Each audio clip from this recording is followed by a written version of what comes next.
Hello everybody, welcome to the PokerStars.net EPT Barcelona.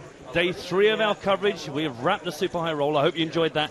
And now it's all about the Estrellas Poker Tour final event. I'm Matt Broughton, alongside my colleague Mark Convey. Good morning, incidentally. Good morning, Matthew. Good morning, everyone. Hope we're all well. Hope we're all well. Plenty of poker to bring you. Before we do that, a couple of announcements. These are the local language streams available to you today. A few more than previously. We've got English, hello, Spanish, hola. I won't keep doing it.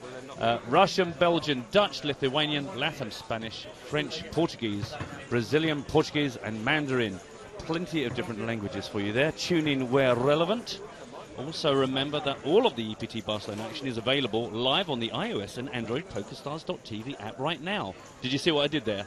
Very good. It was like a PowerPoint presentation from 1998. I like it. I just said what I could see. Also, as I said, day 3 of our coverage. We're following this right through today to the conclusion of the Estrellas final table. Record-breaking field here, and then tomorrow it is all about the main event. Day 1A taking place right now, and we are going to pick up the action tomorrow. Take it all the way through Day 1B, all the way up to the final table with Joe and James cards up. Guys, do get in touch. We want your interaction. We want your involvement. It's what helps make the show so special. Hashtag EPT Live. Use that if you're going to get in touch with us on Twitter. That's our favourite way. Get straight through to us, the commentators. Have a longer question? nuts@pokerstars.tv is your email friend. And there's a host of other ways that you saw there to get involved in the festival at large. Facebook, YouTube, Instagram and the like. Yes, and indeed we have some competitions running involving some of those mediums that we will talk about a bit later on. And here are our final 9 players at the record-breaking Estrellas tournament. Nick Levi, top of the counts, more than 10 million chips. All the way down to Corinne, the French lady. 10 big blinds, going to need to make some moves pretty soon.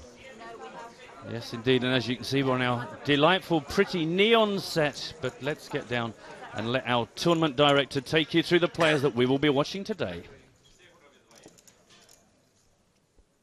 Hello and welcome to the Estrellas Barcelona main event final table. This event has broke records by becoming the largest PokerStars live event ever, with total entries of 2,560, creating a prize pool of over 2.5 million euros, from first place set to receive 393,354 euro.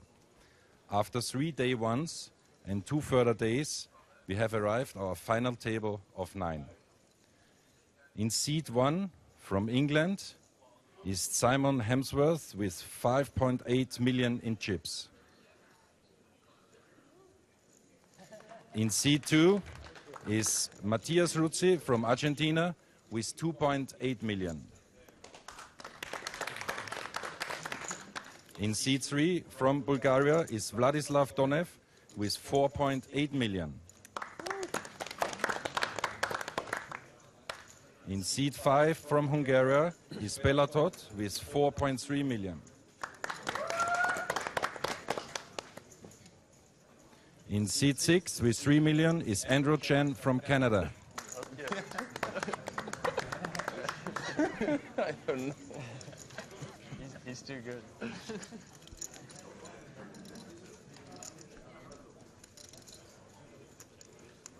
In seat 7 from France with 9 million is Hakim Guiton.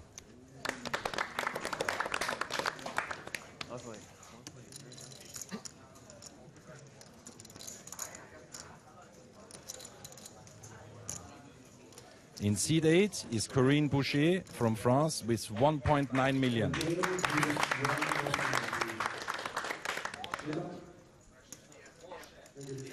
And our chip leader is Nir Levy in seat 9 with 10.9 million.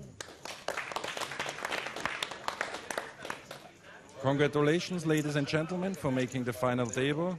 Dealer, shuffle up and deal.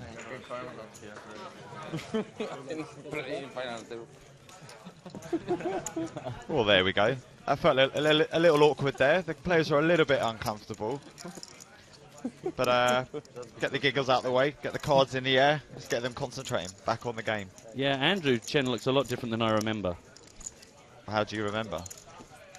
I don't remember him looking so much like the player sitting next to him. And we saw the graphic earlier of them in chip order. This is actually how they're sat at the table. You saw them introduced one by one there. And look at this for an international mix. Yeah, well, it's a great advert because, you know, it's very easy to mistake the Estrellas as being just like a little local tournament, but with over 2,500 players and all of those flags available to be used, you can see that it's certainly not just for the locals. Yeah, this is the biggest ever live poker tournament that PokerStars ever held. I know. Impressive. It's crazy stuff. Although, I don't know why, but I'm slightly disappointed there aren't a few more Spaniards at the table, because you kind of feel like there should be, and it would only be right to have a low, because you kind of think, well, actually, we've got Daniel to get behind, but other than that, if he gets knocked out early, you think, well, we're going to lose that local excitement getting on the rail a bit later on. It's very, well, obviously it was a little bit subdued there, because obviously the room is mostly full of people getting into the main event. So I'm sure we'll pick up a bit of noise a bit later on. Yeah, the one good thing about Daniel is third in chips, so hopefully he'll be able to hang around for a while, represent his home nation well.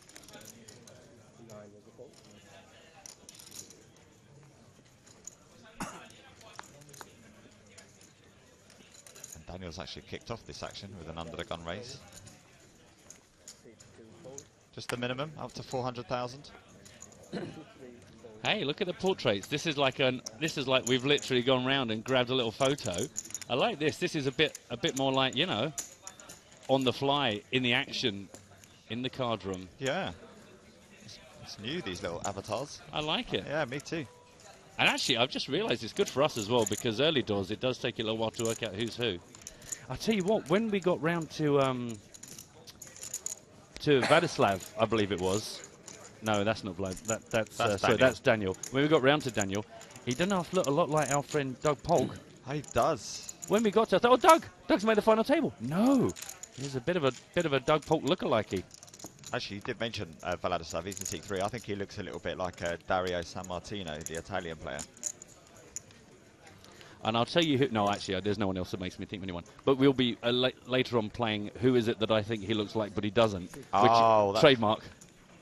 Oh, you can have that one, buddy. Yeah, I've already forgotten the name of it. That's how spontaneous and beautiful it rolls off the tongue.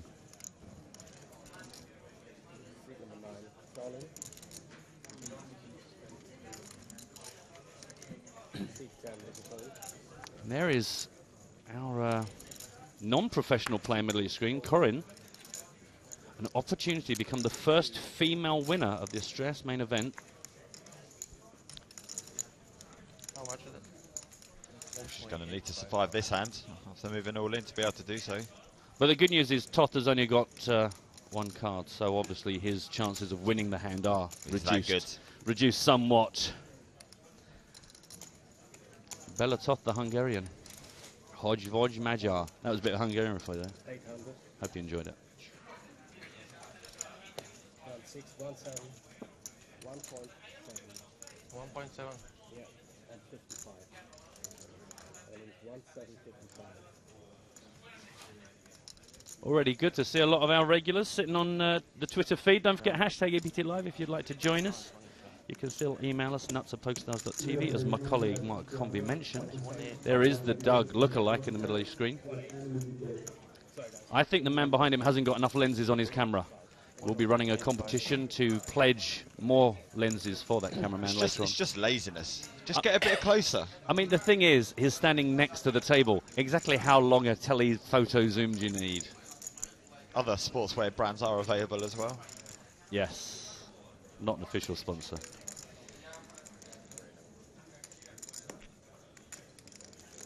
Well, Vladislav thinking about this one. Does give it up. Round to Daniel, our lookalike.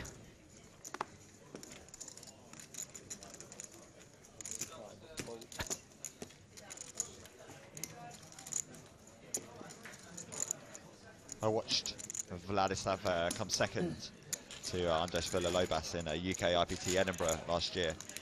He was a very, very good player. So I'm expecting good things for him today. Middle of the pack, just over 5 million chips. I think it would be fair to say that Andrew Chen would be most people's favourites at this final table. If he can get some chips together, he's a little bit way down at the moment. One of the shorter stacks, but if he can get some chips together, then he's the one who's made the most waves. 3 final tables on the EPT, one of them being the grand final. Also on the 5k bounty shootout at the PCA a few years ago. A double elimination on the last hand. 3 people left, he knocked them out, 4 o'clock in the morning. I loved him. Yeah, I was going to say, that's the kind of guy you'd be pretty happy. A blogger's best friend when he just ends it right there.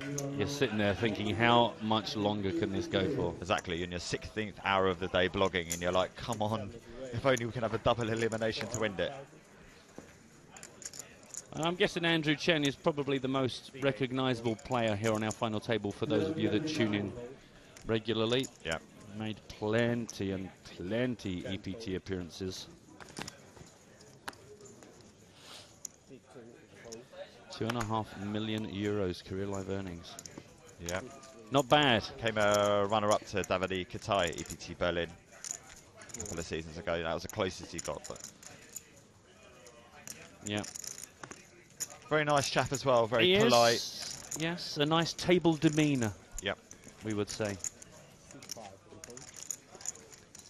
And he has raised it up here under the gun. King 10 suited in the hearts. We're at 100,000, 200,000 blinds with a 30k ante.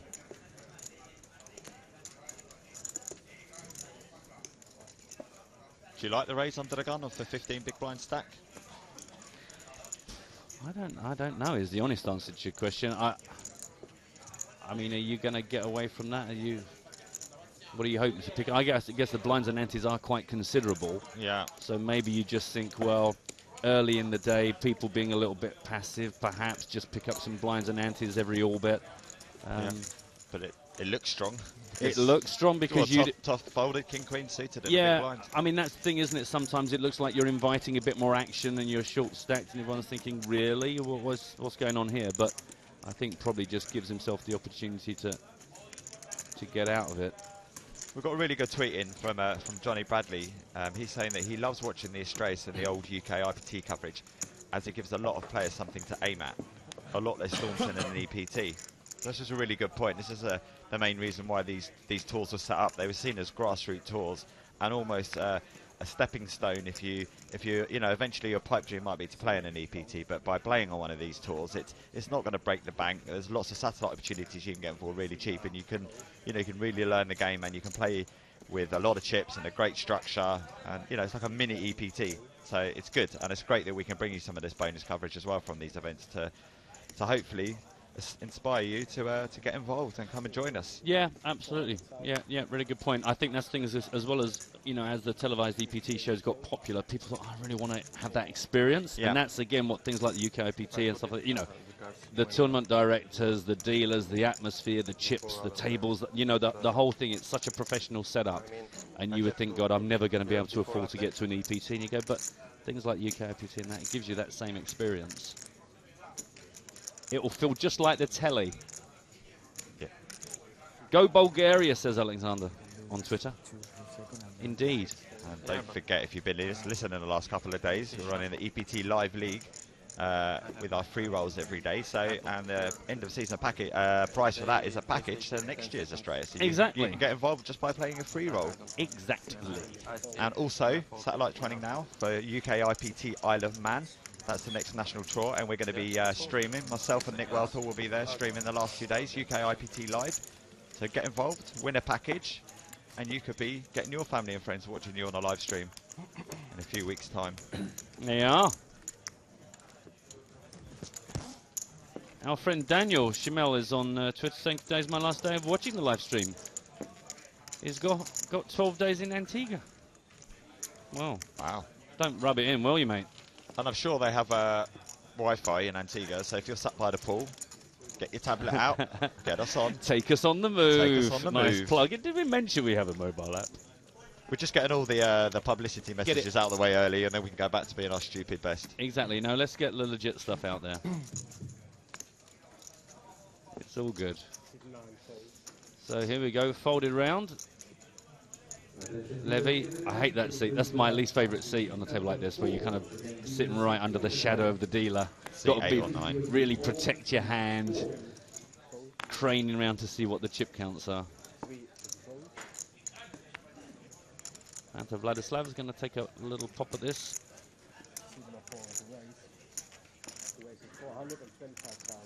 425,000. Well, we can see his cards. Put your cards down. We do. Oh, sorry, I forgot his cards face. It's a rare treat catches for us. me out early. It is a rare treat for us. And now one Spanish flag at the table. 7.58 versus Vladislav's 5 million. So two decent stacks. Average stack should be about 5.7.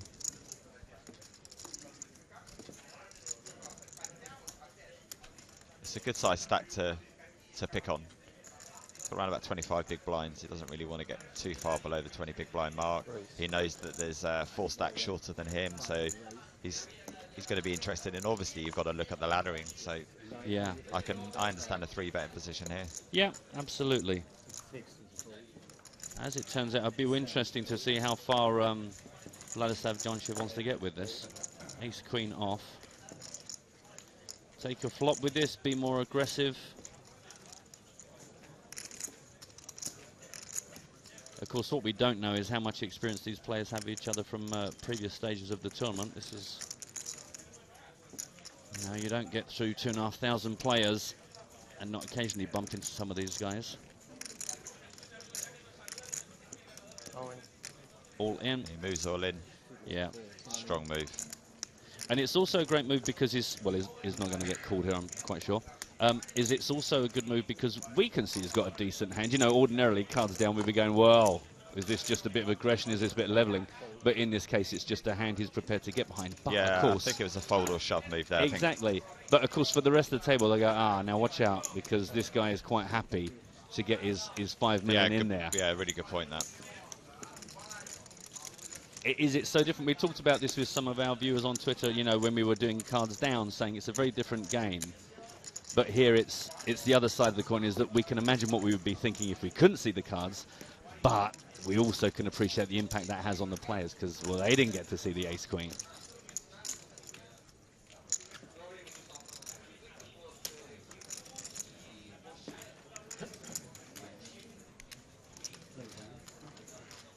A lot of you, including Rory, might be wondering why we're on a smaller table today compared to the main table that we used in the last couple of days. It's because we're filming a couple of heats of the shark cage today on the main table. So this is our webcast table.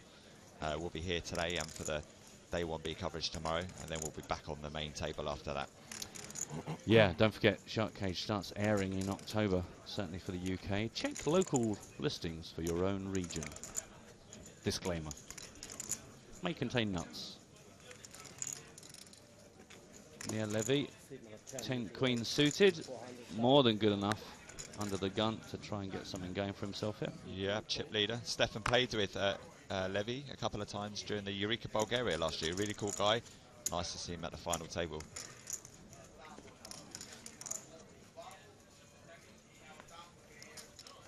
Ace-Jack just shrinks when you see the chip leader raise from under the gun. I was going to say, that is how you play Ace-Jack in that spot. That is what you do. Might seem a bit passive to some newer players to poker, going, what, an ace and a jack? I mean, that is like the third best non-pair hand, surely. No, don't get involved in dodgy situations with the likes of ace-jack. Raise and take. Big stack, picking on the short stack.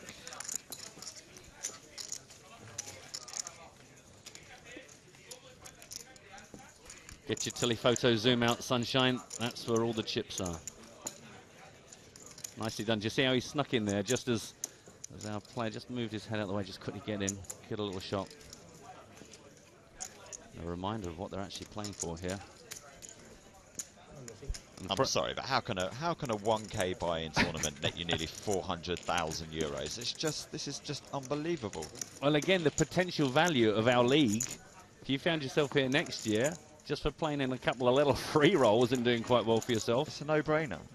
If you're watching us and you've got the PokerStars client open, get involved in a free roll. You could even get the chance to meet Mr. Mark Convey. Don't make direct eye contact or speak to him, but you can look at him quite nearby. Speak to my agent. Speak to his agent. Fax his angel the details. And the good news, that payout for Simon Hemsworth here, the only Brit at the table, this is already going to be his biggest result. Yeah, well, Simon's more of a cash game specialist online and live. Yes, his biggest tournament result. Yeah. Yeah, he's been getting a lot of support on Twitter this morning from the Brits. Popular guy. Good player. Oh, look, a local language explanation of your chips. Azul. Not to be mistaken with the character from Ghostbusters. It's a colour. Bit of blue, bit of red, bit of green. And that big stack of greens there for Levy is eyes on the prize. 11.3 million he's got to play with there.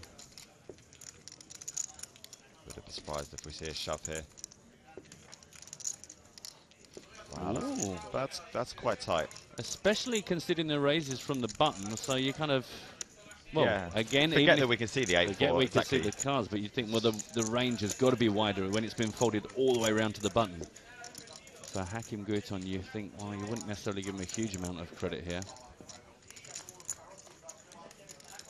Fair defense of the big blind with the ace-9.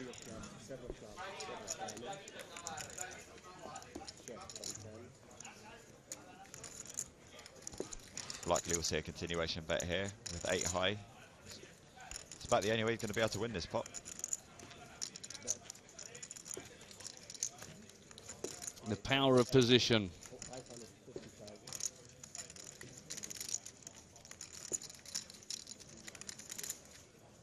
The beauty of having the chips, of course, is he can be a little bit more probing in his questions.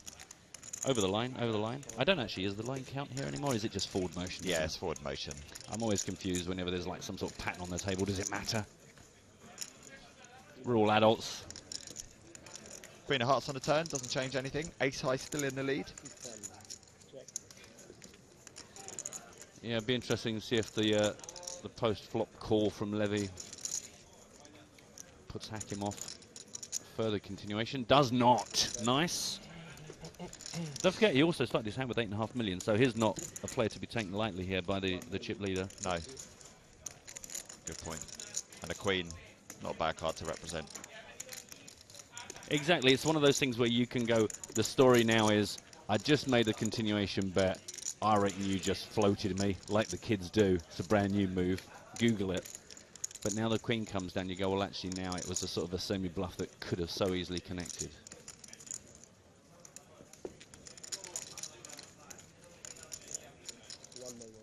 Job done. Believer. Just going back to the last hand, actually, with the under the gun open, Frederick reckons that ace-jack was an obvious shove there. He had 12 big blinds, and ace-jack is way ahead of the big stacks opening range.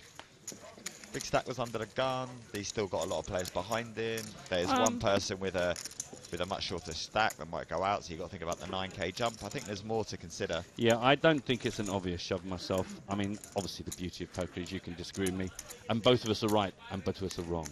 Yeah, I don't know if I would say it's an obvious shove there. And again, remember, this is a, you know, there might be an element of people fancying laddering up here. Don't have to get too crazy, quite a slow game. It's a full 9 players on the table. Obviously, blinds and antes are going to hurt, but maybe I'm wrong, but I think I wouldn't be obviously shoving there.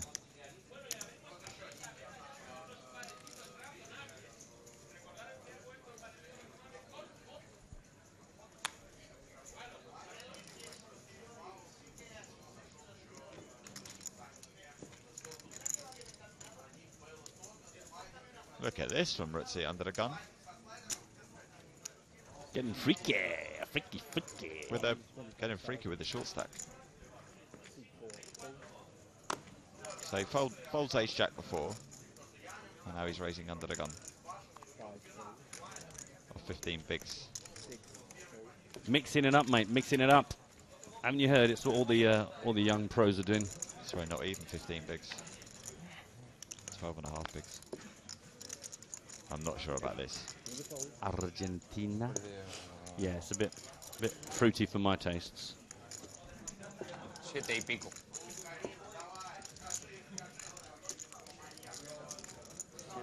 9. 7 y pico. 6.5. No. That's 7 y pico is. Yeah. 7,500,000. More. 7 y pico. 9. Huh? What mean 9? 9. 9. 9. 9. 9. Ah, in Spanish is 9.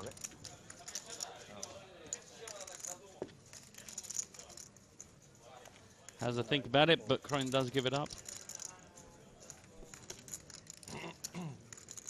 Small blind also gives it up. Just Simon Hemsworth to get through. Oh, now this is a hand I've gone out of more tournaments with than I care to mention. It's both my favourite and my worst hand. Simon eyeing up the Argentinians. Big stack and he moves all All in. in. I am with you, brother. I'm loving your moves. If we go down together.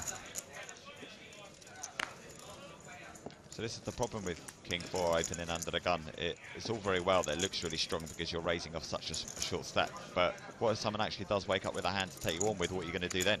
Well, yeah, exactly. It's a bit like the hand we saw earlier on with Andrew. We were going, well, why are you raising and not shoving here? You're trying to look stronger than you are, but it's not worked.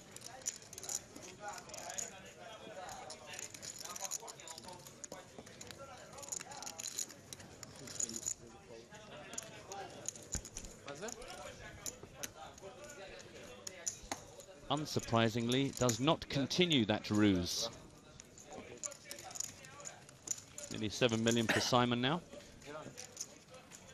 Don't try that one at home, kids. No. No, I mean, tip of the hat for trying to be inventive. Maybe a bit wide, hasn't won a hand yet. Getting a bit short, doesn't want to just sort of bleed away.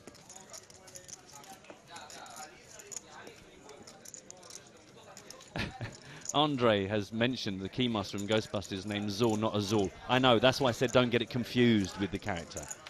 Believe me, mate, cheesy 80-year films, don't go there. I will wipe the floor with you.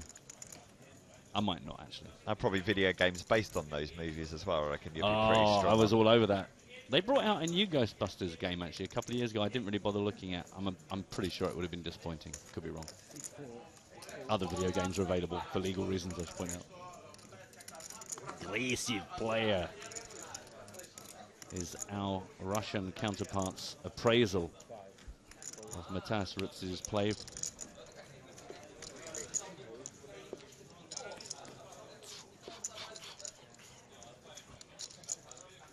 Folded around here. Andrew Chen got just over 3 million in his stack. Offsuit Jack 10, discipline fold. A lot of people again get very excited about Jack 10, I find, in my life. A lot of it's stack size dependent. It plays very well deep.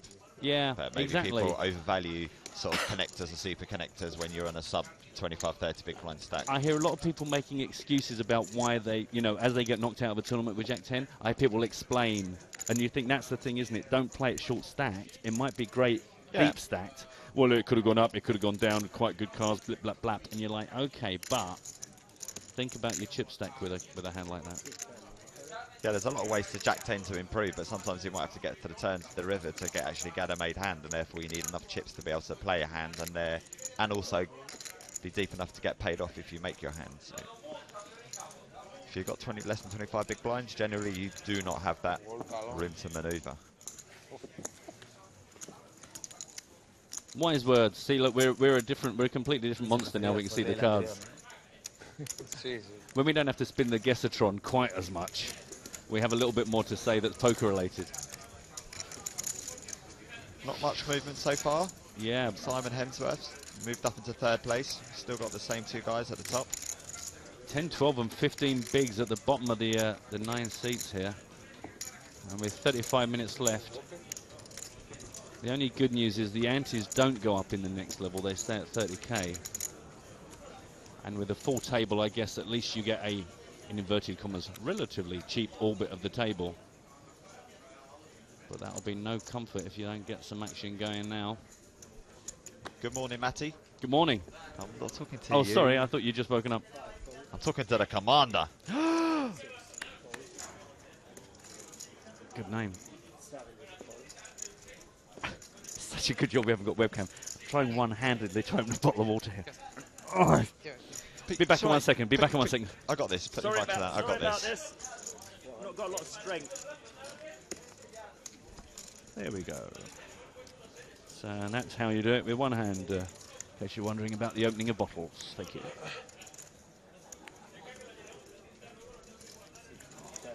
Crack a walnut. I can with one hand. Cannot open a bottle of water. I think I preferred you when you were a bit ill a couple of days ago. Too much energy now. Do you know what? I went to... no, actually, I can probably tell this. I don't want to disrespect the hand. Went to a pharmacia yesterday. Not a word of English. I've no idea what I bought. Oh, really? I tried to via the medium of dance and mime. I tried to show them how ill I was feeling. I'm not sure what I got. I'm pretty sure I didn't get cold and flu tablets. There was a picture of a cat on the box. Boom, boom. No idea what that's about. So we've got a 3-bet here from Simon Hemsworth. There's a mid-position raise from our man, second in chips, Hakim Gouton. Yeah, and Simon's like, well, hang on a minute, I've got the button and at least one queen. I'm not telling you what else I've got. It's like one of those, I'll show you one of them. I'll show you one of them if you fold.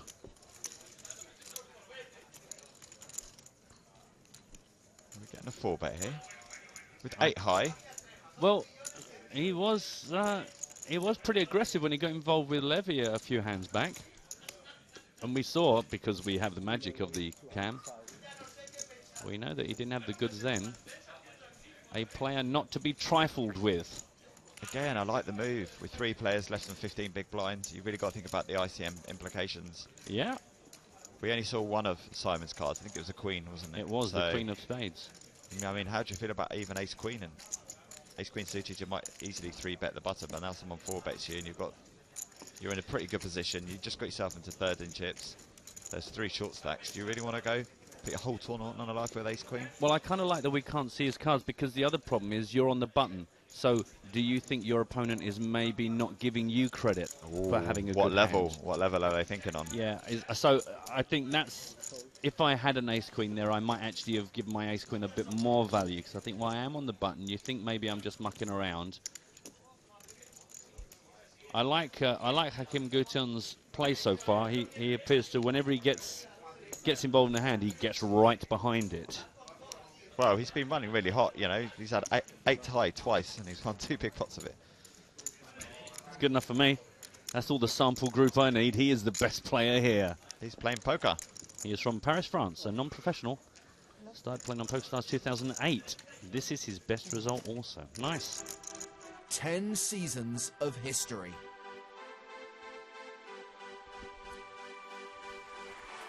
The elation. The anguish. The drama. No way. Just don't do it again. Time. I have no idea why. And now, another milestone.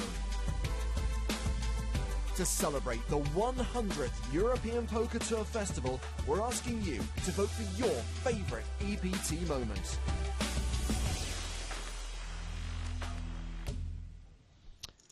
What's your favourite moment? Yeah, get voting. Go to the PokerStars YouTube channel. Have a look at all those moments and vote for your favourite. Yep, you got between now and August the 27th. There are quite a lot of them. I know we already, within the commentary team, have a pretty good guess of what the top 3 probably are going to be. And then the voting opens again, then they shortlist, and then on the final table, the voting opens again. So I think we'll get down to the final 2 choices, and then you can vote for the favourite on the final day. Yep.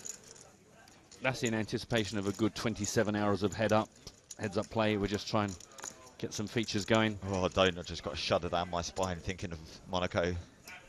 Monaco. Yeah, I was out there. That was one of those rare events where I left, I travelled, got home, did a day's work, went down the pub, came back. The game was still going on.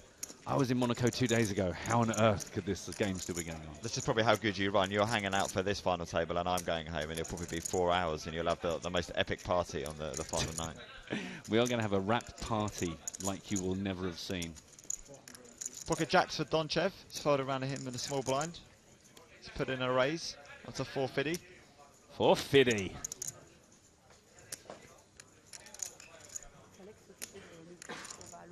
I don't think you need to get too carried away with this, Daniel. Certainly one of your cards is higher than a 7, and one of them is a 7. You're gonna. This is not the time to play power position poker. They've already got a little bit of history, these two guys, haven't they?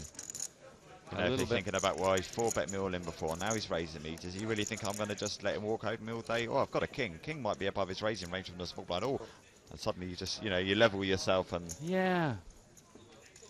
Define a raising range from the small button. It is a small button, small blind. He's just flatted, so we're going to do a heads up to a flop. I think he's about to disappear into his hoodie. Is he one of these hoodie disappearing players? I thought I saw... Yes. Oh no, it's the comfort blanket move. Yeah, it's the Leo McLean from EPT London. Yes, when all of his railers were doing it. What do you do here? Do you sort of check to hopefully look weak, and then your opponent bets, and then you bosh and drop the hammer? That's exactly what I do, just because Donchev's doing it. I think I check, hoping that my player doesn't check behind me. Check for deception, and then... Check for deception, hope that he does have a little pop at it. I think most of the time when you get fruity here, you know that it's not likely to go further most of the time, because it's all kind of autoplay at this stage. So you just check call now? Do you know what, on a board like that, I might be tempted to just call, but I might also... What's Donchev got? He's got plenty of chips. We said before, these guys are pretty similarly stacked. I don't know, I guess I'm happy to play this hand deeper. Or I might, do you know what? I think a lot of the time I probably just get quite aggressive here. Just because of jacks. Jacks, aren't they just? He is just going to call, so yeah, he's going to play this hand deeper. What's your move there? You try and end the story, or you try and take the riskier, longer, deeper game? I mean, it's so easy to say, I just flat call. This is the problem when we do sort of commentary with cards up. You don't want to get too results oriented because you know what the opponent has. I mean, with 2 spades out there, it's a dangerous board. But I probably would just, you know, if I check, I'm checking to call, I think. Really? That'll be why you go deeper in tournaments than I do. And then bust out in spectacular fashion when I let my players get there. My opponents get there. I think that's the thing, is I perhaps sometimes play hands like jacks too paranoid that any minute now an ace, king, queen is going to come down, and when somebody gets crazy against me, I hate life. Yeah, because I play a lot of cash games, so I just hate losing value. See, I play a lot of tournaments, so I'm probably more worried about just getting knocked out in a minute because I let someone in with the ace. Oh my God, he's let his opponent get there. The ace has come, you see. This is why you don't play jacks the way I play them. So yeah, see, I mean, the thing is, I think at this point, if you're going to play it this way, you've got to know that you have to perhaps call off a bet on the end. Yeah. Which is not a dreadful way to play, because of course a lot of the times if a big card comes down, you know your opponent is going to represent it against you. Yeah, and with an ace, check. an ace in the big blind has got showdown value on the flop, to be fair. So, and a lot of times you probably wouldn't bet it for value, you would just check behind anyway, hoping to get to a cheap showdown, hoping ace high is good. Yeah, absolutely. So the ace really shouldn't scare you that much.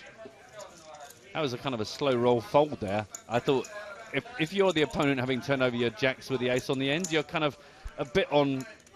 He nodded, though. He nodded. He nodded. He went, you're good. See, Andre is saying, on Twitter this is, excuse me, EPT Live, tag your tweets. Could there be any better favourite moment than Victoria Coren's first time ever 2-time championship? Well, get on YouTube and vote, mate. And if any of our viewers and listeners think otherwise, get onto YouTube and vote. It's been a bad day for us Spaniards so far. I lost that pot. He's the biggest loser so far. And more than 2.6 million. Yeah, but he's a winner in life. And our friend Hakim doing very well for himself. And quite rightly so. Nice bit of aggression, nice bit of commitment. Heart and commitment.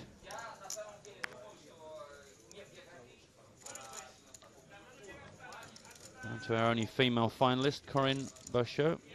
Not going to get involved in this one.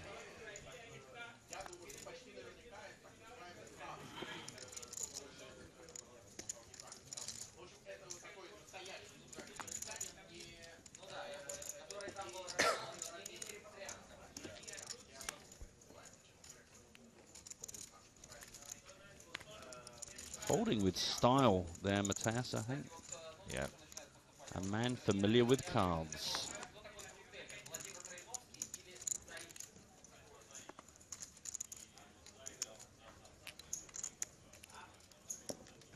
Another king in the blinds. Barrio Canal. The Lone Ranger, the lone Spaniard at the table. Yes, the weight of the region is upon his shoulders. Something's happened here. He has made it 450. And that is enough to get the job done. Belatoth not going to stick around.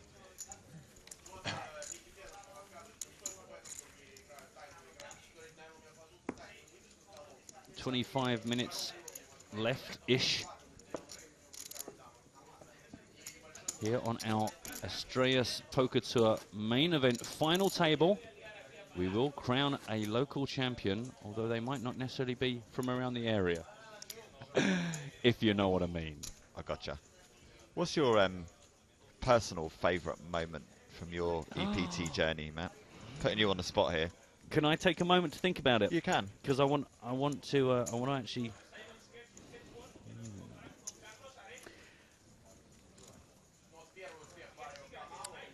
Got a couple.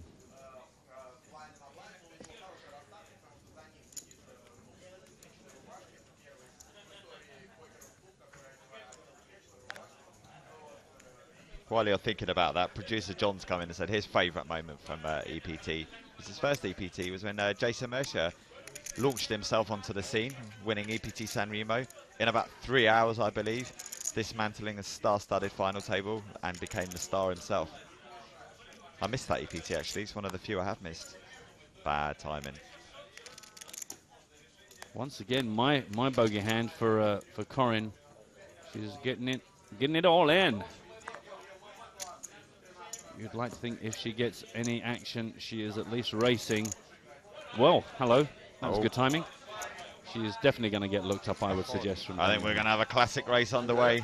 Get ready with the graphics. We will count this as a classic race. Andrew's going to need something fruity. Oh, well, actually. Would you Adam and Eve it, as we say in the nasal Essex drone? The problem he's got, I mean, if he had 1.8 million chips, I think he'd be in here. He is anyway. But he's going with that anyway. Look at this, a three-way all in. Well, this could be a triple up for Corinne, but she's going to need a lot of help here.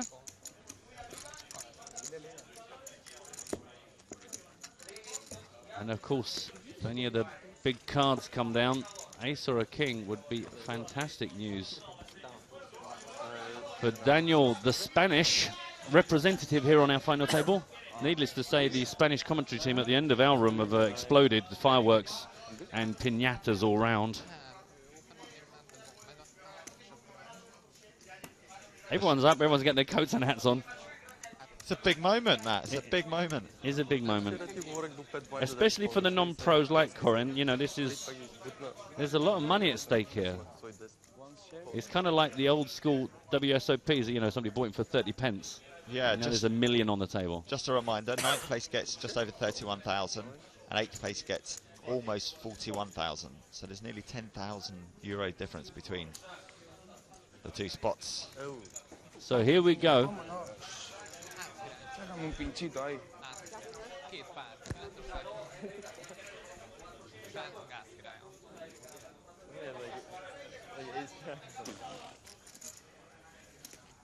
Very crazy.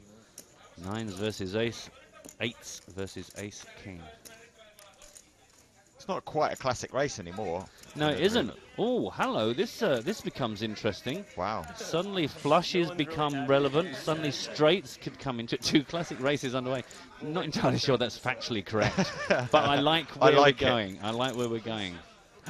4, 5, 6, 7, 8. Straight. Oh, I'll be absolutely shot in the ears. Stop. No more That's cards. it. That's no enough. more cards. That's Just it. 4 cards. That's it. A triple up. Well, they are. I kind of. And we lose Andrew Chen. I said it was a possibility. She's just making sure. Just wanted to make absolutely sure I have won this. Yeah. Unlucky for Andrew Chen there. It does go out in 9th spot with 31,114 euros for his trouble. Oh, maybe he did have the biggest Oh, stacks. no. No, he had her covered. He had her covered. So she does triple up, but he's still with us. He's still with us. I think the graphics were a little bit off. And I just trusted what I could hear you saying. That would be my double assumption. Which is Nice. now I feel justified in times that why he did move all in. Because I said if he did have the bigger stack, then, you know, 9s is a lot easier call. Yeah. Big triple up there. Oh, it's a slow motion. I won the hand. Give me some love. Bingo. Seat 8, pocket 8. I knew that. Yes, I knew that. Seat 8, pocket 8s. I knew It had luck written all over it. Oh, I've decided my favourite moment, by the way. Oh, you have? It was Liv winning, really. Only because of personal connection between also Michelle was still presenting EPT back then, who I worked with a lot. Liv, who I used to go and play a lot of like cheap and cheerful poker with. So I was sitting at home watching it, not thinking it was actually possible. And then seeing Michelle sort of bounce onto the stage. That was kind of like, just personal. But that's it. That's my favourite, I think. Nice. Well, if I no, I started with 3.9. Well, great for Corin. Bounced up into 5th spot now on near equal chips with Simon.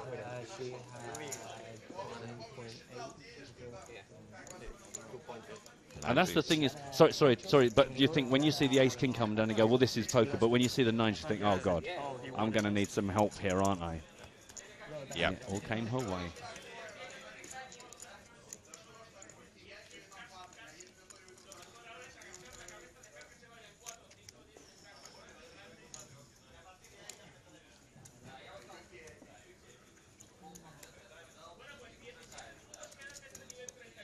Rather mystifyingly being asked on Twitter what time the streaming starts. Hello? Can you hear me? Is there anybody out there? We're here already, mate. Although I guess if you didn't know that we were streaming, you won't be watching to hear me tell you that. And if you had been, you wouldn't have asked. I mean, you do have to go online to use Twitter, so it's not like you can use Exactly. excuses of not online. 3.5. It looks like it's going to take Corin a while to recover from that. Sometimes the good things are just as hard to recover from as the bad things. A lot of adrenaline.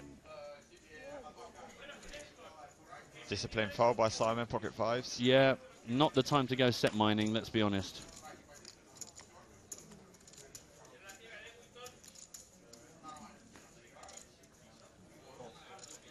Rotzi is out, Vlad is out.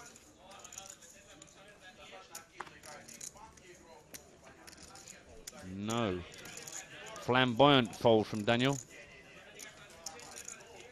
And Andrew, who we had pretty much on his bike and out the door only a few minutes ago, still with quite a lot of chips, actually. Still got 2.3 million chips. We all got very carried away. We do apologise.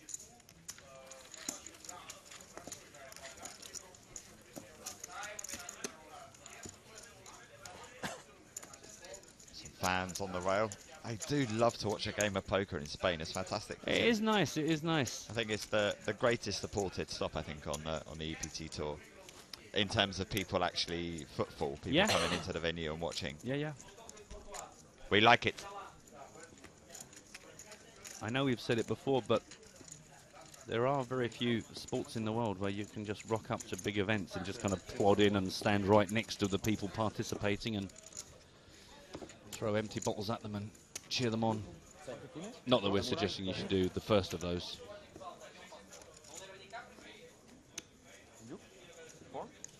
touch the stars. Yeah, touch the stars. Touch the stars. Touch the stars of the game.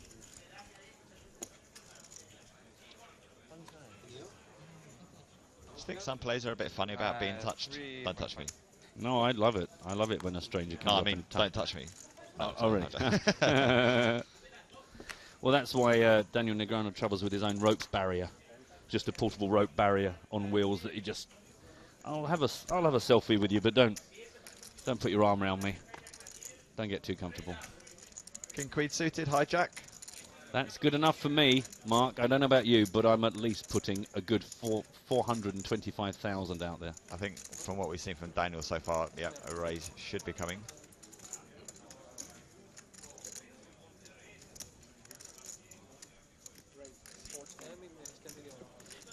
He's down to left of 15 big blind, so I think still have to raise King Queen suited. Call it off in some spots. Then the question is, should you just be open shoving? No, I guess this is another one of those where you're happy to pick it up if it gets round the table, and if someone comes back at you, you shove and eyes down for a full house. As it is, no massive risk and a nice little pickup. Again, remind you, we're at 100,000, 200,000 with a 30,000 ante, so plenty out there. Meanwhile, there was a party went on. I wasn't there, Mark was, and this is the man that was orchestrating the entertainment.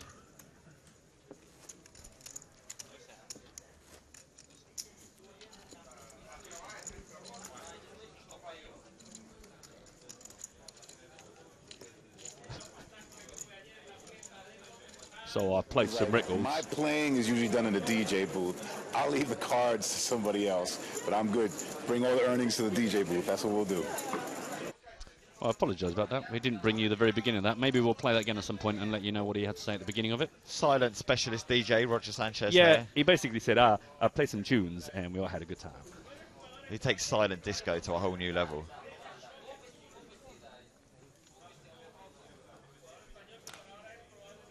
So, you were resting party, up Mark? yesterday. Yeah, I wasn't feeling Went to the particularly party. It was big. Yeah, it was in a big Teatro Principal on Los Rambos. Free bar for a couple of hours. I was a good boy though. Only had 2 beers. I'm getting. I didn't have a boogie. No, I didn't have a boogie. It was good fun, but I was a good boy. Left early. Got to be professional these days. I was at home taking tablets with a picture of a cat on the box. No idea what, but I feel much better. Although I am absolutely gagging for some tuna.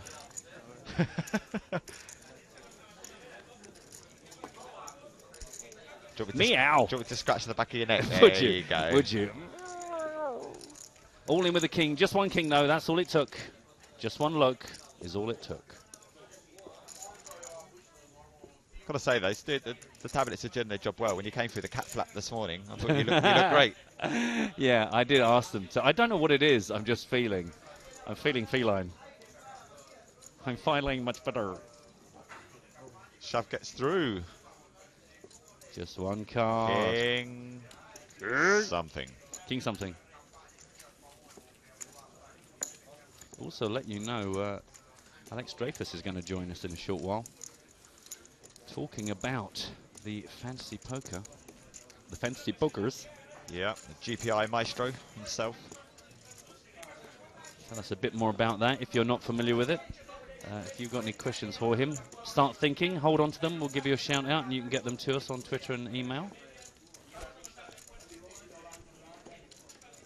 Yeah, don't forget to use the hashtag EPT Live if you're contacting us via the medium of Twitter. God bless Twitter. It's great. How did we ever cope before of it? Contact details, top right your screen reminder, email nuts@PokerStars.tv. Check out the blog if you want to see how these guys got here to this final table. Get onto Facebook.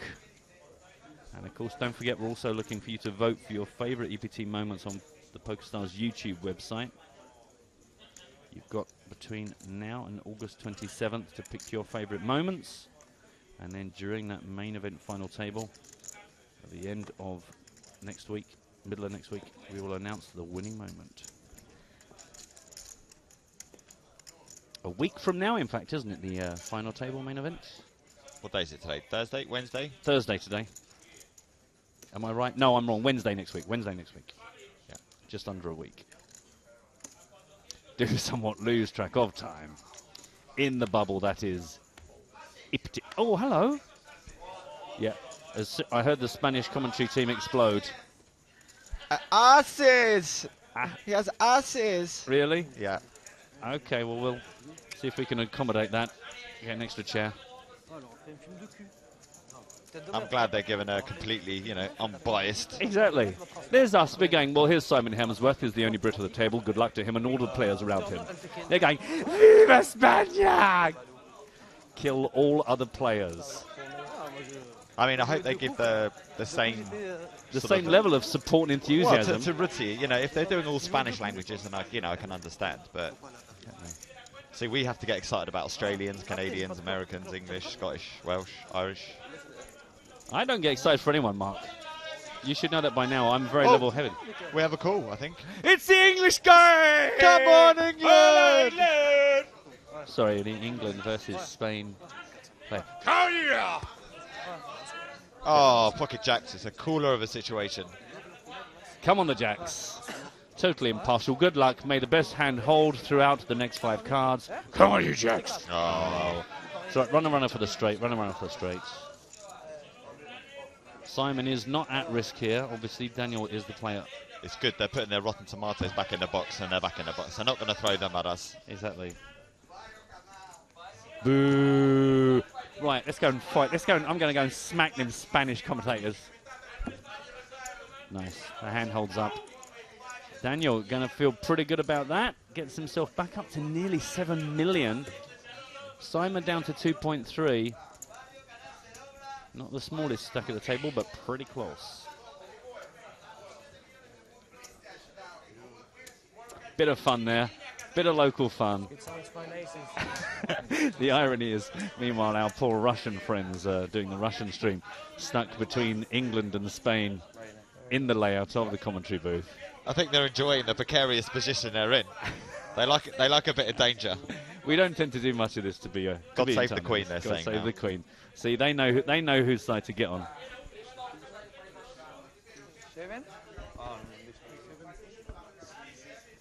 As mentioned, we're going to be joined shortly by Alex Dreyfus. Don't forget, if you've got any questions for him, hashtag EPT Live on Twitter, or you can email us nuts@pokerstars.tv. And I'll bring him into the conversation in a little while. Talk about the index, talk about the league, fantasy league. Meanwhile, Corinne is just still celebrating the fact that about 10 hands ago she survived a 3-way all-in. 8's made a straight.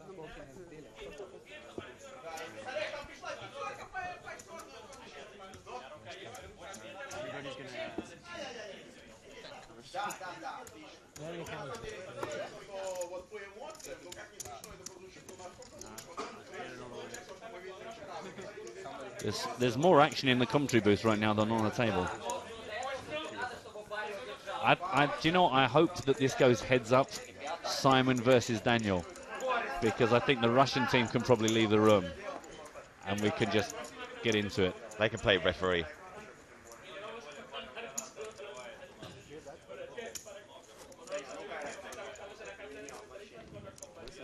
So Simon just counting the damage to his stack.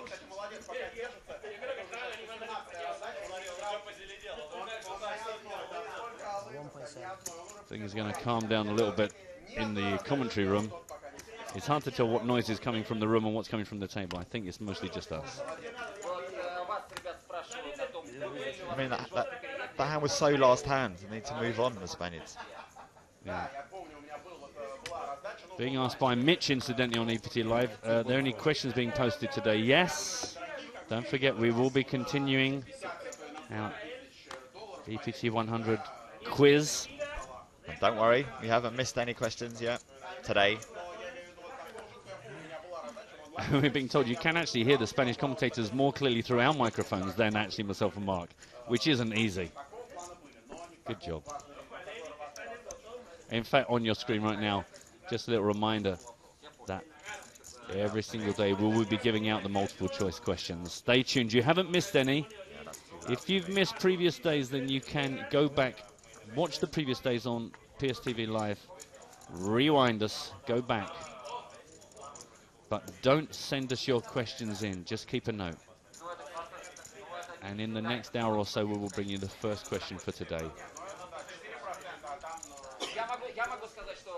Kev Math is just adding to what you were saying before, Matt. So it's nice to watch the EPT live stream and hear commentary in 3 languages. All at once. Simon's all in. He didn't enjoy that dent in the last hand. Yeah, folded around to him in the small blinds. Doesn't really matter what he's got. It really matters what Ritzy's got. He's got to be able to find a hand to effectively call his stack off. He has got the larger stack than Simon Hemsworth, but he'd only be left with less than 2 big blinds if he calls and gets it wrong.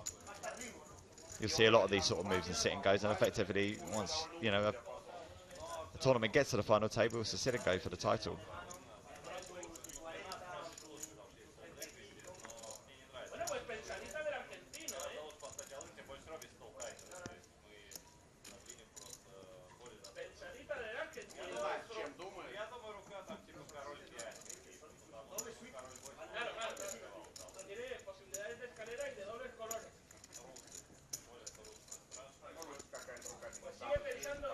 Why don't we know what Matthias has got? That's what I want to know. I was promised cards up. I mean, I'm back to spinning the Gessetron. Has he been called? He has been called. What's this? The small pocket pet? No, the 4-5 tens. Is this tens? 10 and a picture card. Queen 10. Queen. Good call. Wow. Not an easy call to make by any stretch of the imagination. Queen 10. That feels a bit spin the wheel of fortune to me.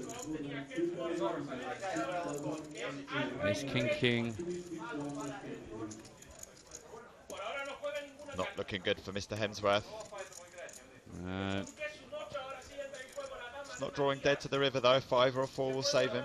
Yep, still live. That's the only good thing. He will be almost, but not quite there. Simon Hemsworth is the first player eliminated today, out in 9th place for a touch over 31,000 euros.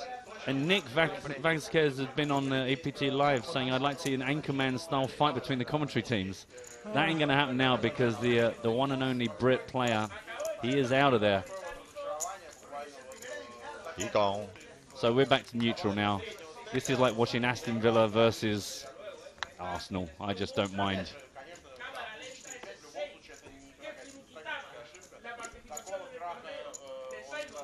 Slow motion exit. There's no point dragging that out. He doesn't need to see that in slow motion again.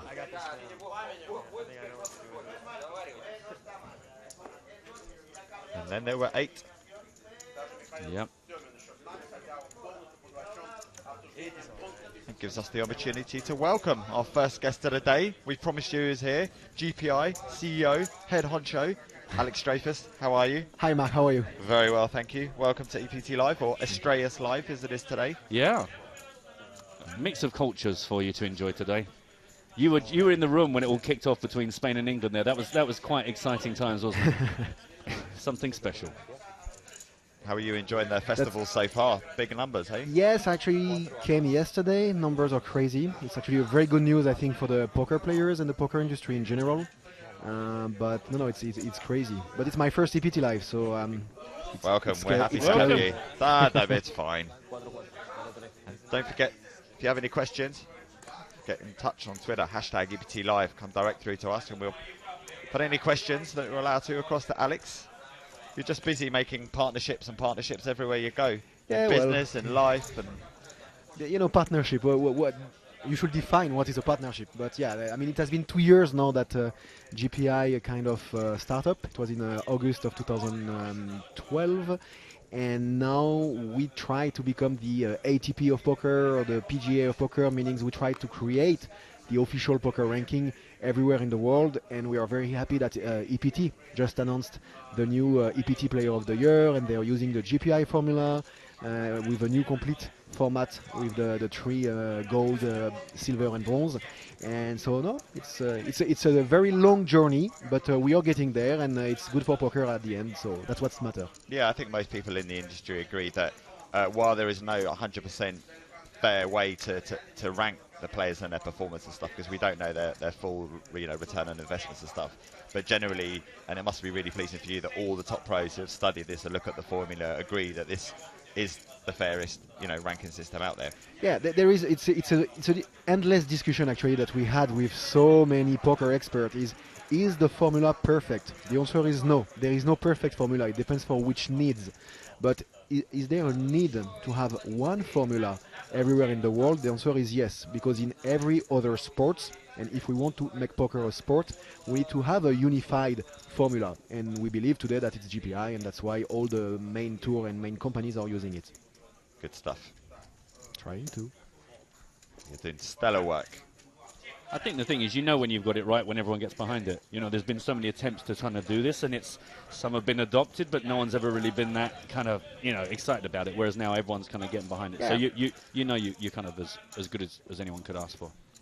I believe it's as well because there was a need. I mean, it has been 10 years now that there was this poker boom, 10 or 11 years, and I hope we are at the eve of a new poker boom, and in every single industrial, let's say, cycle, there is innovation, there is, let's say, endorsement of many industry working together, and for poker it's the same. In the last 10 years, everybody were working on their own, and now most of the company try to work in the same direction, which is how to expand poker and how to make poker bigger and more mainstream.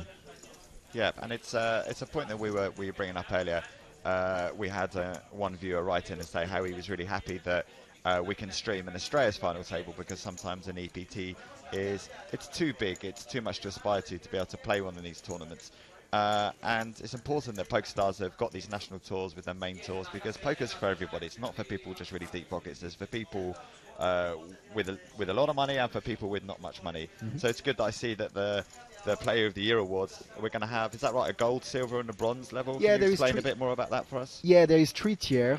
So the EPT gold, the EPT silver and the EPT bronze. The idea was to not have only one leaderboard, and that was actually an idea of EPT and Neil Johnson, to not have only one leaderboard, because EPT is so broad in terms of range of buy-in. It's very difficult to compare someone who play a 500 euro or 1,000 euro with another one that plays only 5 and 10k. So they decided to have the same formula for all the leaderboard, but having leaderboard that are filtered by the price of the buy-in. So the first one is the bronze, EPT bronze, which is from 0, of course, up to $600. Then you have the other one, which is the silver, which is from 0 to $4,000. And then the gold, which is all events. And actually, it's going to help players to compete. We'll get back to this in a minute, because we do have an all-in, and we just need to interrupt this because it is Totti who's got it all in with ace-3. Going to run himself rather uncomfortably into Levy with aces. Yeah, it's not going to like what he sees when these cards are on their back. Easy call. So just the button of the blinds to get through.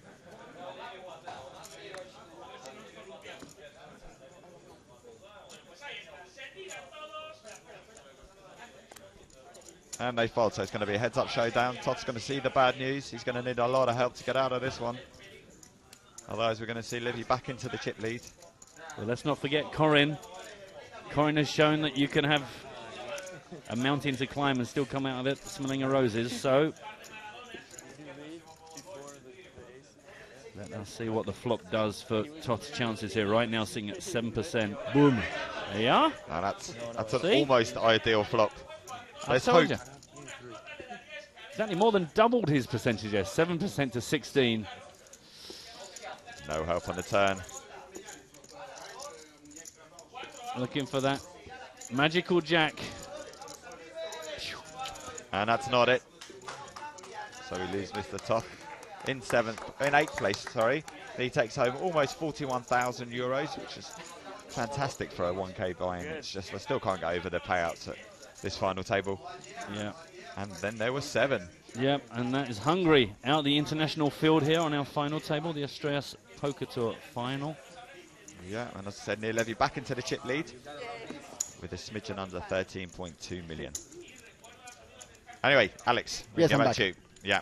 So we're what talking I about was the different, talking about. The different We're up to buying gold. levels. We're up bronze, to silver, gold. Yeah, we're gold. up to gold. So yeah, anyway, so the idea was really that EPT wanted to reward the best players, but because during the last few years EPT became so large in terms of buy-in, so they decided to split in 3 different leaderboard, and that's how they end up with this formula, which I believe reflect really the reality of how EPT is today, and I think it's very welcome by the players because it does make sense.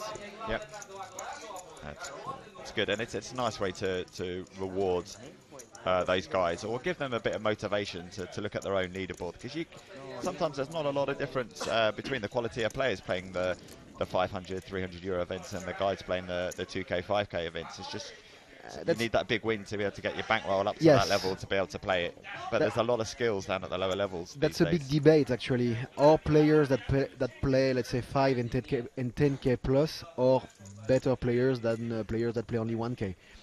I don't have the answer, but at least I can tell you that the formula that we have with GPI is that we acknowledge the fact that if you play in 5k or 10k, let's say, you are supposed to be in a kind of a Premier League or First League, Premier Division, while when you play with lower limit, then it's because you're in the second division. It doesn't mean that you play bad, it's just that you're in a different division. Yep.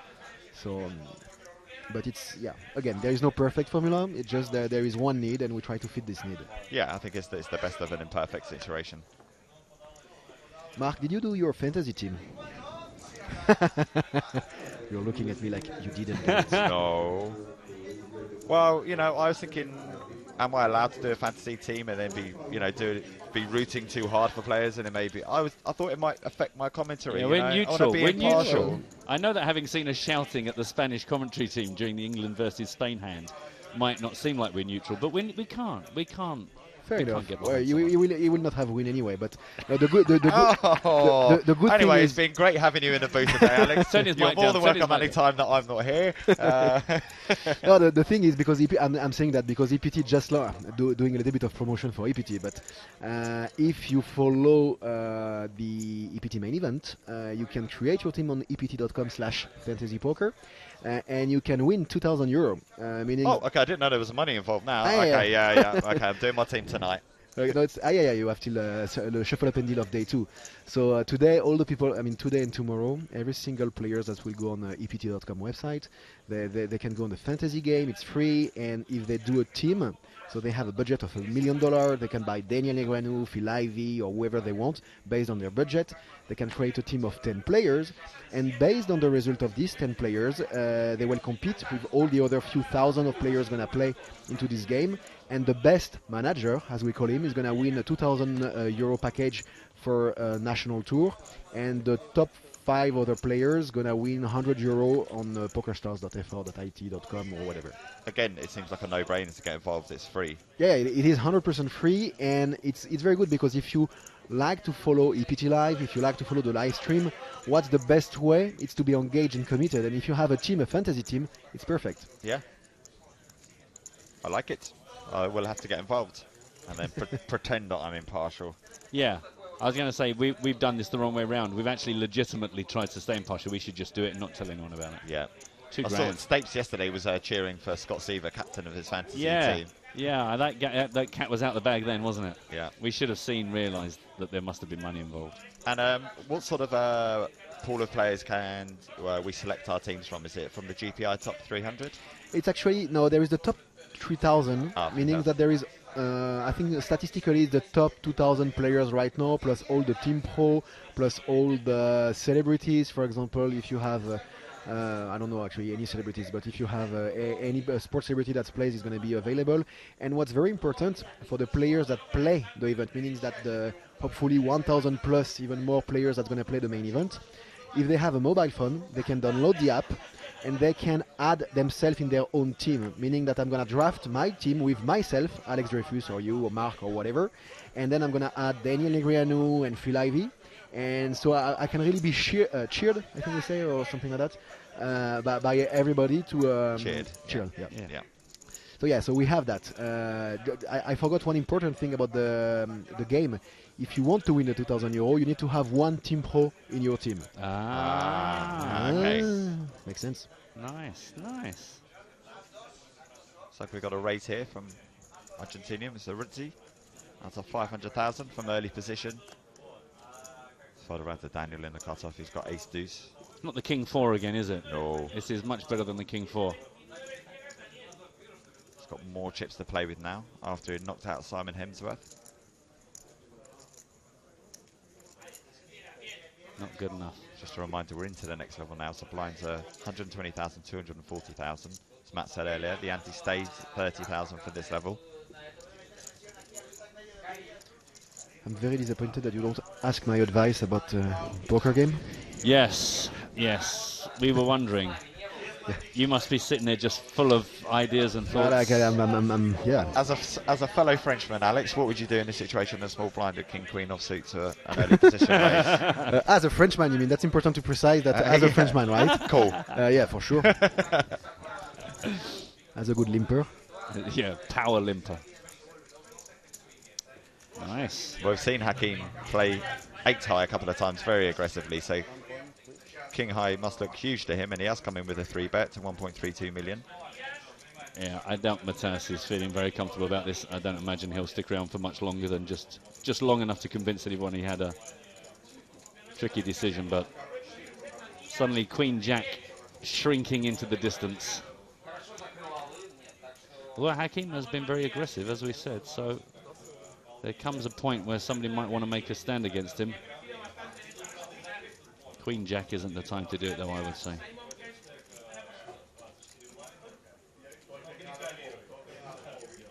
Who are you going to have as your team captain, Mark? Ooh, good one. But there's 2K up top now. Don't want to give away my secrets. Exactly. I think Scott. Especially that there is money involved now. Yeah, talking about Joe, I think Scott Seaver's a great team captain to have for Joe Stapleton. I think that's a very, very savvy bit of. Yeah, posting. for the high roller, but now he's won all that money. I don't know if he'll be as motivated for the main event, so I don't think I'll have him in my team. Interesting. I'd had someone like, Dominic Nietzsche, someone who's a really good grinder, who's due a result. Okay, it's been a little while since he's had a really big result in Europe. Sorry? It's been a big while. It's been a while since Dominic's had. Sure. So he's due, and he's a grinder. Big pot here. There was a re-raise, and it did get called. So we've got over 3 million in this pot. Neither player has hit. There's an ace out on the flop to be scared about or to represent, depending on your point of view.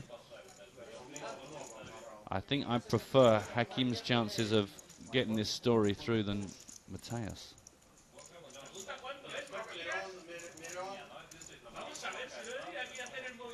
I mean, what can you do here? You just got to be a stone cold bluff, just hoping that your opponent hasn't got an ace. I mean, do you call and hope that you look so scary? No. But that just seems like death on wheels. Yeah, he's only got a pot size. All or nothing, isn't it? Yeah. He's only got a pot size bet left. Wow. I thought he was about to shove there. Is he? Is he just calling? See, I said it out loud, but I didn't expect it to actually be one of the real options. He's just calling? Calling nearly, well, not quite half his stack, but 1.7 and... Yes. Wow. It's more than a third of his stack. Well, I didn't expect it. Certainly makes him look very strong. Well, now he has actually picked up some equity. Yeah, now especially in light of the shove. I mean, sorry, in the light of the check from Hakim there. I guess this is what you wanted. You already look strong thanks to that massive call.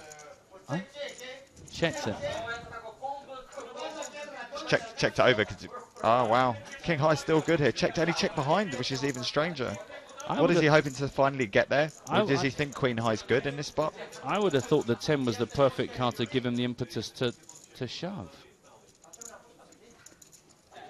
This is a very, very, very strange line to take. Yeah, I'm a bit mystified here. And he's bet. Oh wow, he's actually good. He's going to get this bet through, and he does. Somehow, Rizzi managed to win that pot.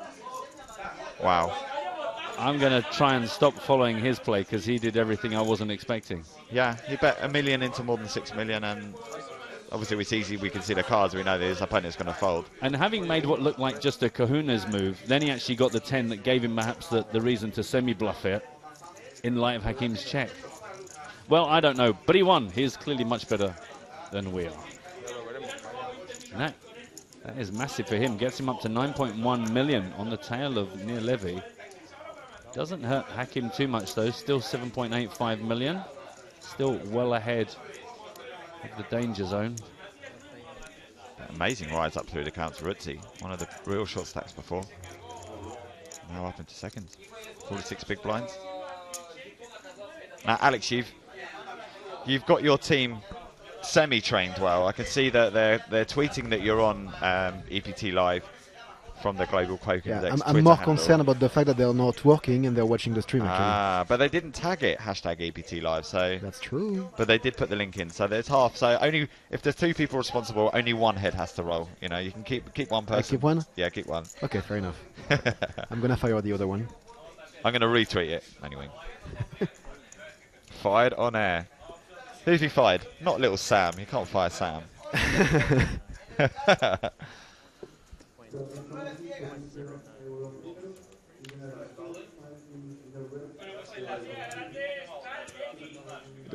Is it Spanish on your right?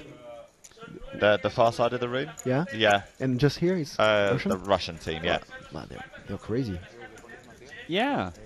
Excitable. Excitable. Yeah, that's crazy. Actually. It's good to get excited. We're just British. We just can't always do it. Can't. Andrew's all in. Yeah. Standard move. Fold around to in the cutoff. Less than 10 big blinds. Yes. Was he the chip leader at the beginning of the? Andrew? Yeah. No, he was one of the shorter stacks. Okay. I think 7th out of 9th, maybe. Yeah, he's not really managed to get himself going much today.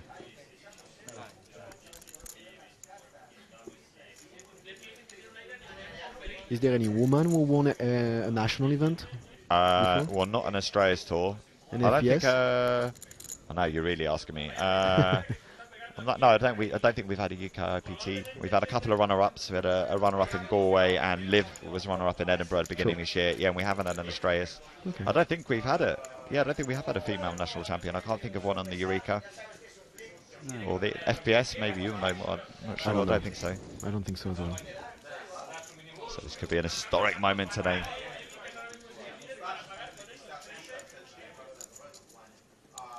Tricky one here for Levy. He's got a pair, but not a great pair. What do you mean? He's only got pocket threes.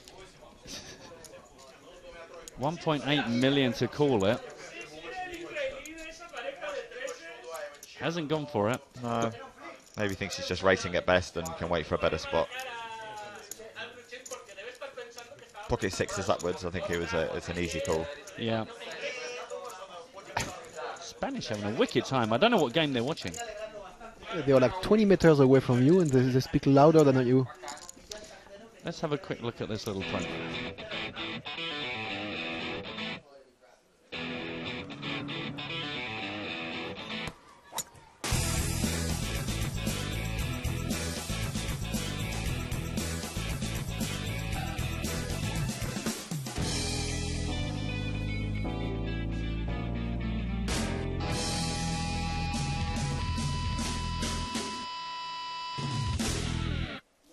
So you see there, 2nd September, $100,000 Super High Roller final table. The 3rd of September is the 10 million guaranteed main event final table. Live cards up coverage from Joe and James. Yeah, they're jetting out there after this festival finishes. And that'll be on PokerStars.tv and YouTube. Yeah, we'll be picking up the booth, carrying it all the way to the Hard Rock, Hollywood, Florida.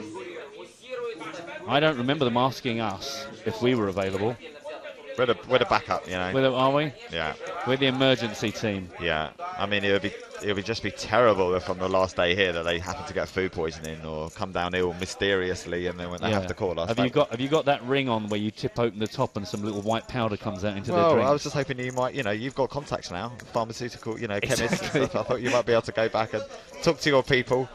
I know. I'll get some more tablets with pictures of animals on it. No idea what I've been taking. We've got a legitimate actual question for you, Alex, here. Says Ed Kilworth would like to know, how long does it take for live results to affect the fantasy prices?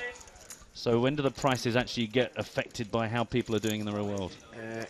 Which day are we? We are Wednesday or Thursday today? It's Thursday today. Thursday, that's why. So it's changed every Thursday morning or Wednesday evening, meaning that because he says that some of the player in final table went down, and it's because it changed this morning, but based on the result that we had Monday. Okay. So yeah, that's how it works today. Okay. Also, people can be a bit canny if they've seen some good results and they suddenly think. Yeah, theoretically yes, some does. But at the end, that's just on the value of the players. What matters to win the €2,000, for example, package, it's the points of your players at the EPT. So it's not the fact that the player had value or went down. Yeah. Thank you very much. Good question. Good answer. No room for maneuver. I guess it's like any fantasy league, isn't it? The more tuned in you are to it, the better your chances of finding the little key players on a bit of a heater. Yeah, there are some fantasy poker player sharks out there. People like Kevin McPhee's a really good Kevin player. is like, you know that Kevin was actually the best manager of fantasy poker last year. And there is, in the top, let me remember, in the top GPI 300, there is like 20-25 players that actually play regularly on the fantasy game, and they are very good. So you should follow them. And in the game, if you want to follow them, there is a little logo GPI next to them, so you know that they are real poker players. Oh, okay. So you know that. Yeah. Very handy. But I can give you a little tip, though, if you want to be successful. It's you have till the shuffle up and deal of the day 2 to build your team. So wait the end of the day 1A, wait the end of the day 1B, and based on the chip counts, try to make your team based on that. I see that. Yeah. Short stacked Andrew Chen picks up a monster hand. Pocket kings, moves all in. Yeah, disciplined fold there. Well, not really. The pocket sixes for Corinne Boucher. Didn't fancy getting involved in that one. Yeah, we've seen her be a cautious player, but it's worked out well so far for her. And the shove gets through.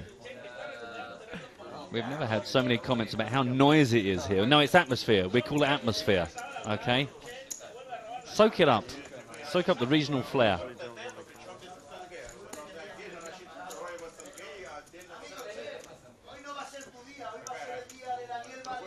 It's like having a Spanish James Hartigan.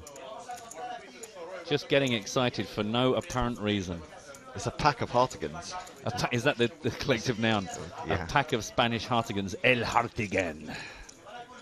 This is a question, actually, maybe that all three of us can answer. Matthew asks, do we think that there'll ever be a 100k online high roller event? Because you think maybe we're on the dawn of a second boom in online poker and live poker? I don't think it's related to a boom. I think if the players want it, for sure, Stars will provide it. I don't know what is the highest buy-in right now. Do you know online? Probably only about 10k, maybe. I'm not an online poker specialist. But yes, I think definitely it will happen one day, especially if there is a lot of satellite online. But it will be still less interesting to watch than a proper EPT live like that, where you really have the emotion of the players. I mean, that's what makes the difference. Right? That's true. Yeah, that's the thing, isn't it? With so much poker, it's not the money that makes the difference. It's the players and the fear and the love and everything that goes into it. I guess, like anything, I mean, generally poker is driven by what the players want. Yeah. If there are enough players who want it, I'm sure it will happen. And like you say, especially with people with the opportunity to satellite in, just these like dream prize payouts.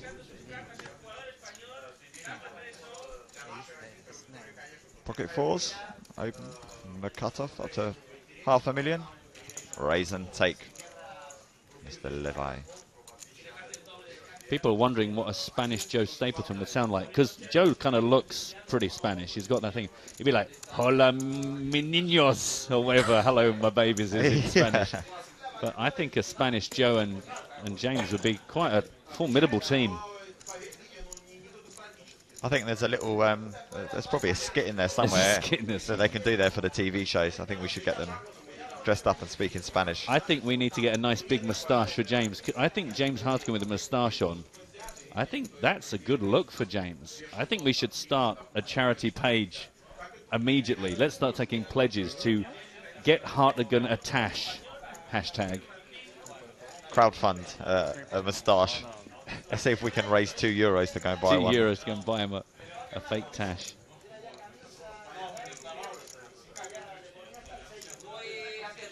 So 7 plays still remaining. 35 minutes left of level 33. Blinds 120,000, 240,000 with a 30k Running ante. Actually, we're in Spain. They're probably just walking. Yeah, running ante, that's a bit of effort. It's quite late in the afternoon. Sun's high. Siesta time.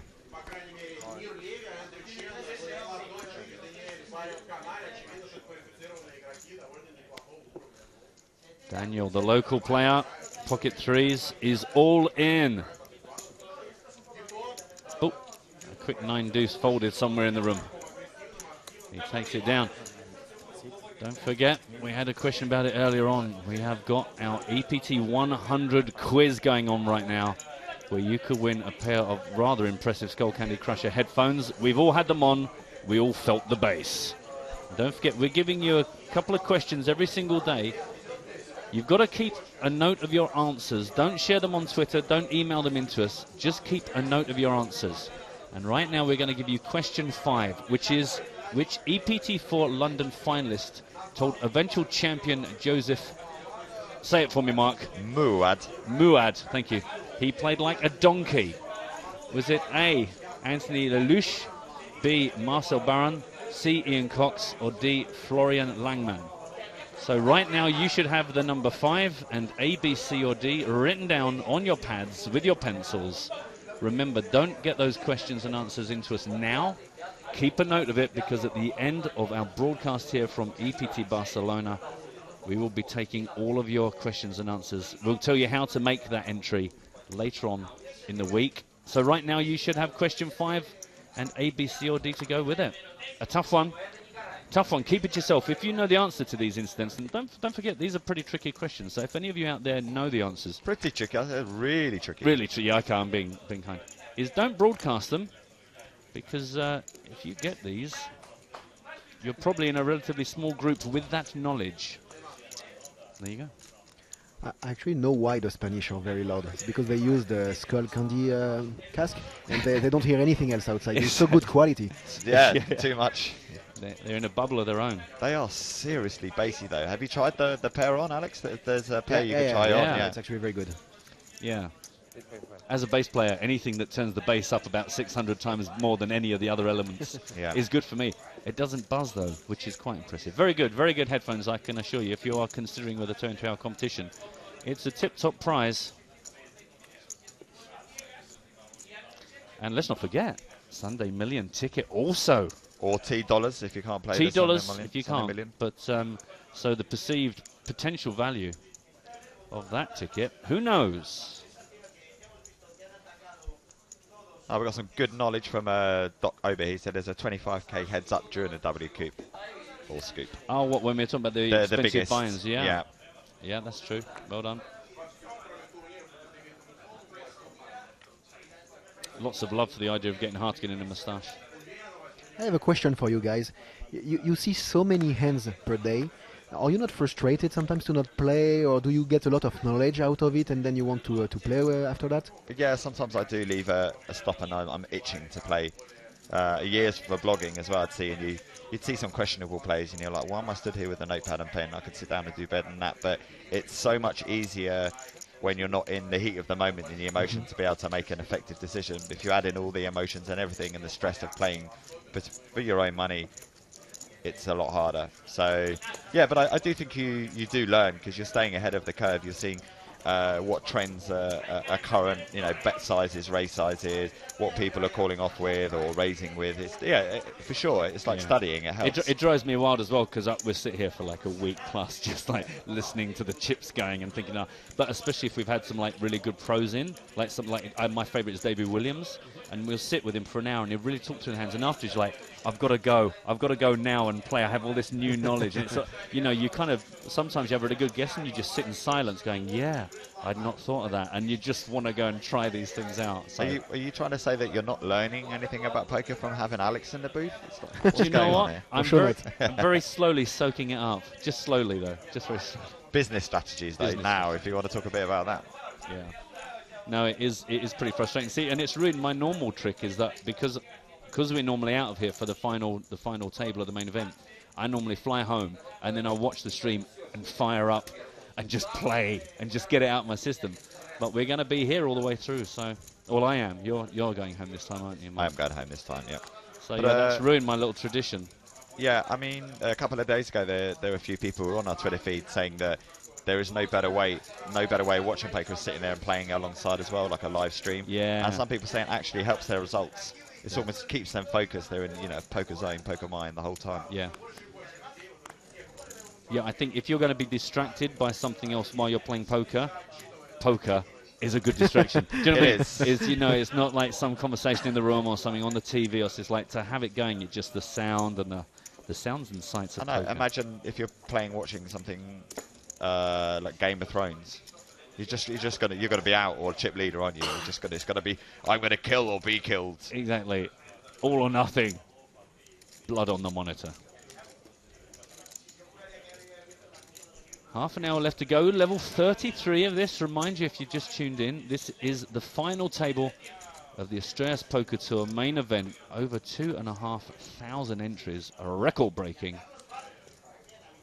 Record smashing. Record smashing. I've talked to a lot of people over the summer. I didn't go to Vegas this year, so I played a few UK events and played cash games, and a lot of people are asking me, recommending where they should go, and I was like, qualify for the Estrellas, get to the Estrellas if you want to play.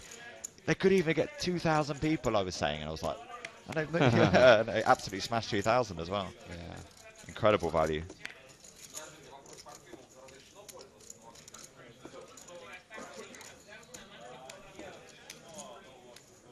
Corinne's been very, very, very, very, very quiet since her triple up, let's be honest. She bathed in her glory for a while and talked to anyone who would, listen around her. It did take a fair while for that little win to sink in and calm her down. She's back in the zone now, though.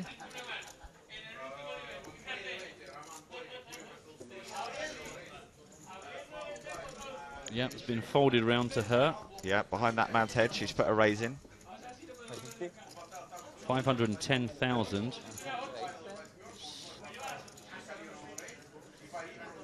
Action on the unpredictable Ritzy. Yeah.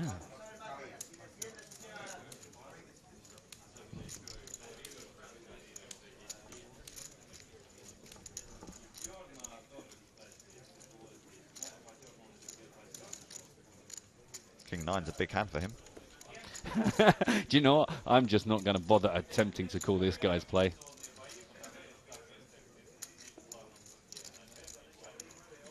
The thing is, we only know one of Corinne's cards, but pretty confident the other one is not going to be anything less than an 8. That's my guess, educated guess. She is unlikely to get involved in this with too much junk. Ritzy has come in with a 3-bet up to 1.2 million, applying the pressure on his opponent, who he does know is a fairly safe player. That's what the evidence has shown so far. Yeah, I mean that's the thing, is it's one of those, isn't it? You look for the spots at the table that you want to get involved, and the bad news probably for Corinne is that people will appreciate she's not one of the pro players, and maybe is going to be a bit tighter at this final table than some of the other guys who are a bit more familiar with this kind of scenario. So picking on her button is probably not the worst idea in the world. Has somebody's just photoshopped Mr. Hartigan, or is that a real? No, that's photoshopped. No, that's photoshopped. It's a good look. It is a good look. If you want to see James Hartigan in a tash, get on to #EPT Live. I think the real thing should come soon. And Corinne does fold. Yeah. How would you pronounce her surname, Alex? Boucher? Boucher. Boucher. Okay, yeah, Corinne Boucher. She's a kind of, I'm not going to say famous, but she's part of the poker community in France, definitely.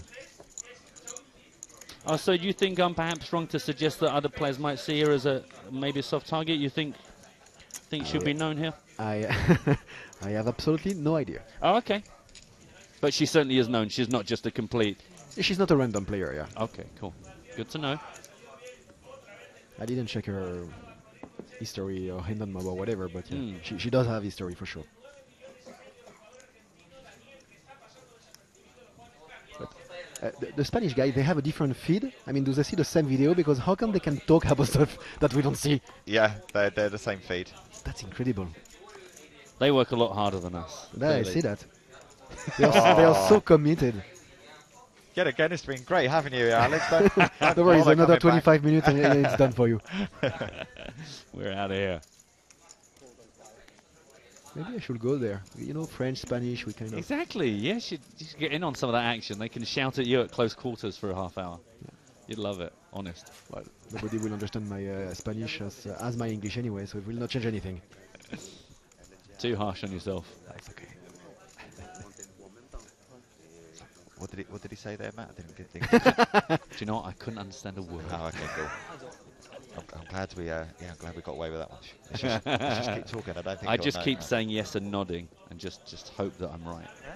Well, you're kidding, but a long time ago, yeah, I had a colleague in my company that I had to speak to him on Skype because I was just not able to understand him. Wow. I'm just trying to recall which nationality he was. So Geordie? I know he was Scottish. I think. I know. Yeah. I know. A lot of Europeans really Yeah, struggle well- with Scottish. Oh, yeah, it's tough. Very, very tough. I must admit, Scottish is probably the only like British accent where if it's really strong, I'm like every third word I can, you know, like one of those guys with a really deep Scottish accent that speaks fast. I'm like just about picking this up. Rasbin Nesbitt, do you remember that comedy Yes, show from, yes. on the UK TV? I could never understand what he was talking about. It's a tricky one. Here's the current chip counts from our final 7 players. Levi still top of the counts. Chen right at the bottom, 13 big blinds. Hanging on. That's great.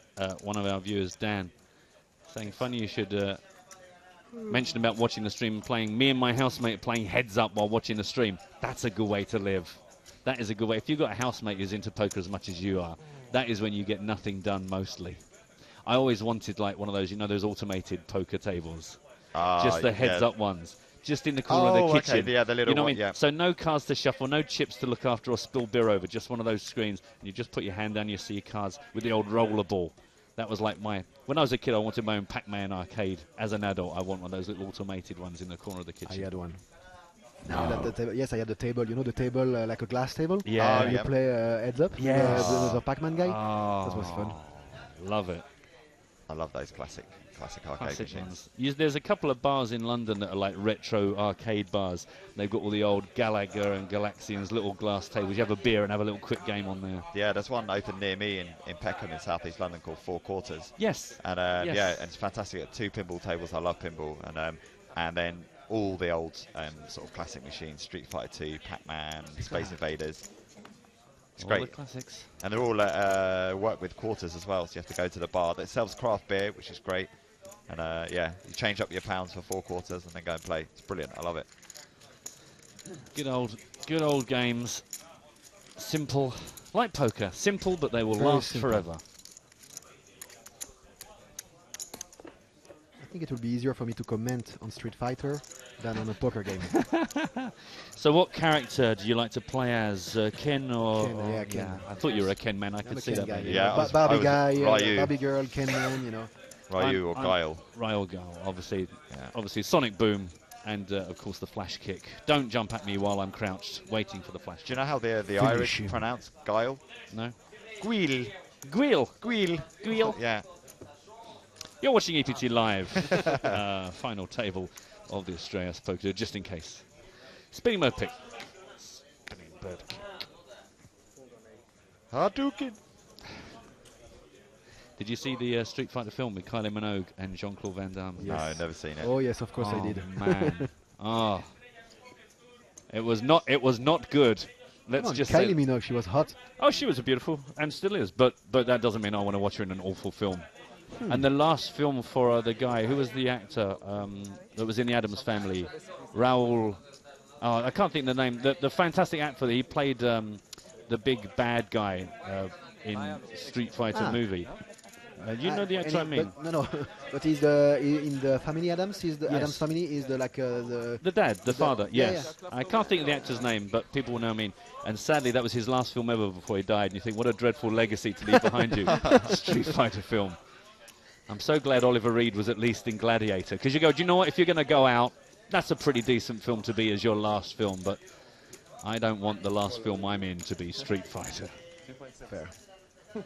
Andrew Cheng gets a walk in the big line with pocket 4s. Raoul Julia. Thank you, Jeffrey. Raoul Julia was the name of the actor. Thanks. Thank God they're on Twitter. Where do I live? Could somebody tweet me where I live? Because sometimes I get confused. Can you ask for the lottery numbers as well? The for lottery, tonight? yes. Alex would like to know, could you please just hashtag EPT Live the lottery numbers? Someone's photoshopped Guile onto a Super Mario game as well. I like it. See, that's the thing, is you only got to mention something in passing, and suddenly you remember there are people listening. They all react. Thanks very much, guys. People asking if we are watching the main event or the main event of Estrellas. This is the Estrellas final table. Started with 9 today. We've got to get down to a winner. Nice to have you with us, Victor. Thanks for watching. And tomorrow we will pick up the main event, and then we will ride that all the way through to the final table. Cards up. Myself, James and Joe. James will have his moustache by then. It's going to take him a few days to grow the real one, so we'll get a stick on one for the now, for the moment. All in, Mr. Chen.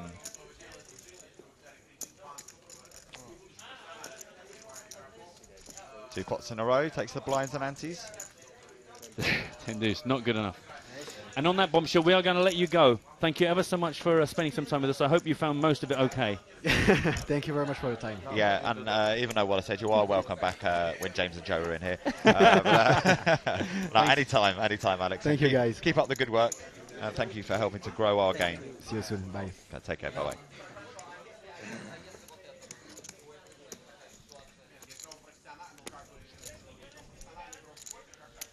Meanwhile, this is what's going on out in the room. Don't forget about the EPT Live League.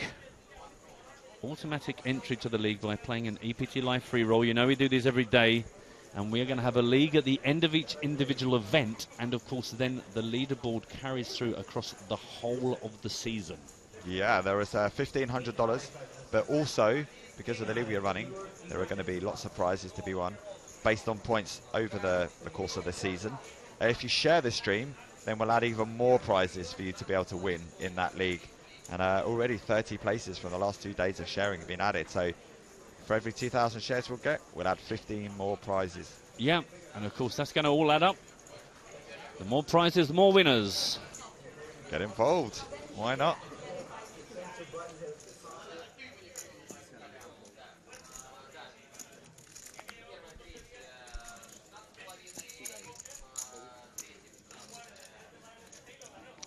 There is confirmation of the way in which it works. Share us 2,000 times. Win more. Simple as that. Spread the word. Spread the love. Share the video stream. Share it with friends or just annoy strangers. Press the clickety-clack icon.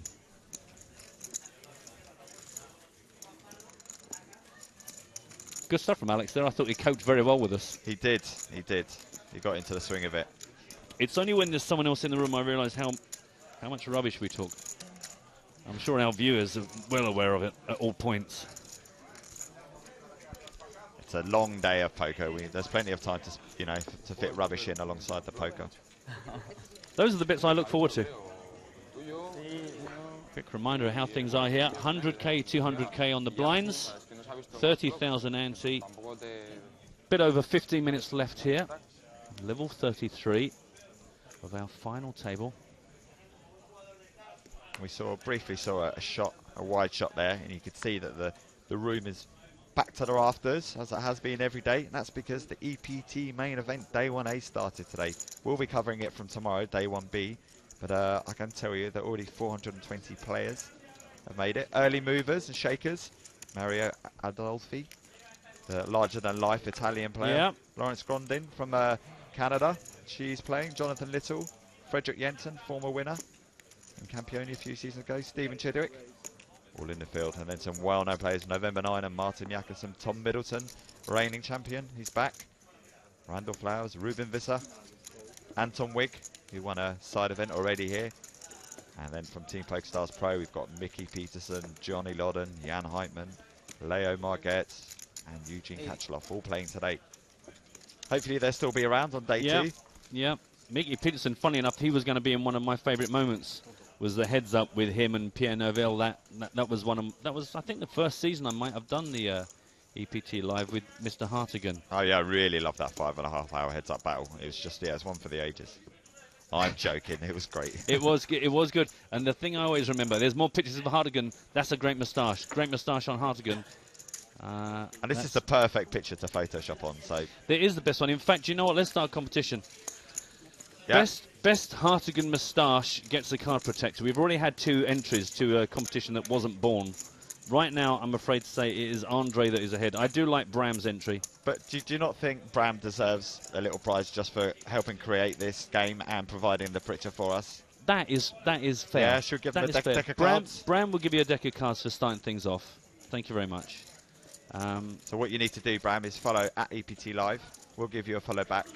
Bit of DMing going on. We'll get your address and we'll send you a pack of cards. But you will probably see, if you are following the hashtag EPT Live, you will see the picture of Mr. James Hartigan. 2 moustaches have already been gifted. Best moustache Photoshop wins the card protector.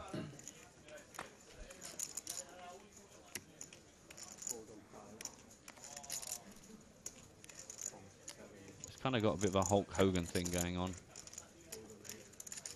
I like it a lot.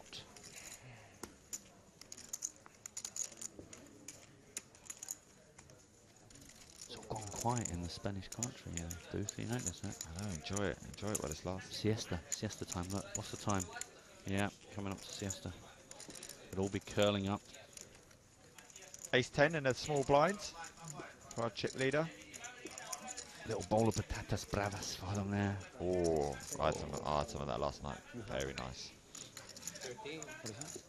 Makes it 600,000. Uh-oh, here comes our Argentinian crazy friend. They're suited, he's getting involved. They're suited, one of them's a 4. If you add them up, it comes to 6. 6 is within his range. That's the way I'm working out his range now, is to add the cards together. And if it's a number bigger than 5, that's in his range. So this very much in his range. Definitely. Obviously, they're the same colour as well.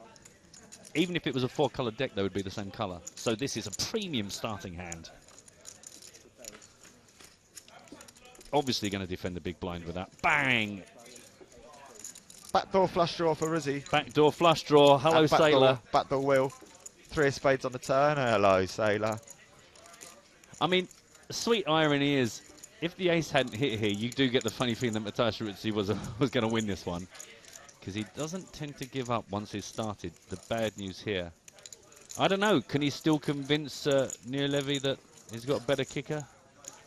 I'm not even going to vaguely try and guess what's going to happen here. He too good for me. 4-2 spades seems legit. I'm agreeing with our Twitter followers. The 4 deuce is a strong hand. 1.37 million in the pot. But this is an ideal flop really for him to float on, because he can float and maybe then convince his opponent that he does have an ace, and then if his opponent checks on the turn, he can take it away. And he's got a lot of backdoor opportunities, and his hand will be massively under-repped if he does manage to back into something. Is that the face of a man who floats? Yes. That's a man who would float 4 streets if he was able to. I reckon he's going to raise. But then if he does raise, you know, he's probably only going to get action from an ace. Oh, what? Come on, that's not the Rizzy we've come to know and you know love why? and admire. It's because neither of us said there's a chance he's going to fold here. We hadn't even considered that move, and that's why he did it. True. Or maybe he thinks now that it's been beyond the 50 minutes delay that people have caught up with what he did earlier on. Who knows? Who knows, mate? Who knows? Let's stop guessing. Being asked about the Welsh attending, I saw Roberto Romanello. I had a drink with him last night. Right, so that was the man I was gonna. I don't know of any others. I've not actually seen not a huge amount of Brit players in my general wandering up and down the corridor. There's a lot of Scottish here, not so many Welsh. Yeah, I don't know, Daniel. Thanks for asking. And don't forget, as well as asking for your favourite moments, as well as reminding you about the league, as well as having given you one of the questions, question 5 is now out there. We're also asking for the best moustache on James Hartigan. It's a creative arts corner. This is EPT Craft Corner Mustache Edition. Mustachio. Mustachio Edition. Meanwhile, it is round to Corinne Busher.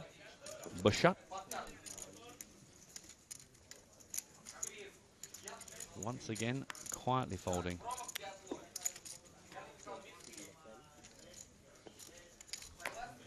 Well, fold. This is probably a fold, I would Probably imagine. a fold, exactly. Folding the small blind with the ace-jack. There's no challenge in it. The problem is, if you add it up, it comes to adge, which is not a number 5 or higher.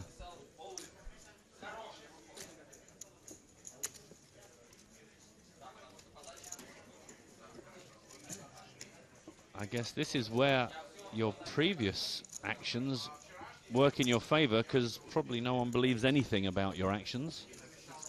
So to get a decent hand is potentially very, very profitable. Makes it 620, and that's good to get the job done.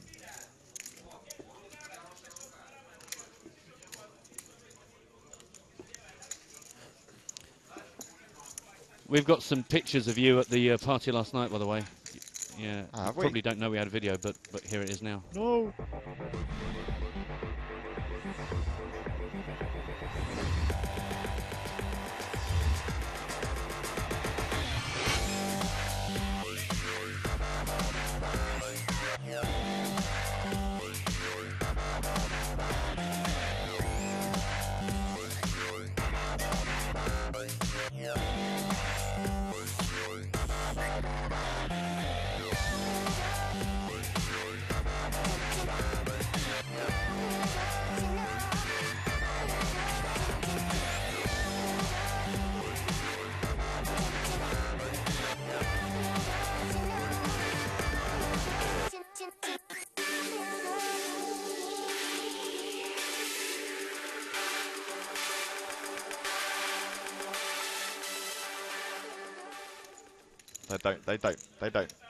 They don't let me go to those parties, Matthew. I don't play enough online. I know. Mark did look at me during that and went, I wasn't at that party. And I said, I know, it was a joke. He looked quite crestfallen. It was a rub down. It wasn't a joke. It was a needle. No, it wasn't a needle. It was a harmless gag to suggest that we would ever get to it. We can't even get to the hard rock, let alone the VIP parties.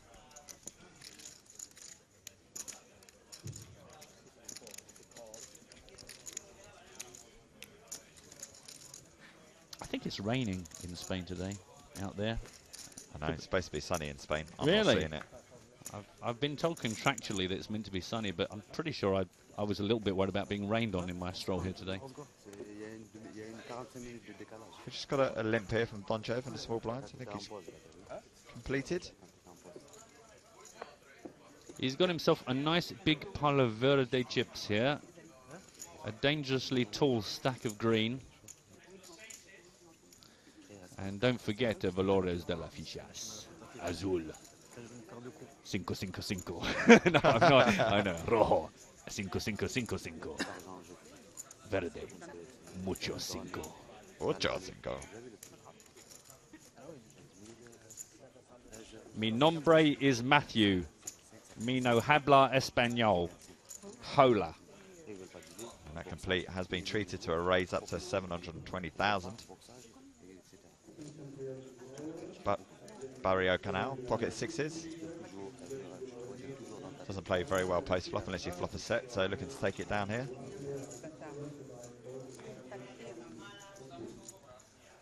No, thank you. Yeah, I think that's the right way to do that business right there. Less than 7 minutes left on the level, then we'll be going on a 20-minute break. So we pick up the action after that. Pick up some pizza. Pick up some tapas.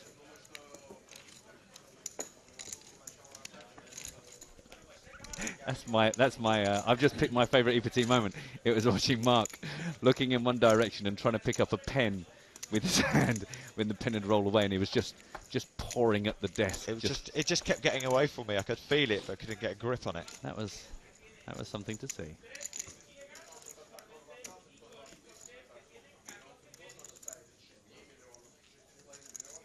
7 players left. The next one out, going to get himself 56,369 euros.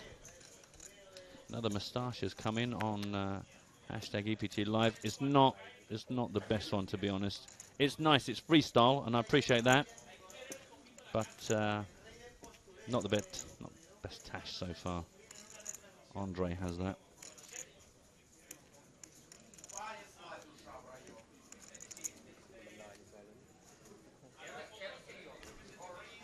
All in.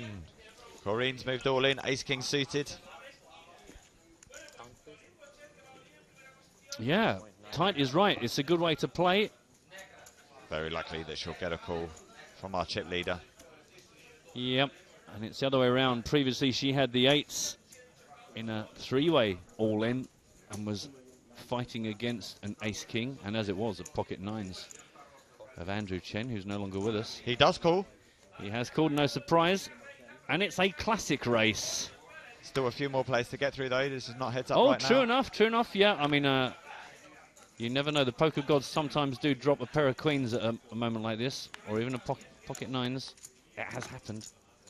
So they say. Doesn't look like it's going to happen this time. Just Andrew Chen to get through. And he folds from the big blinds. Heads up showdown. Cards on the backs, please. Flip them over, boys and girls. Good luck to everybody. May the odds be ever in your favour.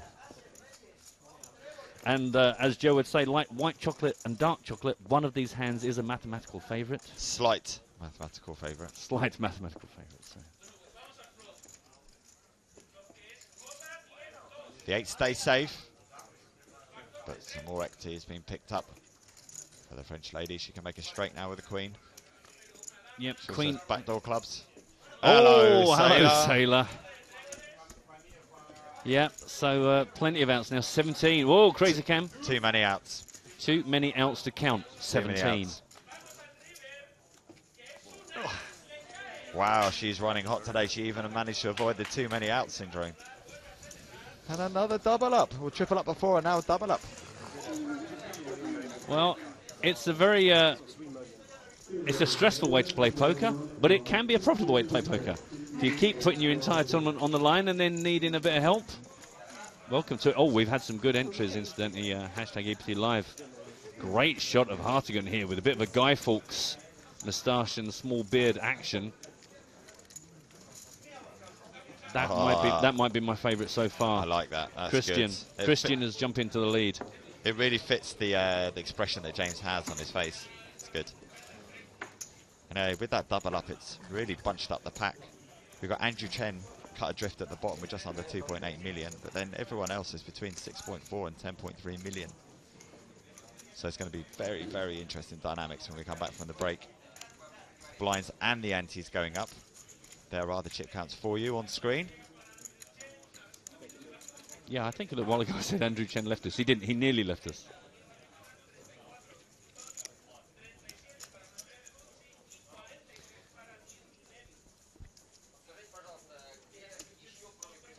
$11 big blinds. With 2.5 minutes left on the level. And there is Corinne Bachet. Settle down, get your chips in place. I think she's really enjoying herself, though, which is great to see. Yeah. Yeah, and it's funny, isn't it? Because everyone's actually relatively composed at the table, but as soon as there's a big hand, it's like everyone is on their feet and everyone is up at the little bit of a crowd that we've got going on.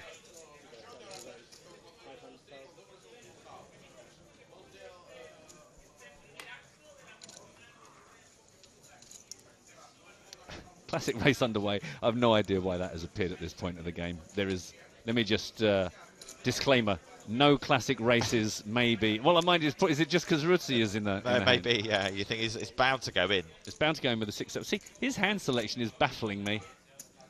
Baffling me. 6-7 hearts. Surely that is, I mean, that adds up to like, hang on a minute, 6, that's 13.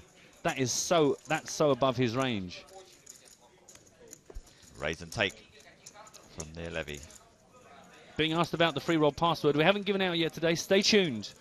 In just over a minute, we'll be taking a 20-minute break with the players, but we will be giving out the password during the course of today's broadcast. Yeah, still got 5 hours and 10 minutes before Yep. That kicks off anyway, so plenty of time. Yep, and we'll also be bringing you the second question in our EPT Barcelona long quiz, EPT 100 quiz. Another question to come today. Can you imagine what James is thinking when he turns his phone on? James is doing a lot of the shark cage filming today, so he's going to have his phone off. He's going to turn it on, then he's going to get all these Twitter notifications of him with random moustaches for pictures. I like that one from Frederick. It's Frederick Nordquist, very, very subtle moustache. Not quite so subtle from Lucky All In. I don't think he's going to win today's prize. No. Right now, Chris Jr.'s top of our Tash leaderboard. Another raise from our chip leader. Under the gun, ace-5 suited. Up to half a milli. You wonder if people's ranges are actually gradually getting a little bit wider, because everyone's being relatively, they're kind of being quite tight aggressive here, to use the old parlance. It's sort of, it's uncomplicated aggressive stuff.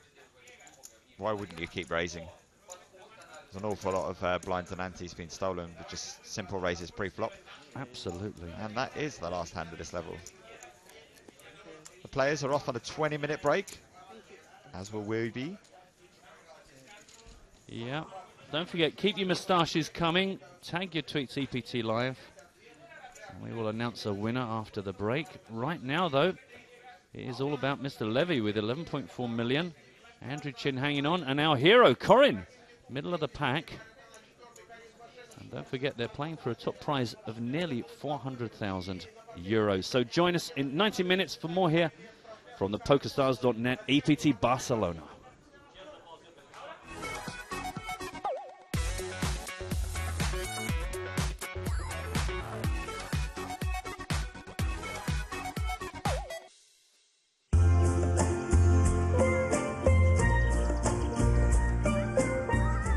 Hard again. Have you seen a tall English dude around here? I haven't, sorry. Ridiculous looking, kind of like Big Bird, but more stupid looking. Probably complaining about something. Really pasty. No? Hard again. Always does this.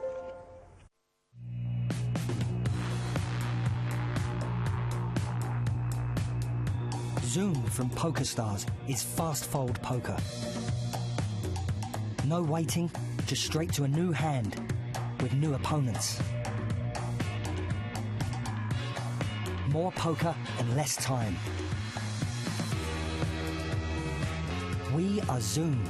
We are poker.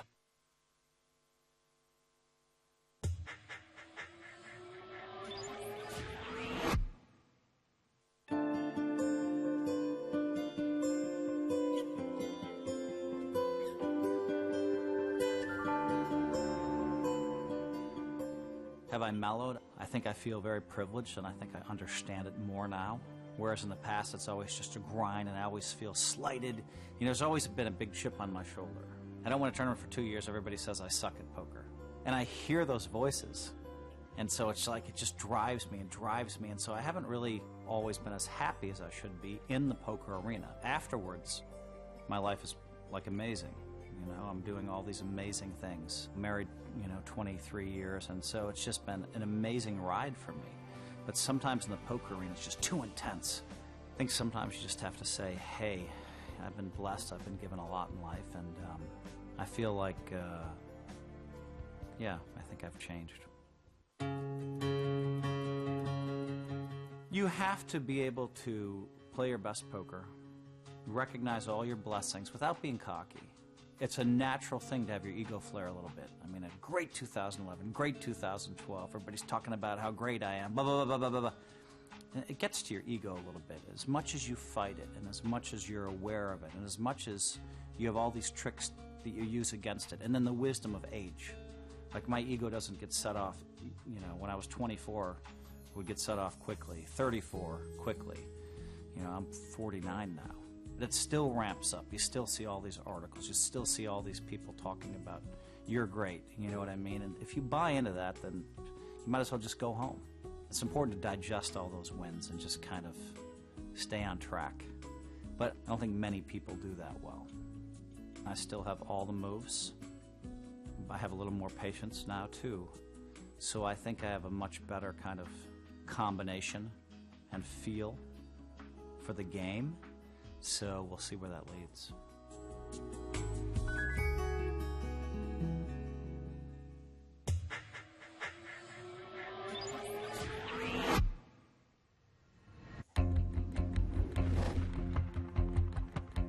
Tem algumas comparações entre o poker e o futebol que eu gosto de fazer. Tipo, a concentração tem que ser máxima. Tem que conhecer o adversário. Estou no começo ainda da minha carreira como jogador de poker. E tenho lido alguns livros de poker.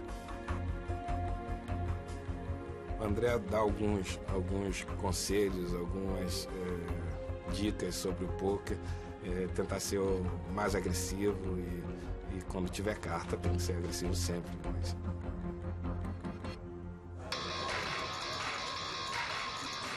Assim, na mesa vai ser diferente porque realmente as pessoas não sabem como eu jogo, mas vai ser divertido também tentar surpreender. Às vezes o lado de ser famoso pode confundir as pessoas, então eu espero poder confundir as pessoas com certa jogada.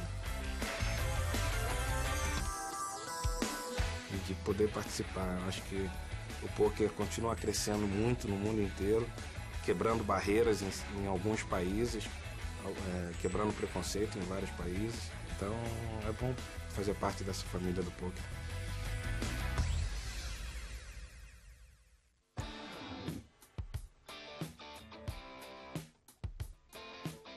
The main lobby of PokerStars 7 is easier to use than ever. Filtering games has been improved. Main tabs have been restructured. And there's a redesigned tournament lobby. Let's have a closer look at some of these options. In PokerStars 7 you can switch between play money and real money games with a single click. You can interact with single filters or many at the same time. The More Filters button allows you to narrow down your choices even further. You can also save your filter settings, so you can see your favourite games when you next log on. And if you want to turn them off, the Disable Filters button takes you back to the full selection of games. The Cash Games tab combines all the ring games into one place, with the most popular games being displayed first. The More Games button shows the full range of cash games that PokerStars offers, and the Zoom tab will show you every Zoom cash game running. For sit and goes and cash games, you have 3 views to choose from. The games view shows a full list of all games. The group view gives a simplified overview of all the available types of games, with a play now button for each game type to help you find an open seat as quickly as possible. Finally, the combo view combines the games and group views to give you 3 columns of extra information, including the option to show a miniature view of each table directly in the lobby. The Tournaments tab has every scheduled tournament that PokerStars has on offer.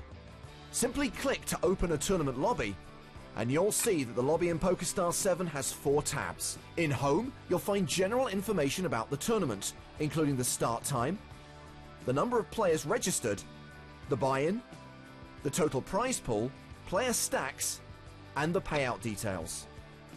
The Tables tab highlights where all the players in the tournament are seated. There's a chip graph tab where you can track your progress in a tournament alongside the average and largest chip stacks. And in the Structure tab, you'll find the blind levels, the payout structure, and more detailed information. If you prefer qualifying to tournaments rather than paying direct buy-ins, you can use the side panel, where you can click to see all of the available satellites to each upcoming tournament. The Online Events tab is where you'll see PokerStars' biggest tournaments, including our annual championship events, as well as tabs for Micro Millions, the Sunday Majors, and the Saturday lineup. And the Live Events tab has everything you need to access our live tour destinations, with events shown on a map for ease of use. Wherever you are, you can find a live event that suits you. Click on a star or a number to see more information about a particular location. Once you find the one you like, open the event lobby to see the event schedule and discover all the ways you can get there. The main lobby in PokerStars 7 is designed to make navigation easier and give you more control over your PokerStars software.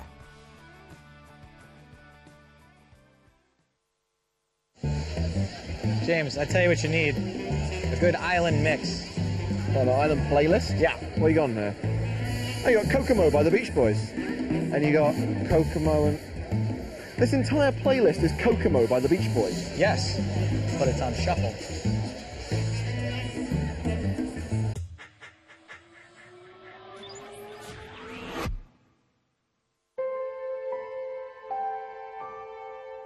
I genuinely have no idea what my job is. I think I would say I'm a writer, because that's the thing I do that's difficult. Because playing poker is fun, and making TV can have long hours, but it's sort of easy. And writing is the bit that, you know, I wake up in the morning and think, oh God, it's a writing day. So that's the thing I'd call a job.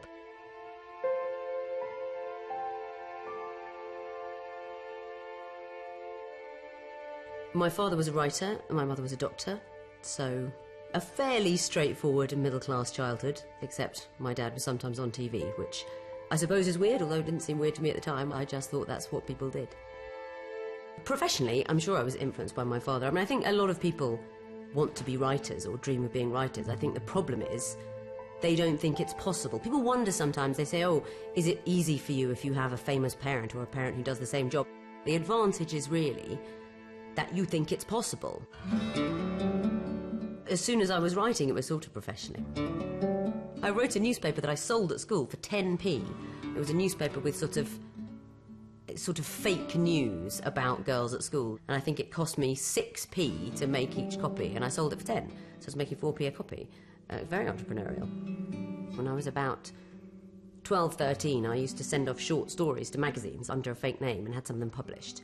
The first story I had published, I remember getting the letter, you know, and it was written obviously to my fake name. This letter came and my parents were like, who's that? And I'll take that, thank you very much. It says, thank you for your short story. It's a bit rough in places and needs a bit of a rewrite, but we'd like to buy it at our usual rate of £90, which was incredibly exciting. You know, these days I'd immediately be suspicious because they said they wanted to rewrite it. But then, you know, I was 13. I thought, I'm having a story published.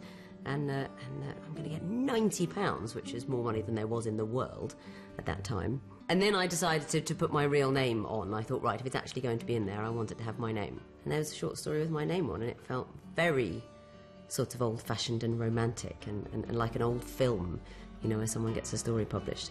It was amazing. Writing columns is probably the trickiest way of doing journalism. I've done interviews, which are fun to write up, and features. Columns are difficult because, you know, you have to generate opinions all the time, and especially these days, you get stick for them. When I find a story that makes me angry or that I think is funny or that I have an opinion about, that's what I write about.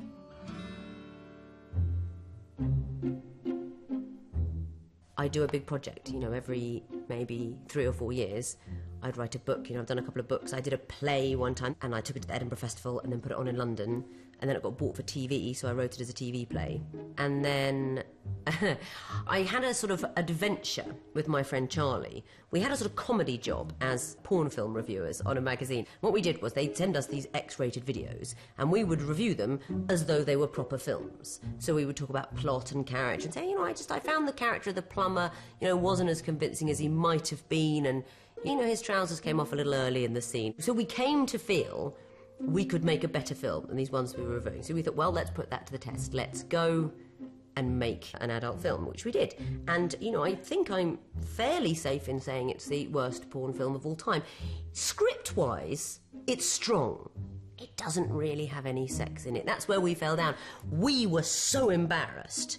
We were forever saying, I don't think you need to go further than that. Let's all have a cup of tea and a Kit Kat. We spent 2 or 3 years in this project, and we wrote a book, which I am quite proud of. I think the book succeeds in its aims more than the film does. And then I've written a book about my life playing poker.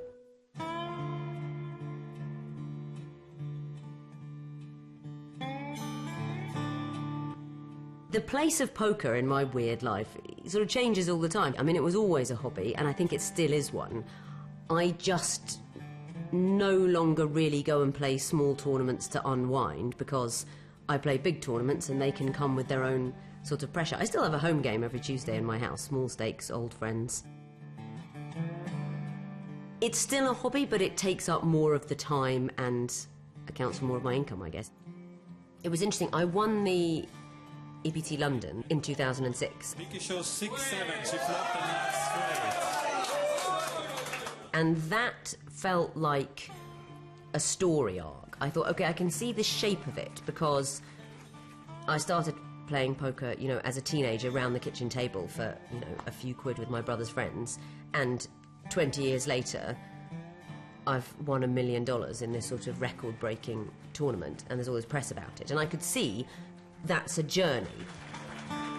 And I wanted to get into the book, you know, my life, the truth of the people I know that I've played with, the game of poker itself, all the stuff I wanted to do, so it was kind of daunting as an idea. But once I started, it wrote itself.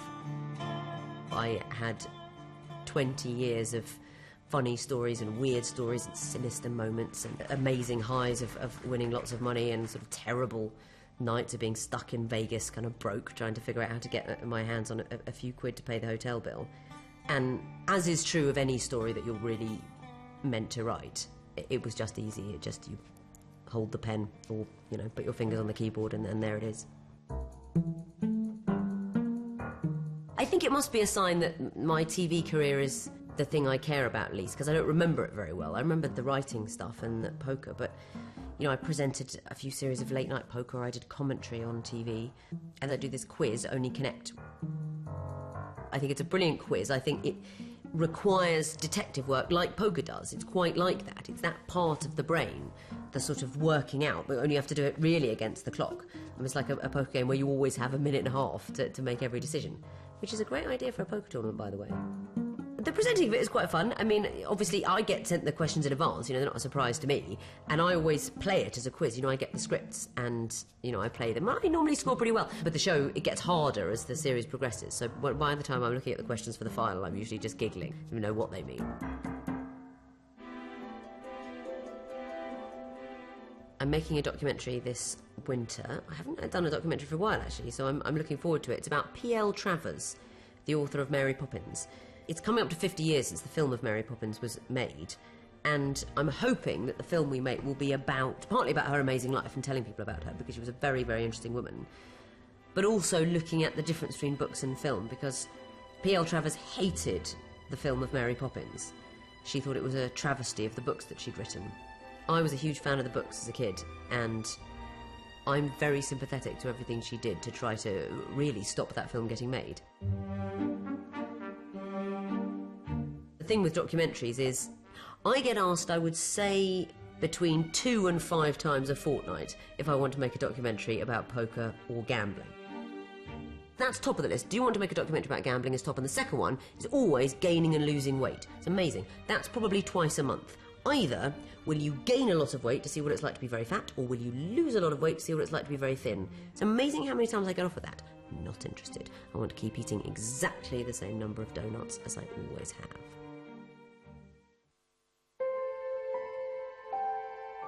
It's something that people ask you quite a lot. You're either in poker or out of it. What are you hoping to achieve next? What do you want to win? What do you want to do? I never really think like that.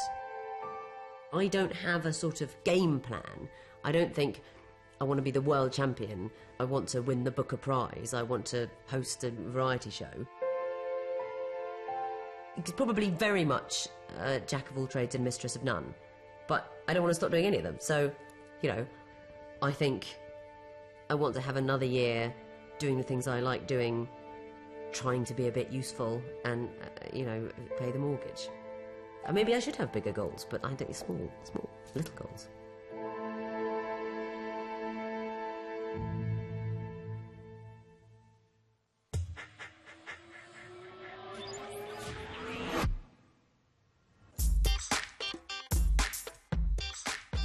From the day I was 4 years old, I wanted to be a professional actress. I banged around for a really long time. I made a lot of really brilliant movies. And then I got to the age where everything sort of slows down. That's about the time I started to get interested in poker. Poker, it's just this crazy vortex. It just sucks you in. Fold, fold, fold, raise, call, raise, fold, fold, fold. When you're putting in thousands and thousands of hands, the acting kind of falls by the wayside. I'd always look at the movie and I'd say, well, would I rather do this movie or would I rather play poker? And the answer was always play poker. I had the noble ambition of wanting to become one of the greatest there ever was, and the not so noble ambition like, I'll show you all. It's really funny because normally I don't talk about money, but in poker, it's how you keep score. It's so important to get to the top of the worldwide money list. That's one of my goals, seeing myself move up the women's all-time money list. And you go, wow, if I could make 100,000 more, I'll jump over so-and-so, and then I'll be, you know, a few notches up above. I thought it's probably not a good thing for people to think that you're a degenerate. And I thought, you know what, I am a degenerate. Embrace it.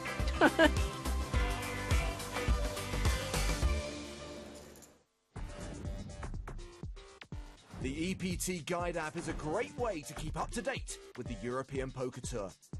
From the home screen, browse locations and check available schedules by tapping on the images.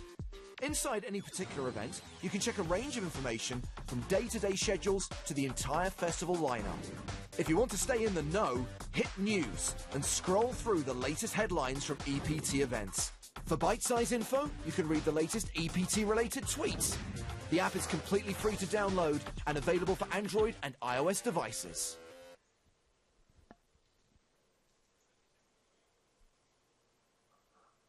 All right, one fun thing before we go. This is a fun thing. Seriously? Like, look at the line. There's like children, toddlers.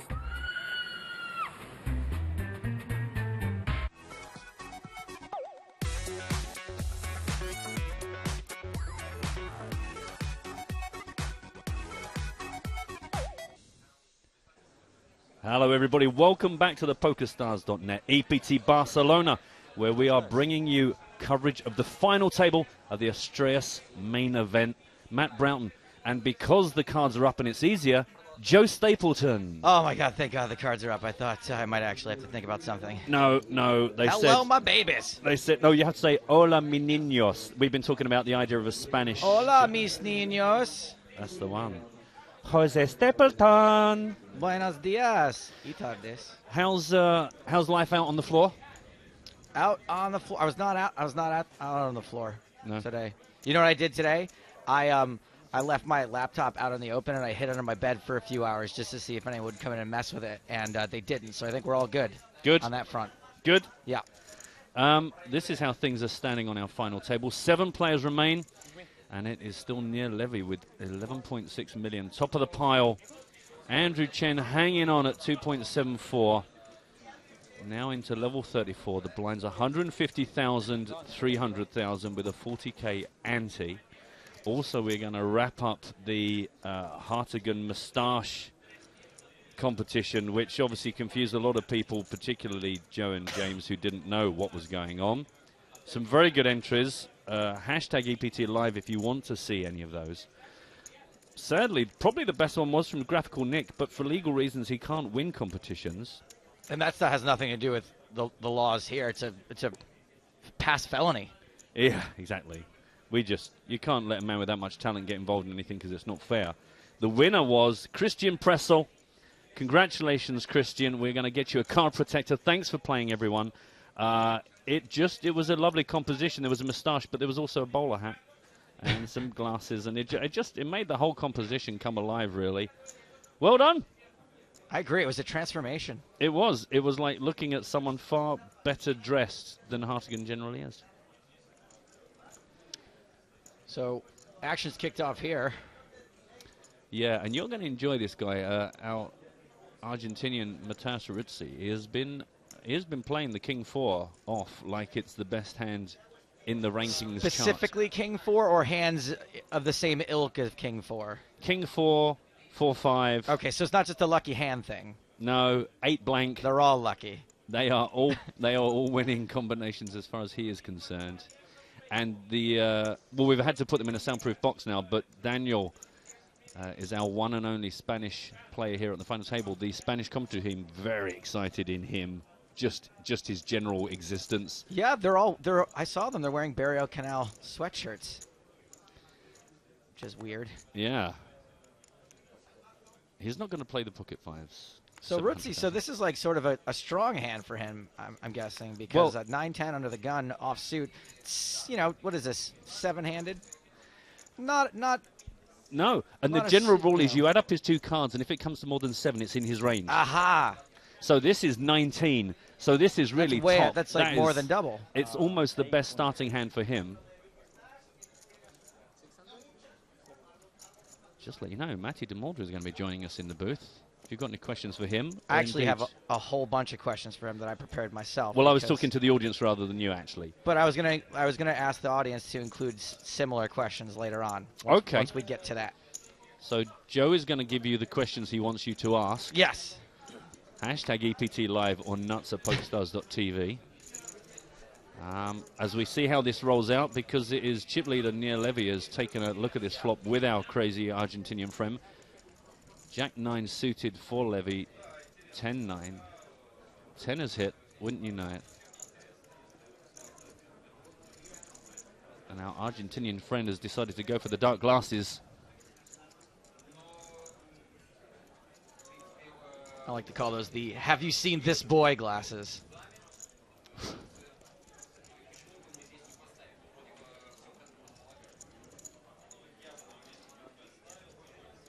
All about the check right now, all about the check.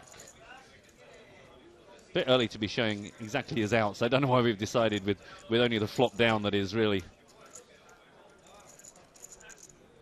that thin. Graphical Nick is working on another Photoshop, maybe. Yeah. What an unfortunate thing to happen in the graphics department right after the most elaborate Photoshop ever. Exactly. So both players pick up a 9 here. 1.8 million in the pot. Anybody want to go at it? Just happy to show down with the overcard on the flop. Check it down, see who has the second best card. And you'd think Rootsy would typically start betting now.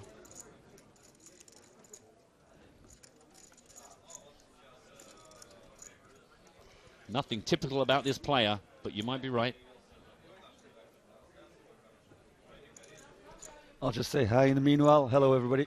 Matthias de Mulder. What's up, buddy boy? In recovery mode. From the party. Yes, sir. It was a long, long night. See, we're covering the Estrellas main event here. Yep, final table today. We got a woman we as do. well. We got a woman. You are literally absolutely on the money there. Still sharp. Still on fire. Yeah, French player. Corinne. She's a lady. She's from France. She's done pretty well for herself, to be honest. She managed to survive a triple way all in with 8s versus 9s versus ace king. Managed to get a straight out of it, so she's a very good player.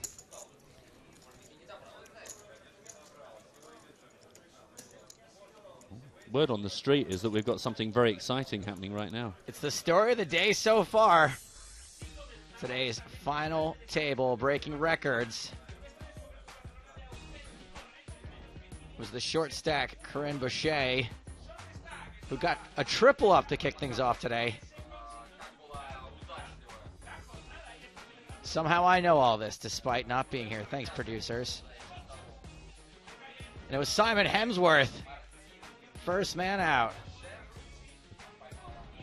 Next, the Hungarian Belatov. He was out here in 7th place. That would be 8th place. So 7 players remaining. Just explain this to me. So I've been sat here all day watching this. Yeah. But when it comes to the story of the day, you get to talk about it, even though you have no idea whatsoever. You looked at me blankly. I didn't know if you had the same information I did. But I didn't need the information, Joe. I've been here. Right. Unbelievable. Well, they thought I should do something. No, well, you added that level of authority to it. What with you having just not seen it? Yeah. That's because he was bullied as a little child. Well, and apparently still even now. It was very exciting, I can assure you. She was very happy about it. She jumped up and down for some time. It actually took her about 10 minutes to recover from it. So you know that there was real emotion involved. Again, these cards add up to 3, so that's slightly under his range. Normally he needs them to add up to at least 5 to play them, but the Jack 3 off, worth defending the big blind. You count a Jack as a 0? Yeah. Interesting. It has no cash value.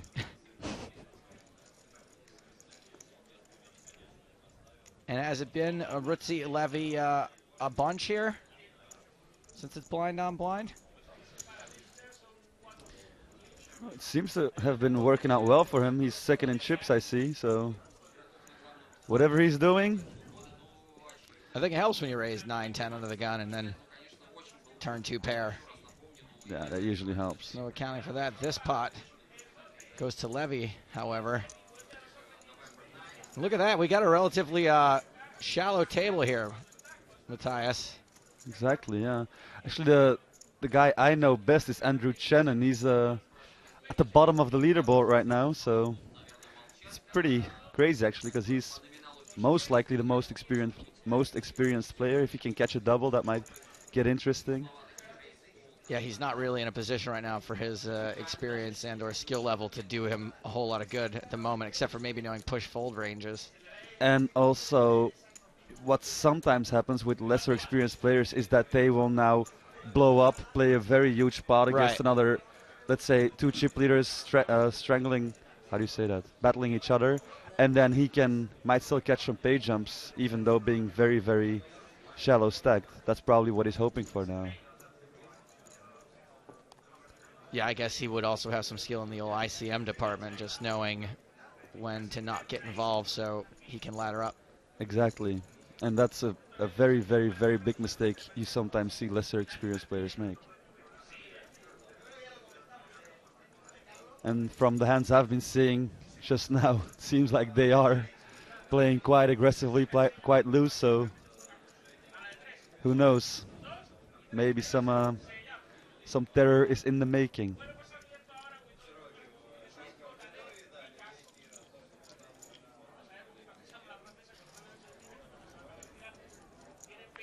So Gitoon opens ace-jack suited. Got folds all around over to Levy.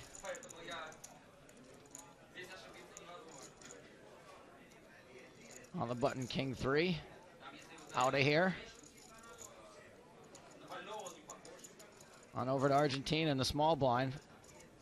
I think this is a pretty straightforward fold for almost everyone, but we've heard this guy, he likes to play. 7 million, 8. And sometimes he also likes to ask how many chips you have before folding. He has a very serious face. This seems like a very clear-cut call, defend out of the big blind. No reason to do anything else. Oh, he goes all in. We heard the words all in. That's exactly what I said. I mean, this is something you just really, really, really can't do.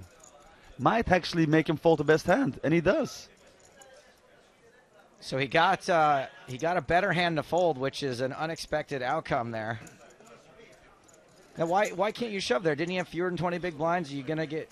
You're getting a very good price out of the big blind. I think it's just a little, in that situation with a very, very short stack, it's just a little bit too loose to jam there.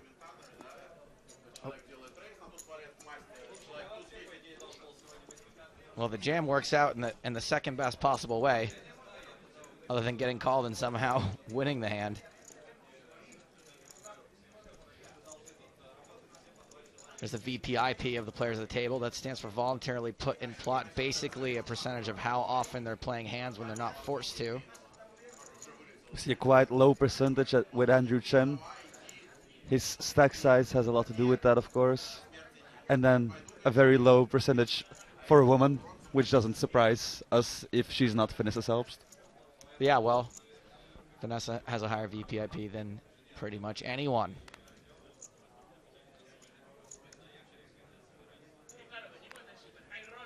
Apparently it was Corinne's triple up that took most of Andrew Chen's chips.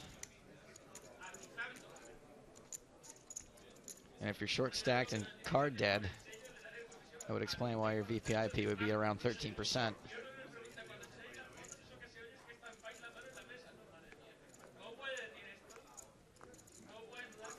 Actions folded around the Brutzi on the button. King 8. We've already likes to play a pretty wide range of hands, but on the button this wouldn't be an outrageous raise. Especially since he's second in chips. Granted, no one's stacked all that deep.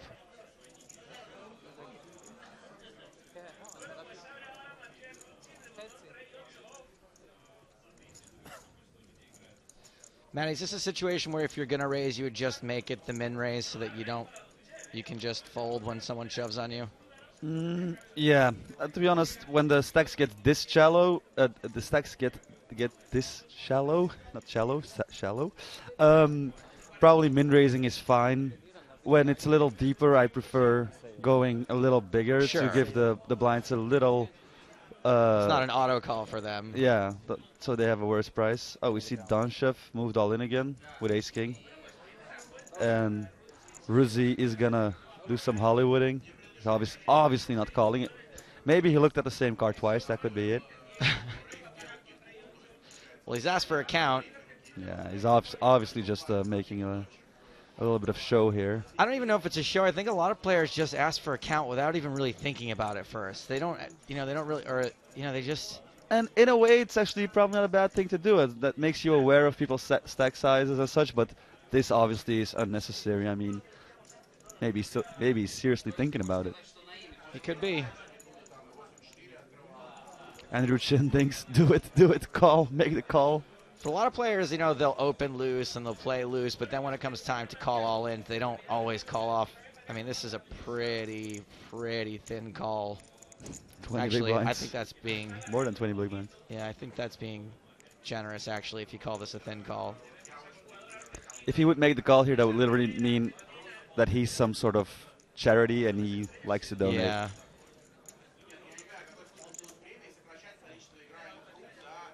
And he eventually comes to the right decision. Very much enjoying his camera time. Matthias Rutzi. Speaking of Matthias's, I had some questions I want to ask you, Matthias de Mulder. And I'm so sorry, because I know you must have answered these a million times before. But, I'm absolutely fascinated with the fact that you're twins. Okay, that you and Chris are twins. And I just have, a bunch of questions about being twins. It's just some rumors that I've heard, and I was hoping you could, help me get to the bottom of them. So just yes or no answers, right? Yeah. Can you feel each other's pain? No. Can you share dreams? No. Have you ever switched places at school? No.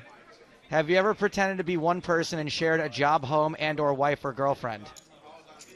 No. Is it true that twins can't touch their tongues to their ears? Yes. Are twins still considered to be Homo sapiens like the rest of us? Yes. Is it true that all twins share some form of mental telepathy? Jesus. In a way. In a way. Oh, okay. Now we're on to something. I'm going to put a star next to that. I just didn't want to say no entire time. Is it true that if you don't wear matching outfits, your life force is slowly drained, which is why all twins have to wear identical pajamas? No. All right. If anybody out there has questions about Tim's for Matthias de Mulder, send them in. Hashtag him EPT Live. Whoever sends in my favorite question, no, Matthias's favorite question, is going to get, what can we give away, Justina? What do we got? A cocktail napkin, really? Hotel soap, what else? Jeez, come on, what can we can do better? By the way, Hotel shampoo and body wash, it's the same thing. I just can't prove it yet. I can't prove it yet, but I'm gonna bring it. I'm bringing that stuff to a lab next year. Same stuff. What can we give away, Justina? A night out with Joe Stapleton. A Barcelona t-shirt. Okay, so get your questions in. Hashtag him EPT Live. The best question about being a twin from Matthias de Mulder is going to win a Barcelona t-shirt. Let's catch up with the action here. Folded around to Donchev on the button, who raised with King 10. Barrio Canal with Jack 9 suited in the small blind. He's thinking about it. It's a tempting hand, right? Don't you just want to play Jack 9 suited? I mean, it's so good. A little bit deeper, it would be an okay 3-bet, but the stacks now are so shallow. It's basically impossible. Andrew Chen made the call. This is a just a 5 we've seen so far. What would he just call with that short of a stack? could be like a 6-5 of clubs would make sense. 7-5 of clubs. I mean, 2 5s he jams, right? Yes, exactly. The thing is, in the big blind, you're getting laid such a good price that even when being super shallow, it makes sense to defend. What about ace 5 of clubs? No, that's a tricky one, actually. I mean, I think you should be jamming there. Then you're well ahead of, well, not well ahead, but you're slightly ahead of the button's range, and he's the very, very short stack, so he doesn't have to take that much ICM into consideration. No. Well, we know Chen is ahead for now. Very likely to no longer be ahead unless he somehow had king 5, jack 5. Well, if he has king 5 Joe, then he's not ahead. He's not ahead. Oh, man. I got to go back to that old rule book. I meant to say he might. I think he's. I'm not going to backpedal out of that one. No, I'm not. I just got it wrong. It happens. Donshev just checked through on the river. That makes up there you have 5, 7 clubs, suited connectors. I don't quite understand why Chen didn't decide to bet the turn, as in to sort of protect his hand, protect his equity, because it's quite vital for him to pick up the pot there, and you don't really want to give free cards to two random overcards to his pair. So I mean, I guess maybe he just doesn't bet at any point because he just doesn't want to have to call it off. Well, I mean, 5 and a 7 kicker. If Donshev raises at any point, I mean, it's pretty clear cut that he has a better hand. The thing is just that also if he checks, well, when he checks on the turn, he's sort of putting himself open to being bluffed, which you also want to avoid with a weakish 2 pair there. So I mean, maybe the plan was just, I'm going to get a free showdown, and if not, I'm folding. He just really wanted to get to showdown there. Yeah.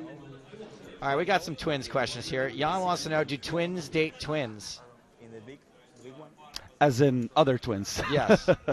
I mean, I guess there is people who do that. I mean, I would think it's quite weird. To be honest, I think, to me, twins are weird. I think it's a weird thing. I mean, I don't even realize I'm a twin myself, but yeah. 2 people looking the same, so it's kind of an odd thing. John wants to know, are twins better than normal people at synchronized diving? I must say we're pretty good at it. Oh, there's another one. Okay, there's another one. Never done it. But some of these are not fiction in twin factor fiction. Some of these are true, like the whole pajama thing. Let's pick up the action on this hand. Barrio Canal, ace 10 on the button.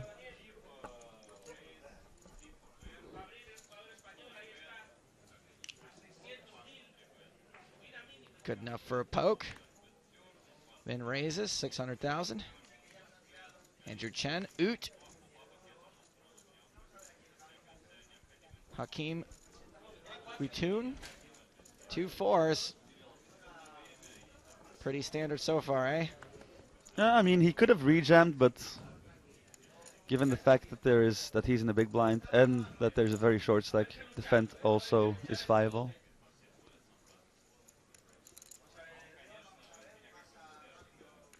Check on the flop.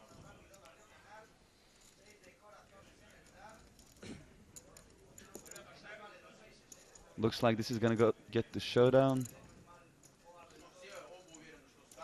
Check. 5 on the river.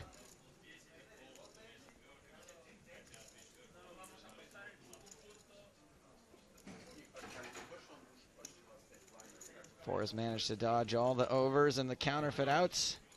We are at cheap showdownsville yet again.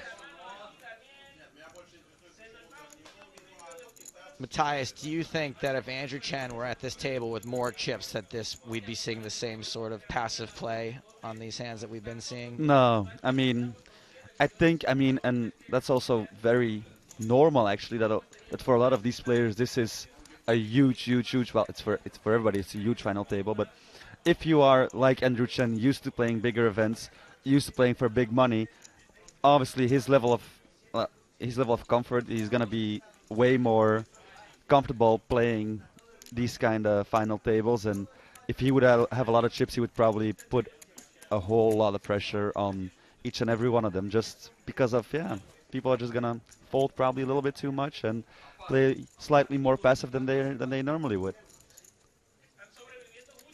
I mean, when your chip leader has only got 38 big blinds, this is still really anybody's tournament, I think. True. I mean, now you could be chip leader, lose 1 or 2 hands, and you could be the short stack. So your every move is also very, very important, and you can't afford to make any mistakes.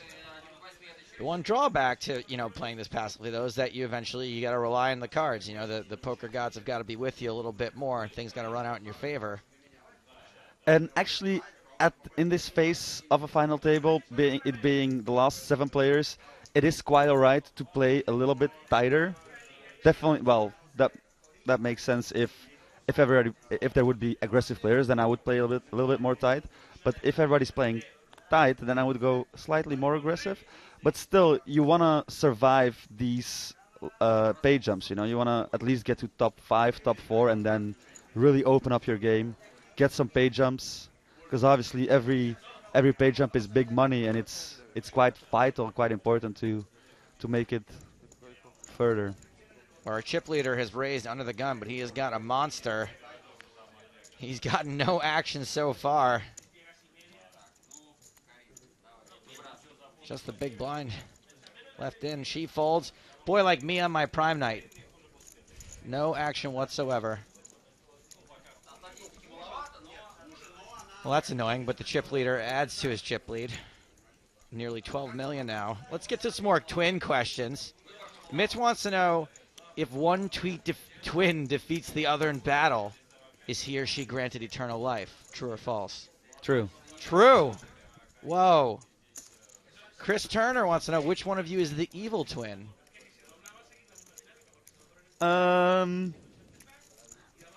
Both of us actually have some evil in us. Let's say there's a little devil in the 2 of us, but now I'm trying to figure out, is that something the evil one would say? There's a little evil in both of us. Oh, it's enough to make your head explode. Donnie wants to know if you ever get tired of being asked questions about being a twin. Yes, very much. Hey, Donnie, you might have won yourself a T-shirt for that one. James wants to know, do you look in the mirror in the morning or just at Christoph? I prefer looking in the mirror. I mean, it's not a beautiful sight. Oh, looking at Chris, that is. Cormac wants to know, have you ever burst into a bar where Chris has been in the bathroom and shouted, "Quick, the future! You must not proceed"? No, that hasn't happened, though. Oh, you gotta do that. These are actually pretty good. Darren wants to know, do you often use the line, "It's not you, it's me," when you and Chris are sorting photos? No. No, that weirdly, but it hasn't happened yet. Who sorts photos anymore? He'd have to use a time machine for that. All right, let's pick up the action here. We'll get to some more twin questions. Twin fact or fiction. Actually, we're pretty boring twins, man. I have to say no to every freaking No, there's been question. some good ones. Synchronized diving? Yeah, but that was a lie. Mental telepathy? It doesn't matter. Look. Reality is a lie. Matthias. True. All right, Donchev. Suited Broadway.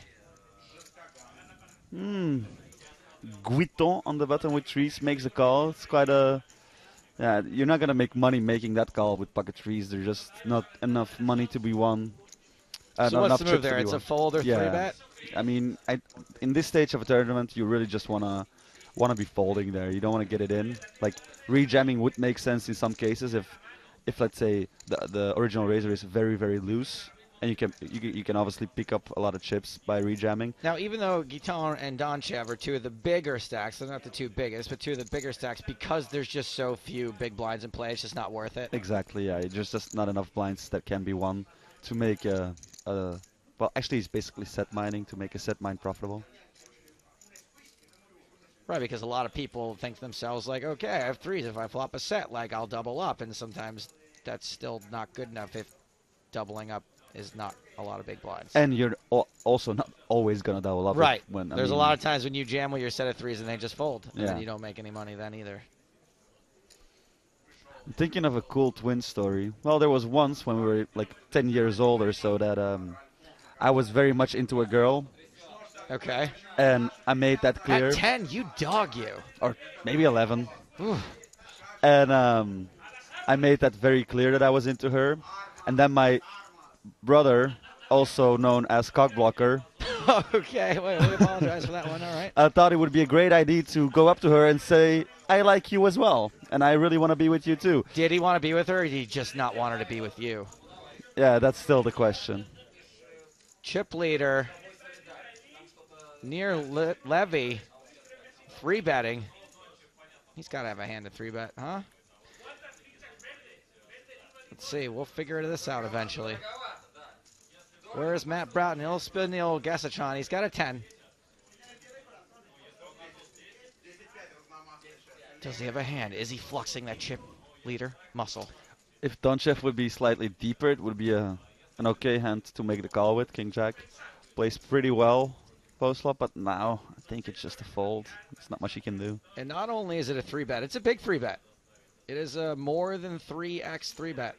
Well, yeah, it's a squeeze, so it makes sense to go bigger there.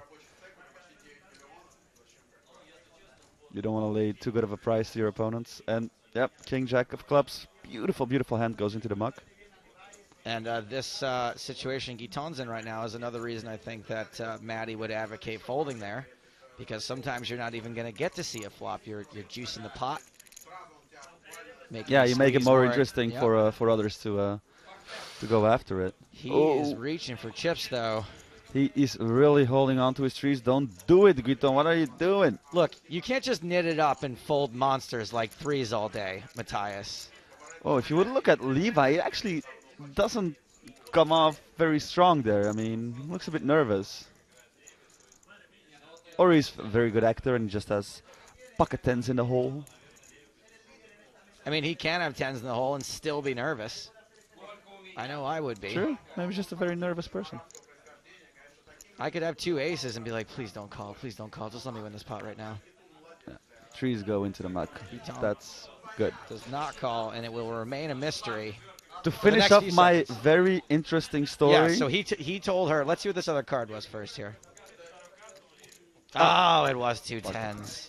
Should have known. You owe me a Coke. Anyway, so yeah, he told the girl he likes her too. Because he liked her or because he just didn't want you to have her? He was just hijacking it. He was just going after it, bastard. I still remember, all these years later. So he goes up to her and says, yeah, I'm really into you, blah, blah, blah, blah, blah. And yeah, he kind of screwed it over, and in the end, she didn't want either of us. So.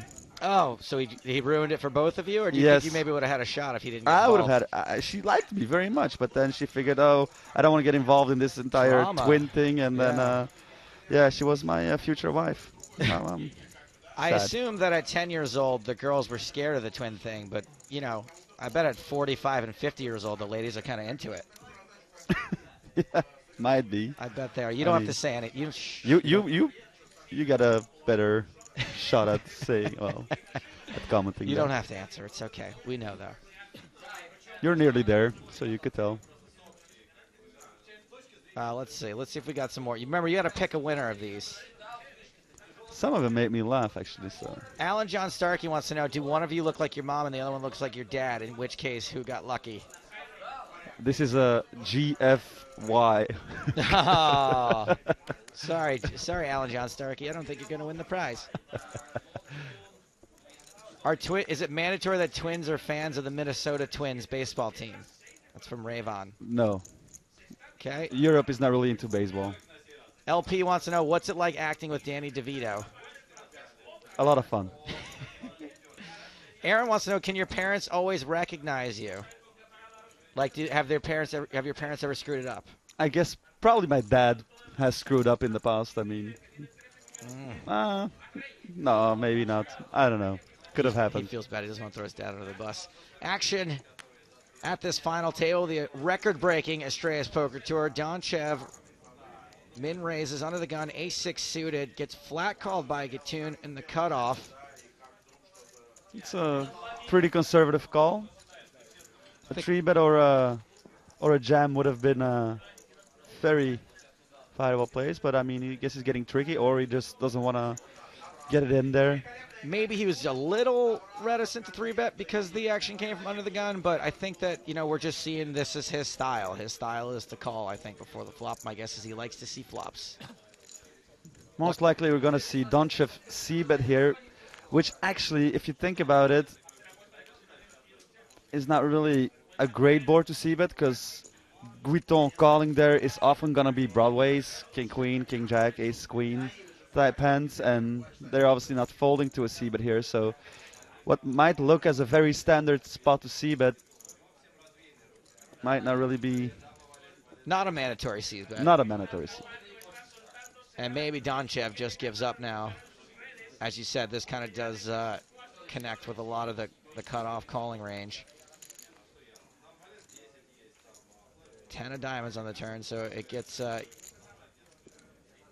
little bit worse for Donchev, because if Guiton were calling with a draw, a lot of draws just came in. Exactly. Jack that improved, a lot of diamond draws, ace jack that has peeled the flop, so with no equity whatsoever, you really just don't want a second barrel there, not in this spot.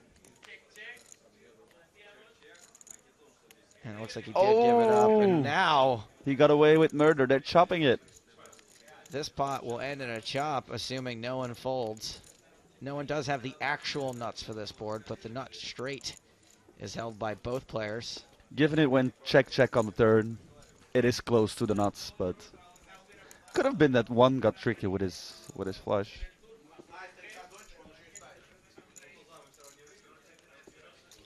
The only thing we can really hope for here is that they chop this pot quickly, everyone. Does anyone know, when James is in the booth without me and there's a chop pot, does he still do the song, or does he only do it with me? He only does it with me? He's not like Paul Simon. He just ditches Garfunkel and then goes out and makes like a huge career singing all their songs, right? Okay, so I'm not going to sing the chop pot song. This is a chop pot, however, which everyone does love, and I'm just going to leave it at that. Back to the twins questions. Bram wants to know, do you ever call your brother ugly? Yes. Okay. Summer says, holy cow, our editor on the EPT is a twin named Chris, and his brother is Matt. That is some Twilight Zone stuff right there. Let's see, what else do we have? I'm going to read 5 more of these. Wanda wants to know, which one of you is your mother's favorite? My mom loves both of us, but me. Correct. Oh, no, he changed it. If twins perform a fusion dance, will it rip a hole in the fabric of space and time? Obviously. Please don't do that then. I like space and time. I don't want a hole to be ripped in it. Have you ever experienced any bizarre moments, such as people asking, do you have a twin, or have you been just changing your clothes all day? No. These questions often sound like they could only come from you. You have a lot of twins out there. Henri wants to know, which one of you is older? My brother, 3 minutes. 3 minutes older.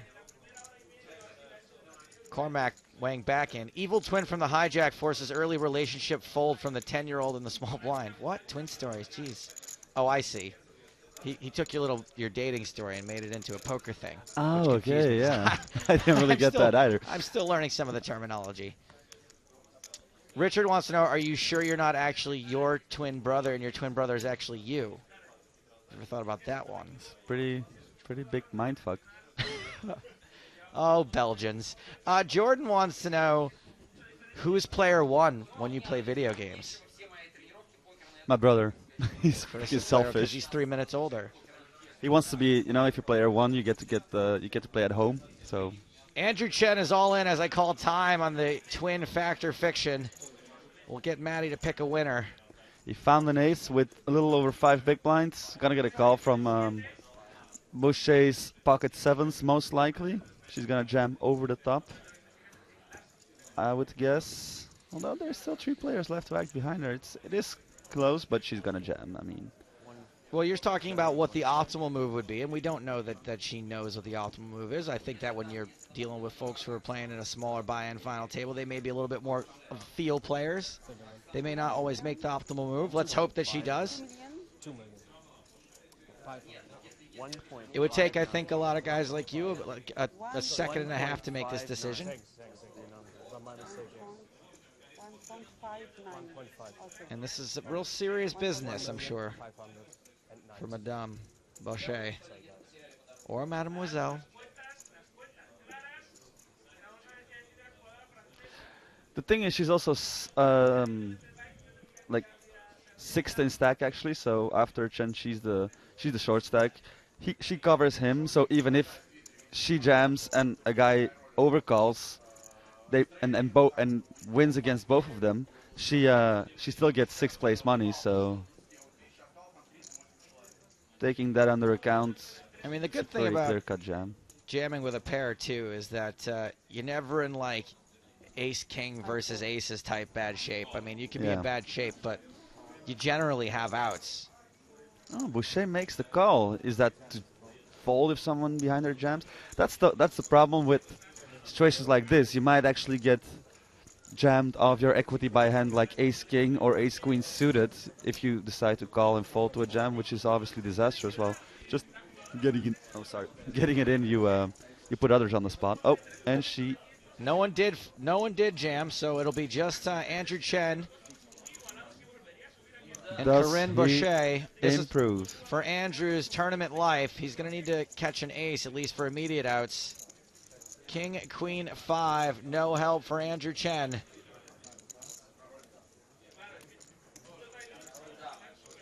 Let's see the turn. 6 on the turn. Still no help.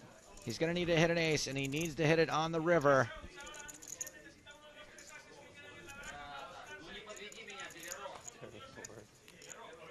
Oh! He does hit the ace on the river. Andrew Chen doubles up. Barry Greenstein was right. And poor Corinne, you know, she may end up thinking that she made the wrong decision there just because of the way the board ran out, but I hope that she's okay with the call she made. This is just bad luck, really. It's pretty crazy, actually, because, yeah, that ace on the river changed, well, a 17K difference in pay for each and every one at the final table, because there is a 17,000 euro pay jump in place right now from 7th to 6th. And here is a non-superfluous slow-motion replay. That ace on the river actually mattered quite a bit. Andrews Chen, look at the over-celebration from that kid. Unreal. And poor Corinne on the biggest stage of her life, more than likely. It seemed like Andrew Chen felt a bit sick for her, but obviously he's just very happy to have doubled there. He's actually still quite short stacked, but hey, not the shortest stack anymore. Poker's the opposite of the song. If you're happy and you know it, don't clap your hands because everyone will think you're a jerk.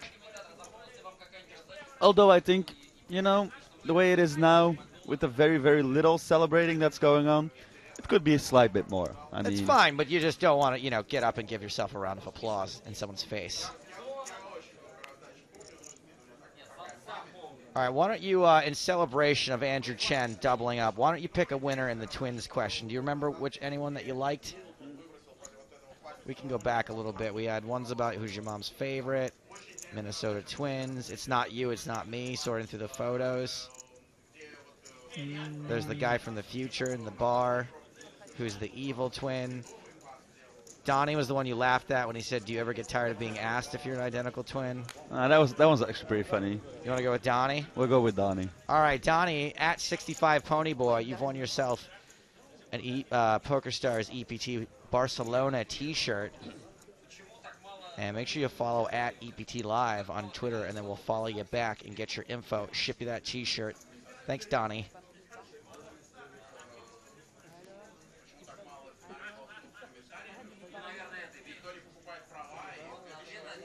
So Levy, the chip leader, opened this pot with Jack-10 suited. Donchev in the small blind with 2 7s.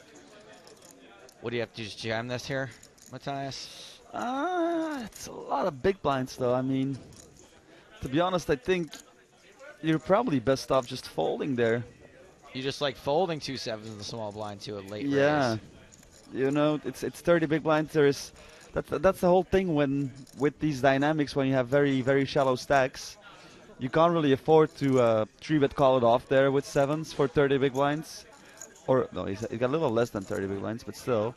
You don't really want to jam and be at risk of being eliminated. So I think if he would have less chips, he could re-jam potentially, but now I think it's just a fold. So he's got a little too many chips to get it in with 2 7s, and a little too few chips to 3-bet fold with 2 7s.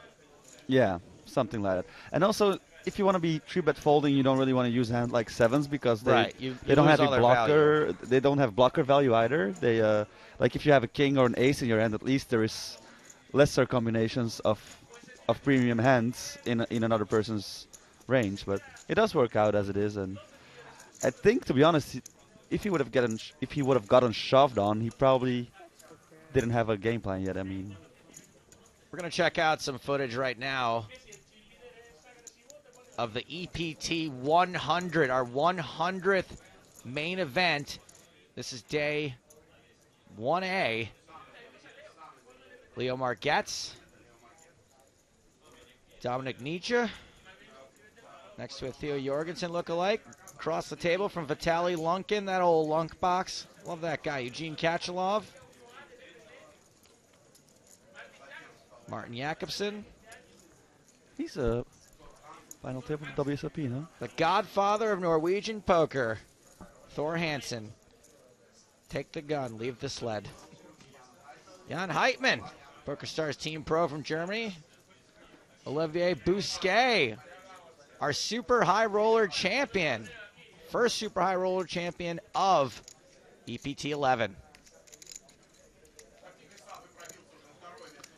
How much did they actually chop it for yesterday? Because they did make a deal, right? Yeah, the original difference in prize money was only something like 20K, or I don't know, it was less than 100K difference, and then they played for another 30.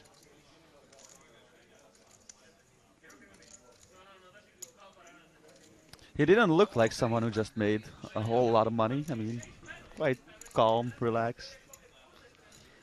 He was. I spoke to him right afterward. He was actually pretty happy. He wasn't fist pumping around the room, but he had a big smile on his face and he gave better answers for the winner interview than most people do. So, is that a semi-needle towards Coleman, or am I getting that wrong? No, not at all. Actually, I just meant of all the ones I've done, people are usually so thrilled that they can't speak or like just don't want to talk at all, and so Olivier was perfectly happy and jolly and. Yeah, he's pretty good at really good answers. Yeah, he's good on camera. What can you say?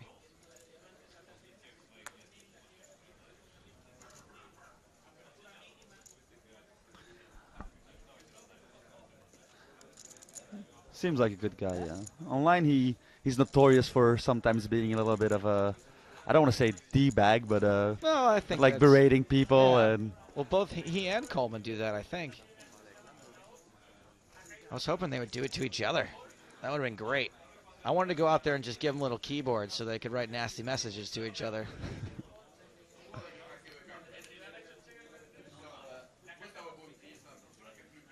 So Rutzi has probably woken up with a hand here, because I think that's a 3-bet. Scrolling along the bottom of your screen right now is a little promotion we've been running. Quizzes.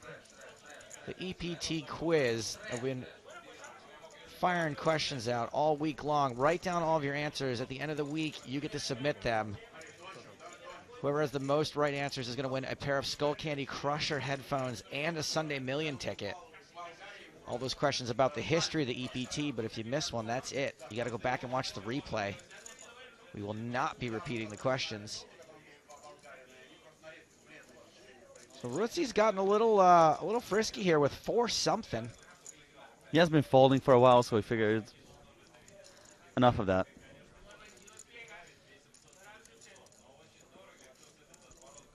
And he's picked an okay time to do this. Not like Levy's got the strongest hand in the world.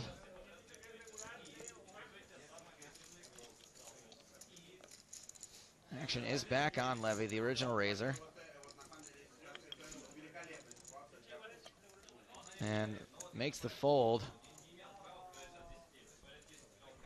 Very likely folding to a 3-bet bluff, but he was out of position. Actually, 3-betting is a very strong play right now because you're putting people to the all-in or fold question really, and you don't really want to get it in too light. Again, with all the short stacks, so yeah. Just trying to get that second card read from Rutzi. He's making a little show out of it again. Now we're trying to pick up the card reader right now, I think is why he's... Oh. Yeah, he's already won the pot. Oh, it's with the cards would have a little chip in it or what? Yes, exactly. 'Cause I don't see RFID any technology, and sometimes if you don't hold in the right spot or if you move your cards the wrong way, it doesn't pick up. So that's what we were trying to do there.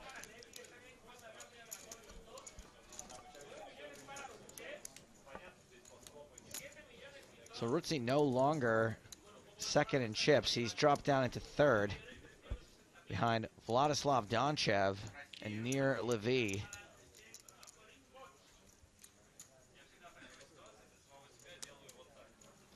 This table's still playing pretty passively. Everyone seems pretty reticent to get it in. Now that Andrew Chen's doubled up to $3.5 million, he still just has like 12 big blinds, so there's really not even much he can do. That was purely for survival. He's still pretty much in the same boat he was before he doubled up.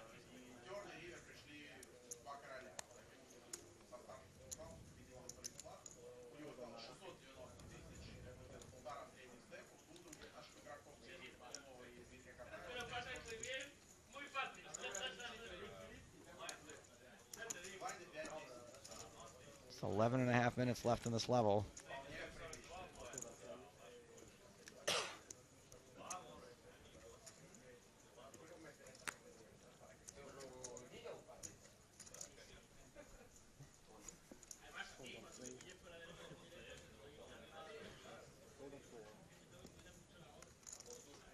Action's folded around to the button. Daniel Barrio Canal.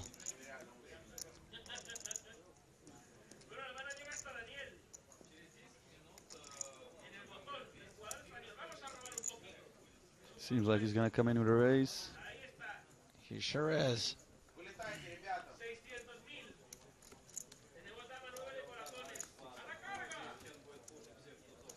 Fold from the small blind. Keep in the big. Smell you later. Raise and take it. So the red chips are 25, green 100. Am I correct? Yes. Sorry for putting you in a tough spot. No, that's okay. Ed Kilworth wants to know, Joe and EPT Live, have I missed a question for the EPT 100 quiz? I only heard one so far. Do I need to rewind? So both questions have already, just one so far. That's right. So if you've only heard one question today, you're doing all right. Second question hasn't been asked yet. Next level. Ooh. Maybe I shouldn't have said that. Now you heard it. Or were you saying that this promotion is some next levels? He's saying that, okay, the question is going to be during the next level. I thought he was tooting his horn about his promotion, saying this is a next level promotion. I mean, they were doing it back in, you remember the movie A Christmas Story? Like, this is basically a ripoff of that, where the kid had to write down the code for the oval. You don't remember that? Okay. Anyway, back to the poker.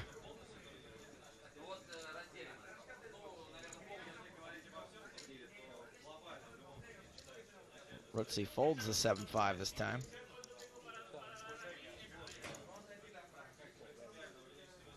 There's also some folks on Twitter asking about the free roll today. We're going to give away the password for today's free roll very soon. And don't forget, guys, we've got the EPT League this time around. So if you play the free roll, you're automatically entered into a competition for a leaderboard. And if you share the stream, more people get paid on that leaderboard. So every day we hit 2,000 shares, 15 more places get paid on the leaderboard for EPT Barcelona. So 2 days we've gotten the shares we need. So we're paying 30 extra places now for this events league. Awesome. Great news. Donchev's decided to get a little loosey-goosey here with Jack Doosey-Goosey. And Senor Barrio Canal has got one of the best hands you can start with. Now the question is he just gonna 3-bet or is he gonna jam? Seems like, what did he do? It was a mixture of red and greens. He called. Oh, getting tricky. He is getting tricky, and maybe he'll get at least one bet because you would expect that Donchev's pretty much going to fire any flop when he raises pre-flop with Jack Deuce. Boucher, Ace-7 suited, and this is a pretty easy defend usually, right? Getting this kind of price, 300,000, 2 million in the middle. Exactly, yeah. Although she is quite shallow, but still, I think I would make the call. A very tempting call to make, even if it's not optimal. I mean, there's so much money out there, and if you can flop a draw, see you at the river. No draw for Boucher, though, but 2 pair for Donchev. No That's heart for any player out there. Pretty sick. What is Barrio Canal gonna do here? Is he gonna call Donchev's c-bet? Because that's what I presume he's gonna do. Barrio Canal could very easily go Brocchio Canal. Maybe the 3 hearts slow the action a little bit. Maybe they don't.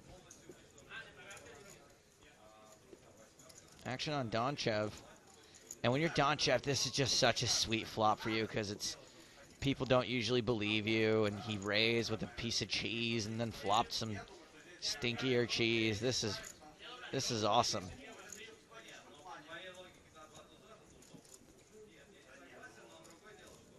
What do you do if you're Barrio Canal here right now? You have no idea, Maddie.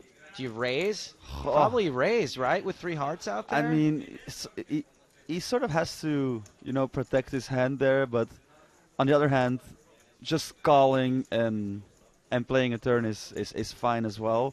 I mean, this shallow, you really can't go wrong with raising, because, yeah, I mean, it's only, what is it, they start the hand a little over 20 big blinds. Yeah, I mean, you want to protect a little bit. I think that you can also rep like a big heart. There's the all-in, yeah. Pretty understandable.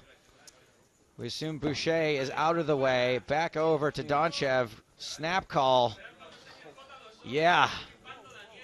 Wow. Yeah. Pretty sickening for Barrio Canal. Been playing for days, and then you get kings up against Jack Deuce. Really is. Jack Deuce is susceptible to some counterfeits. Let's see the turn. 4 on the turn. No help. He needs a king, an 8, or a 4 to stay alive.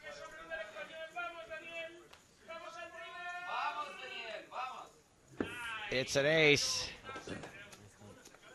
So we lose the Spaniard. Senor Barrio Canal out in 6th place. 7th place for Barrio Canal. And the 2 short stacks, they just got a pay jump, 17,000 extra. That's obviously a huge gain for them. Yeah, guys, and while we're talking about prize money, 56,000 euros for 7th place. This was a 1K buy-in event. This broke records here, the biggest live event we've ever held. Here's the replay of Adios Barrio Canal. One last time. And that time it was a replay of the dealer pulling his hand away from the board, which is one of the most important steps in winning a huge pot or losing one. True. In the case of Barrio Canal.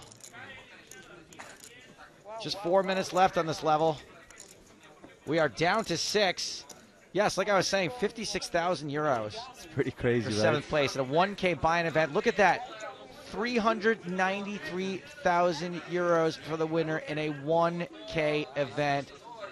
Hachi Machi.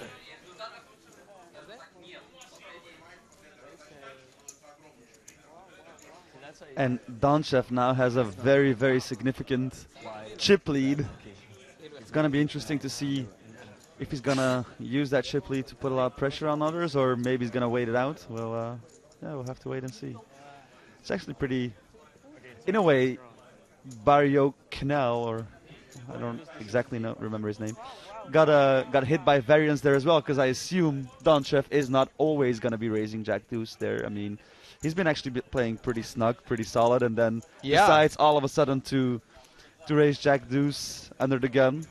And that's just lightning in a bottle right there. You have a tight image. You raise with, like I said, you raise with garbage, and then get there. I mean, it's just a perfect storm for you, huh? Yeah. But probably 95% of the time, Donchev would have just folded that hand. Barry Canal would have raised. Boucher would have maybe defended, maybe not, and then he would have won the pot. So sometimes things just, don't go as planned, I guess. Reminder, guys, it's an interactive show. Get involved with us. Talk to me, Matthias de Mulder. Any questions you might have. Granted, there's only 2 minutes left on the level, but people are still weighing in, like VRL, who says in the background of the Spanish commentators, they are crazy, lol. Actually, VRL, the word is loco. They are loco, lol. Loco, lol. Andrew Chen, all in. He's got a deuce. So that's most likely going to be either pocket deuces or ace deuce suited.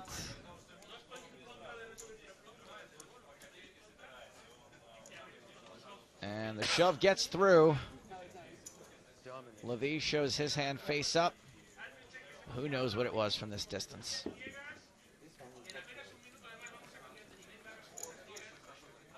Paul writes in to ask, hey, Joe, how was the party yesterday? Is James too hungover to come in and work today? No, guys, James is at work. James is working on the shark cage right now. We're shooting a shark cage heat. But we got something for you guys to play. It's the EPT Live League free roll. You don't have to do anything to play except for sign up for the event on PokerStars. You're automatically entered into our league. Here is the password, Cerveza. Now you guys are speaking my language, Cerveza, which is, of course, the Spanish word to serve. Yes, exactly. So I am a big fan of Cerveza. That is how you get into today's league free roll. And play every day, guys, because the more you play, the better your chances are for scoring a prize on the league leaderboard. This is likely to be the last hand of the level.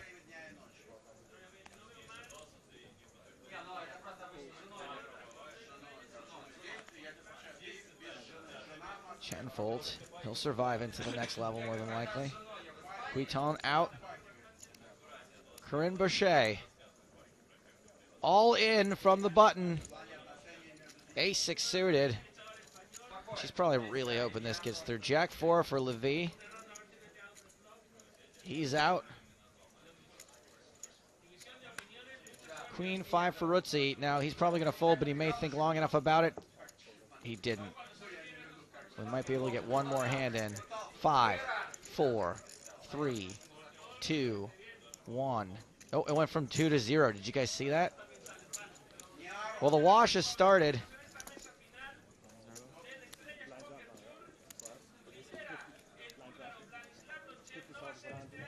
I think blinds are going to go up. Everyone's just got a fewer blinds now.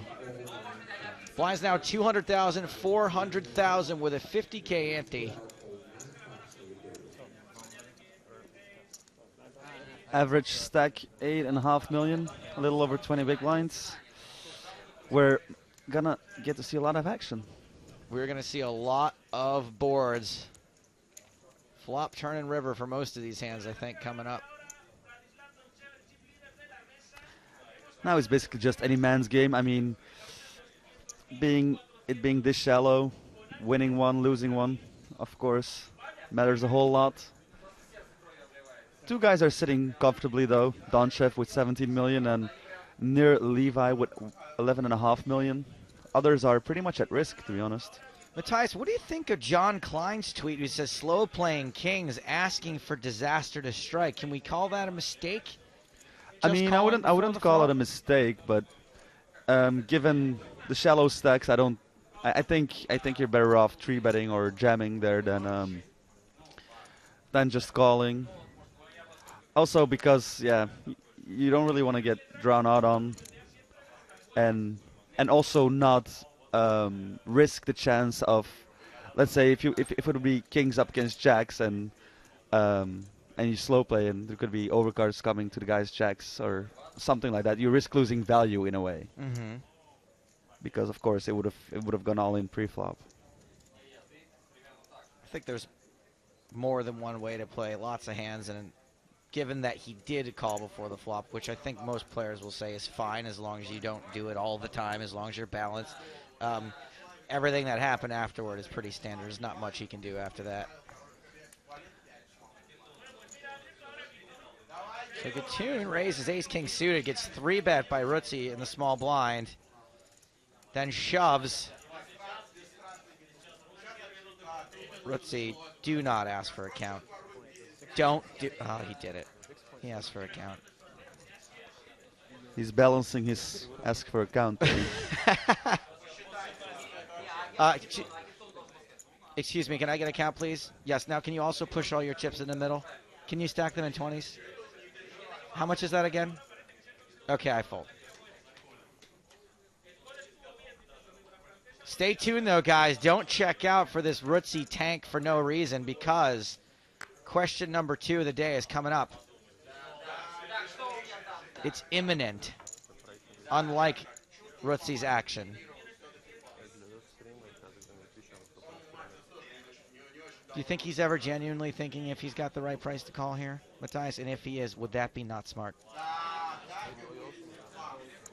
Yeah, it was more. I think it was more of a little bit of Hollywooding. Well, he nailed it. Ship the Academy Award to Argentina.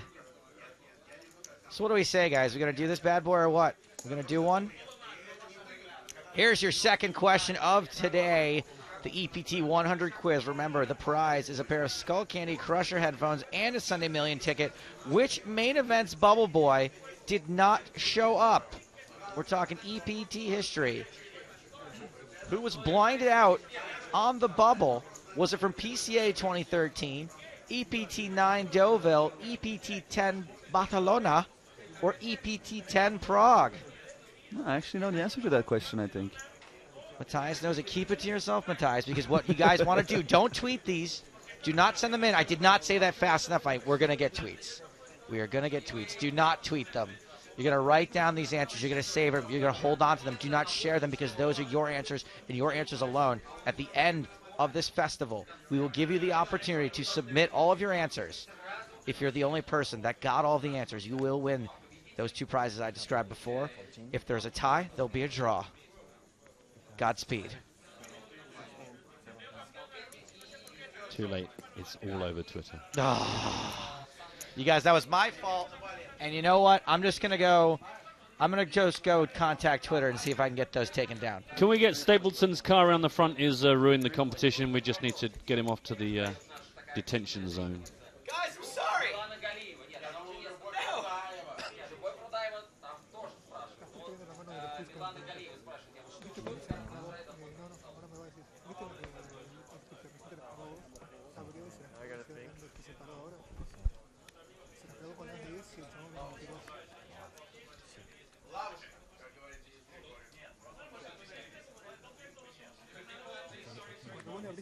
Meanwhile, the man with a 16.7 million chip stack. Who did we lose? We lost our Spaniard, Daniel. Exactly, Barrio Canal. It was a pretty sick hand, actually. He decided to slow play his kings, and Donchev decided to race with Jack Deuce off and hit 2 pair. That was He's very good. He's very good with the Jack Deuce. Wow. I did the Spanish commentary team, who we have now put in a soundproof box, I noticed. Did they by any chance explode, or was it kind of under control? I think they decided to bomb Bulgaria, or where is he from? Is that Belarus or Bulgaria? Donchev. Our boy Donchev is from Bulgaria, yeah. Yep. Should probably not make bombing jokes in this. Probably not right now. Let's leave that. That's a pretty dangerous stack down there. I mean it. Oh, let's see. Look, in fact, just as I've mentioned. Oh no, it's okay. They're moving around. They're going to spread them out around this table because we're on our web set. Not as much space when you're 9-handed than as the players leave. Only 6 of them left. Spread your legs. Get yourself comfy. 8 bigs, 9 bigs, 16. No one really safe here other than our big chip leader. Exactly, yeah. Yeah, any one of the 5. under the top leader there. Easily be out of this. You're very often going to see that in these type of events that you have shallow, well, how you say that, an average stack being shallow because people really just don't want to bust. Yeah, yeah, they don't push it as hard, do they? They kind of just really kind of maybe take it, let it kind of bleed and bleed and bleed and bleed, and all of a sudden you've got a bunch of guys that any one of them could get out. Actually, there's not much wrong with that because it is quite important to survive. The pay jumps are huge. Yeah. Yeah, and especially comparative to the buy-in. It's just like this is, you know. Yeah, we had a 7th place finisher taking home 56,000 euros. That would be actually a pretty okay first prize for a 1K. So. And most of these players aren't, you know, I mean, Andrew Chen, we know, a couple of the guys we know have got results, but for a lot of these players, this is like the biggest ever cash of their life. Yeah, I mean, it is actually a big event, a big final table for everybody still. I mean, even for Andrew Chen, who is very, of course, very experienced. This is, it's 400k euros they're playing for. I mean, they obviously all want to win it. Oh, we got a raise from Donchev and an all-in from Andrew Chen with ace and a spade. Yeah, another 2.46 million to call it. He does indeed. Donchev got, of course, a very good price on his call there. We're going to see a race.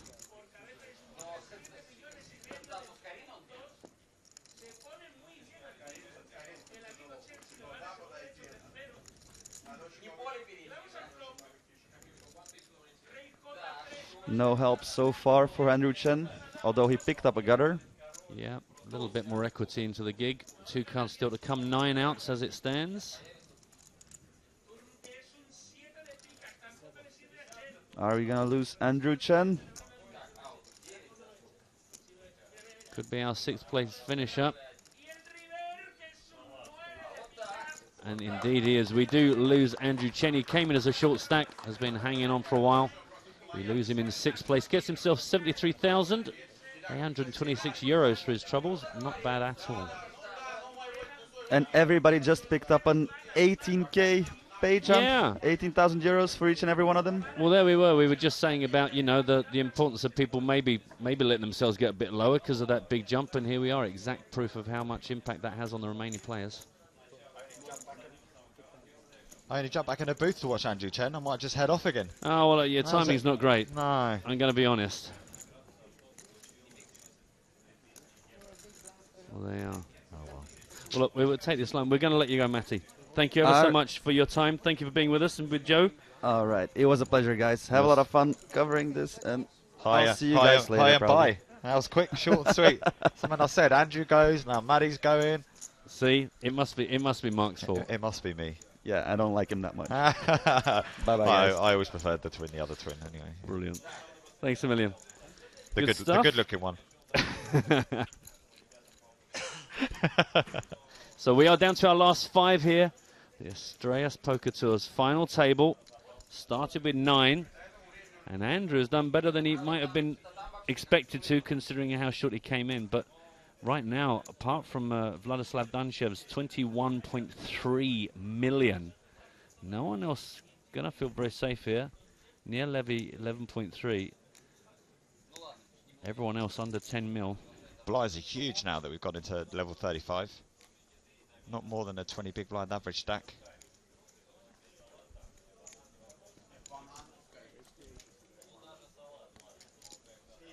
But yeah, Donchev's really grabbed hold of this final table. You see how I just let Matty go there because he had the more comfortable chair. And I thought, you know what? Oh, I thought you just wanted to sit closer to me. Nope. Oh. Oh, no, mate. I'll tell you what. States has got a very warm bottom.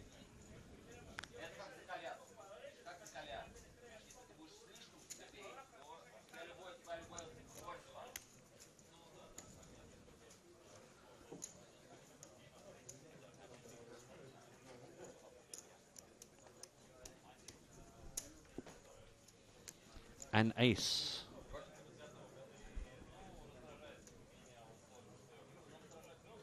Just the ace. You only need the ace of diamonds. If it's that good an ace, then forget the other one. It's good enough for me.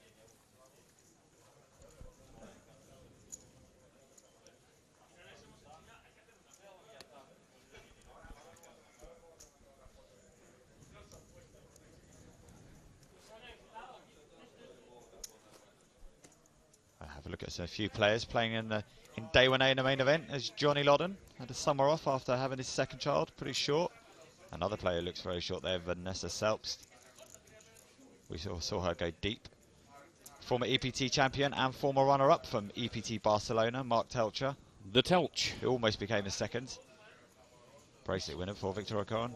Talking to Brits, Barney Boatman. Roberto Romanello.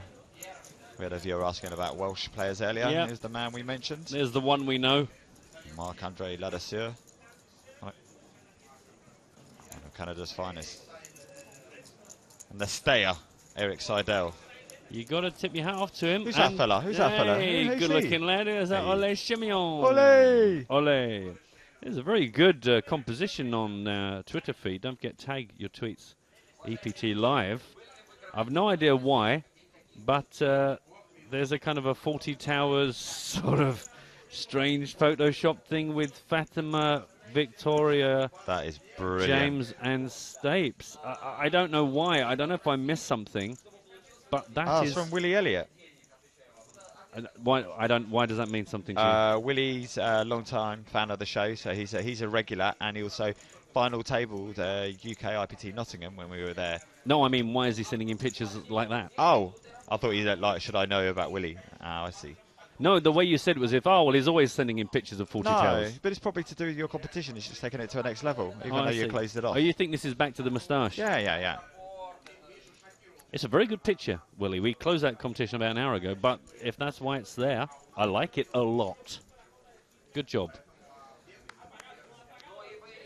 Meanwhile, we've got a raise from Matthias Rutzi with a jack in his hand. It's a call from Donchev with the suited 10 king. 6-6-3. 2 clubs on the flop. Donchev, all the chips in the world. Yeah, looks like he's going to have a stab at this after being checked to by the Argentine. Check bet fold. Classic check bet fold.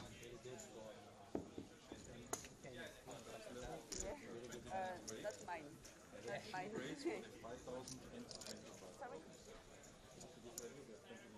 Had some Twitters asking if we have anything with penguins in it. I think we do.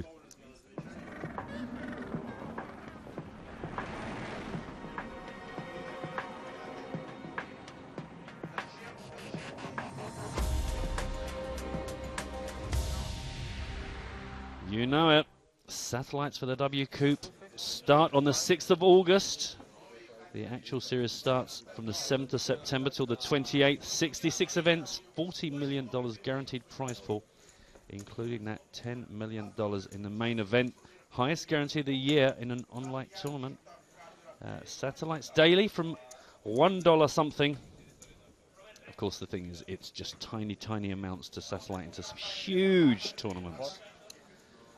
And massive guarantees, $40 million guaranteed across the whole thing. Imagine that, turn $1 into one of them big payouts. Not bad at all. Free roll password at the top of your screen. Get involved in that as well. 8:15 Central European time. $1,500 and prizes for our free roll league. EPT Live free roll league this year. Get involved. All right. Once again, just to give you those dates for the W Coupe satellites, the 6th of August until the 28th of September. The W Coupe itself, 7th to the 28th of September. Did I say September? Yeah, once or twice. Once or twice. And of course, the sooner you start trying to satellite, the more chance you have, because the more satellites you can get into. Put a little bit of your bankroll aside just for the satellites. Value ahoy.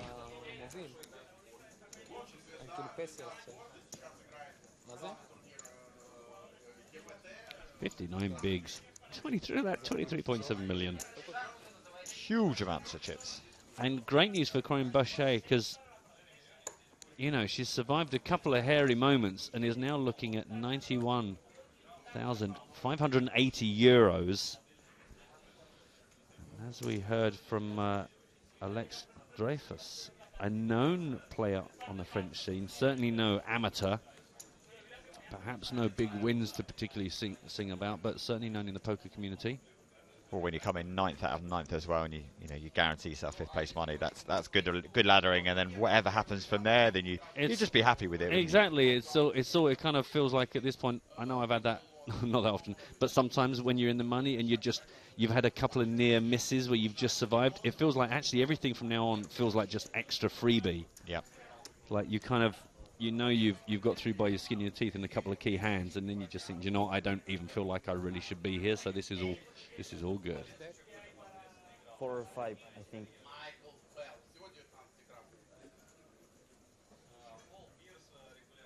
For 8 total. More or less. For 8. Near asking the question of Matthias there, how much he has if he raises, and his Argentinian opponent shoves over the top, will he be committed? Thinks better of it. Yeah. It's very important to be aware of stack sizes of those behind you, because it really can affect, whether you back yourself into a mathematical corner that you can't get out of. And quite key there, because if it had happened, and we know Rutsi can do that kind of thing, he would have been dominated. Uh-huh. Uh-huh. As it is, Chip Daddy gets even more chips. Yeah, and we're 200,000, 400,000 with a 50k ante, so plenty out there just in picking up orbits. Being five-handed, obviously you'd think everyone should open up a bit. I don't know if in the last hour Corinne has done so. She was on, I think, about 4.5 when we were watching. She's down. I don't know if that's from a key loss or if she is just drifting away.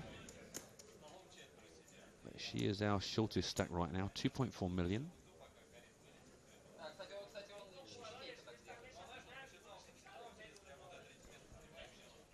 I think you only have to fold for a few rounds with the blinds this high, and it doesn't take a lot for your stack to get decimated. Yeah, and good, excellent, good on her. Ace Jack. Ace Jack, well above necessary for a five-handed at this stage, especially with their stack. Yeah, that's great. When you're under the gun with only 5 big blinds and the blinds are just about to come into you, you just, any ace would be good enough at this spot. Ace Jack is way above what she's expected to have got, so she may even find herself getting called lighter than... Well, exactly, I was going to say, especially with some bigger, between Levy and Donchev here, such big stacks that actually they might call light, knowing that they're probably behind, but happy to take a gamble for the equity. Yeah, I mean, Donchev would have probably called blind if he was in the big blind, but the fact he's in the small blinds, it makes him think a bit more. Yeah, yeah. Ah, the big blind was sat out. Ah, so it's a great spot for her to shove. Oh, really? Yeah, I think Hakeem Gouton was sat out at the time. That's why even the focus was on Donchev. Love it, love it. Being asked by Womble what happened to Super High Roll final yesterday. If you missed it, don't forget you can go back and watch it. We ended up with a very exciting heads-up between Dan Coleman, Olivia Busquet. Busquet took it down. Hope that didn't spoil it for you. Don't forget, if you want to check out any of the action from yesterday, get onto the PokerStars blog. Also, bit of VPIP action for you on your screen right now. You can see, no surprise, Corinne, the most passive of our players, and Neil Levi and Vladislav Donchev find it out to be the most aggressive.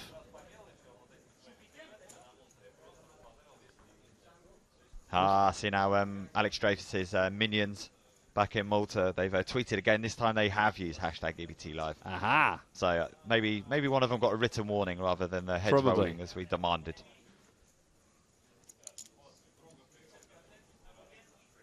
Meanwhile, out of my way! I'm on a final table. Excuse me, coming through, excuse me, they're my chips, excuse me. You've already lost both your big and your small blinds. Exactly. Excuse me, hello, excuse me. Welcome back to the table. What happened? All in. Boom. An all in from Matthias Rutzi. Our Argentinian player gave us plenty to watch earlier on. Pocket fours. It's above his range, it comes to 8. That's a good call. Ace Jack again for Karine. Yep. No hesitation Snap calls there. all in, yep. Good on you. Good luck to you. She is the player at risk. Could find herself out of here in 5th spot, getting 91,500 euros.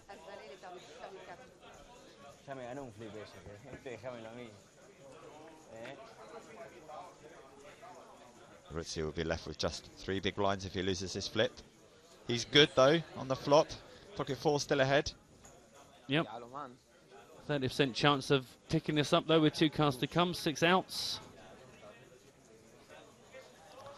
Well, he's got one of the blockers to one of her potential wheel opportunities.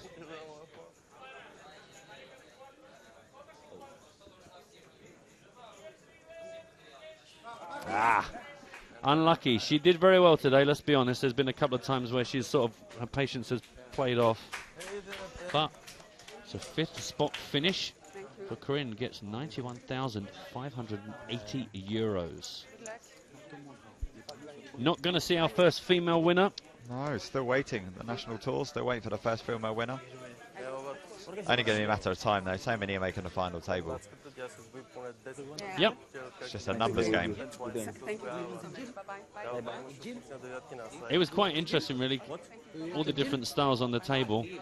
It just shows you, there's no one favoured. You can be loose and aggressive. You can be tight, passive. You can play however you want.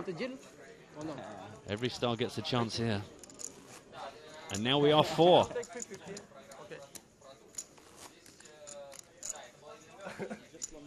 An all-male final table remains. Biggest stack, 23.8 for Vlad. Shortest stack, 7.6 for Hakim. What can you think? Okay, with the blinds being so big right now, 3 players, apart from Donchev, who's got a big lead, the other 3 players are quite bunched up, so it wouldn't surprise me to see these guys look at the figures and potentially do some sort of deal or saver. Yeah, it would certainly make sense.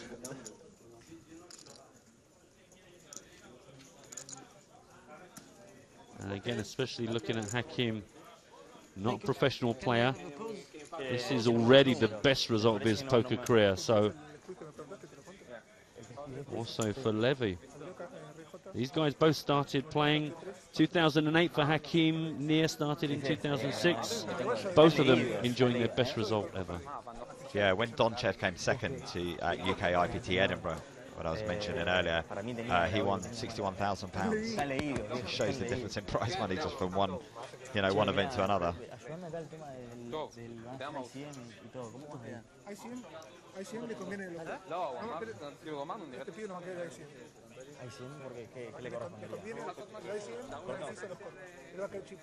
Quick reminder of exactly what it is that they're discussing right now. Top prize, 393,354 euros. And then just shy of 210,000, right down to 110,000. See how these guys are thinking about chopping it up. This is how they actually stand in chips, so you can see the impact. And as Mark said, bunched up pretty close, 7.6 million, 11.2 between the 2nd, 3rd and 4th spots. The clock has been paused while the 4 players and their friends, representatives, discuss the best way to move forward. Well, it's going to be lots of translators in an international field, as mentioned. The only problem with the international field is it makes the discussions for a chop a little bit trickier. For ICM? For the first? For ICM?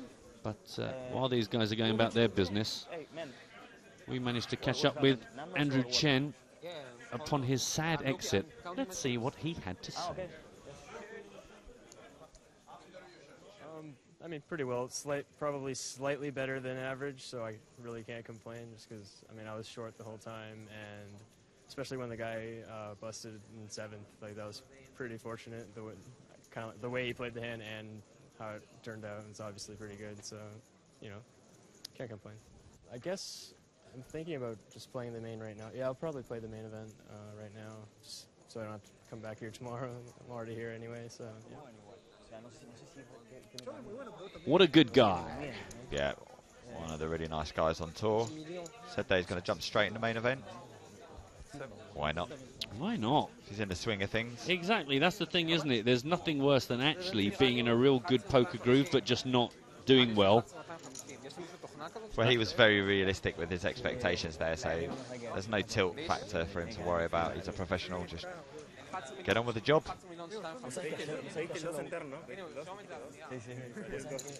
It's the deal cam, the chop cam.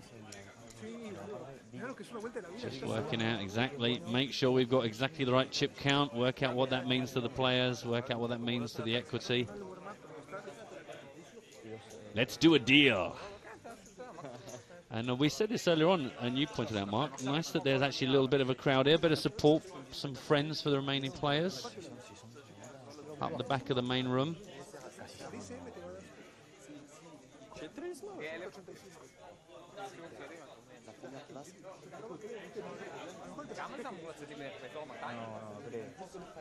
It's cameraman Joe.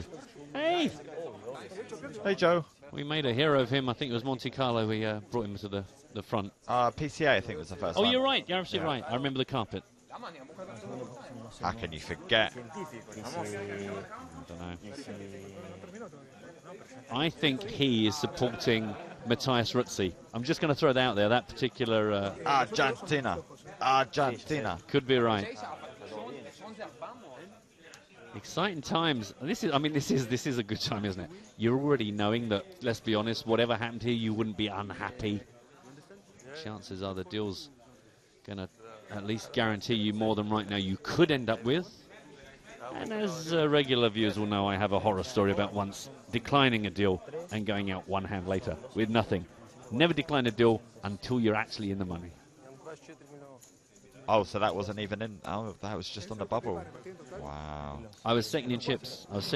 And there were, do you know what? And it was a big lesson I learned. It was personal. There was someone that had been annoying me for the whole time who had one chip left, and I just wanted them to get nothing. I'll just admit, I just wanted them to get nothing. So I went, no, I don't want to do this stage. And the next hand, 2-pair versus 2-pair against the chip leader, and I went out with nothing. I learnt my lesson that day, boys and girls. Don't get personal. I'm a bigger man for the experience, though. Well, as you know, you can see we're on our webcast set. The reason for that is because at the moment, they're doing more Shark Cage.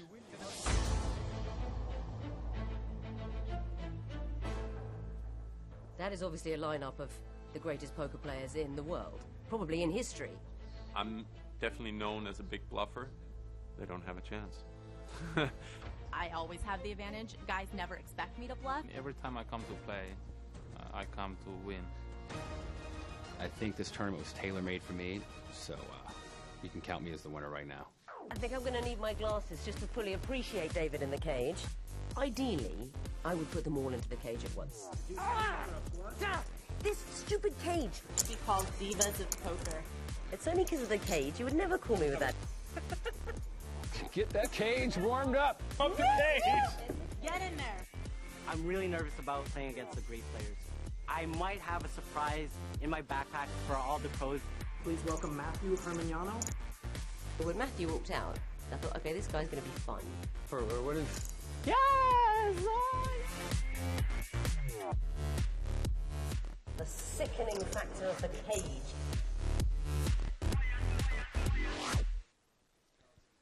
Well, apart from the fact that looks like fun, you can get involved, qualify.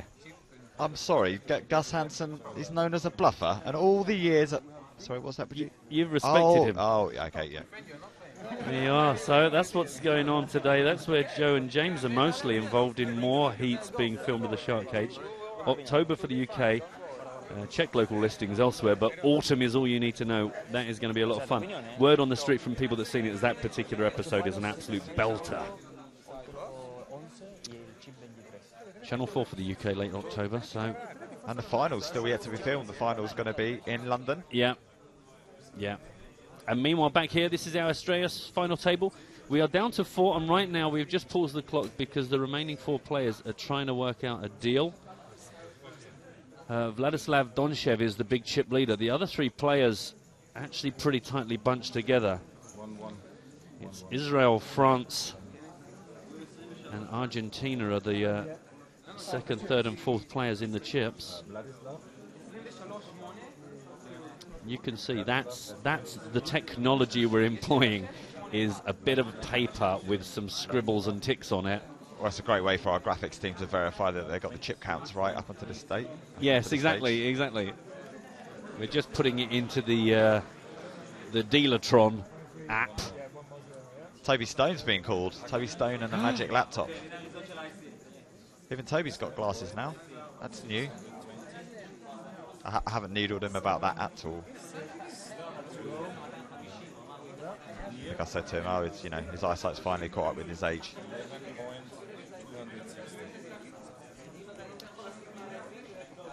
Look, this is a real insight into how this works.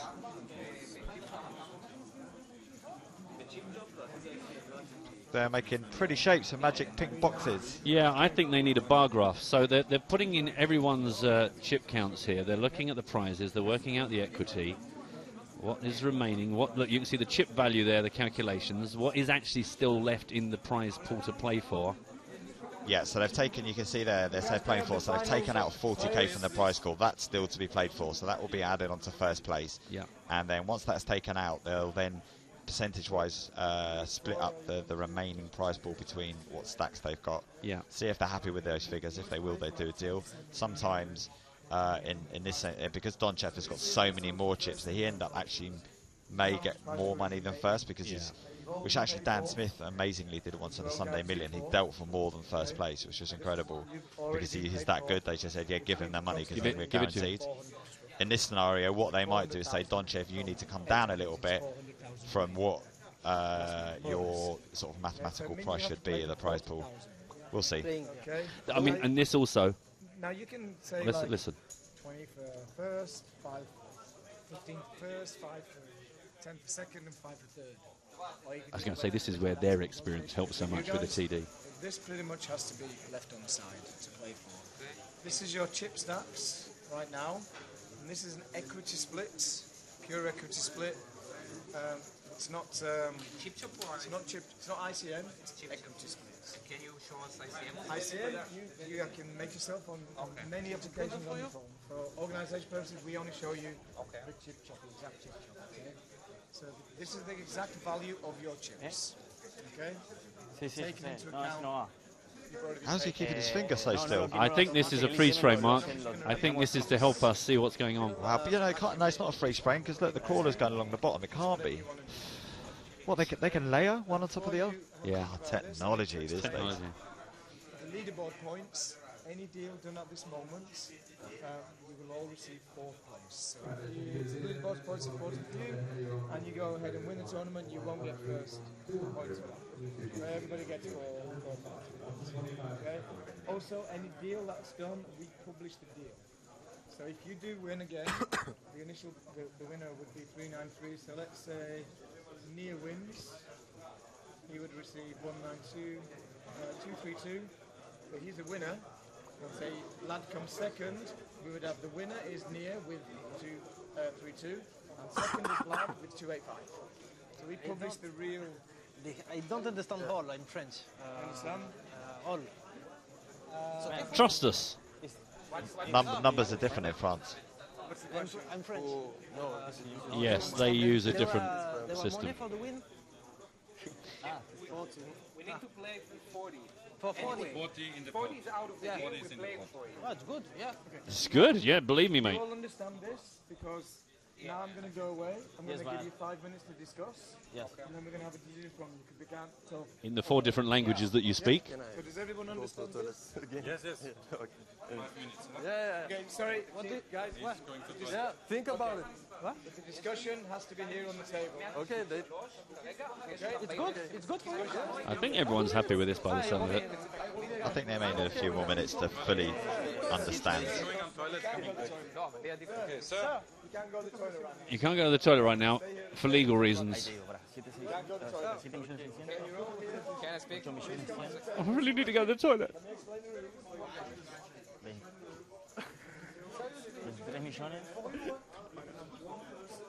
See. And this is the time when, thank God, we've got such brilliant stuff on the floor.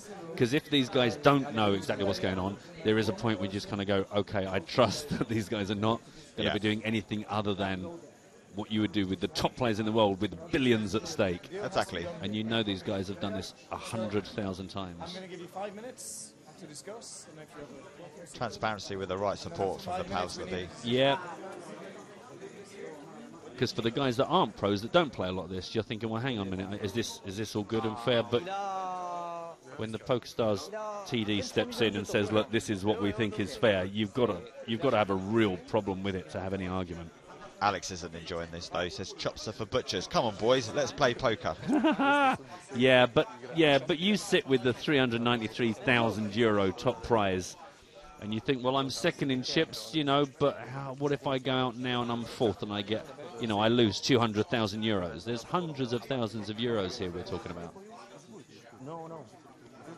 And these guys aren't super high rollers. These guys bought in for $1,000. Take one. Go with the friends over there. It's no problem, but not 5. We are going to let these guys chew this over. We're going to take a very, very short break. We'll be back in about 6 minutes when we'll find out exactly what the deal is.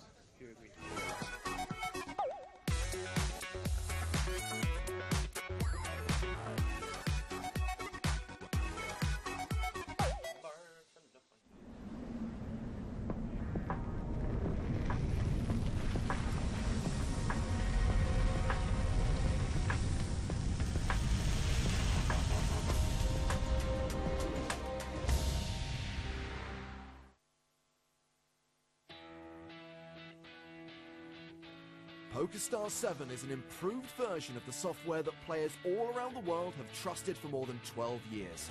We've added new features that will enhance your online poker experience and make it even easier to find the games and tournaments you love. The lobby greets you with simple game filters that allow you to get to your tables faster than ever. And if you want, you can specify exactly the games you're looking for with all your favorite filters. The Favorites tab lets you create your own custom lobbies, which show only the games and tournaments that interest you. Simply choose your favorite games, tournaments, and filters, and then add them to your favorites lobbies for the easiest and quickest access to your games. PokerStars 7 also has new tabs that will take you directly to the biggest and best events, such as the weekly Sunday majors, special attractions such as the World Championship of Online Poker, and paths to all of our live event destinations. When you're in the new tournament lobby, you can now see at a glance all the info you need, such as tournament details when you're registering, and tournament progress for a game you're already in.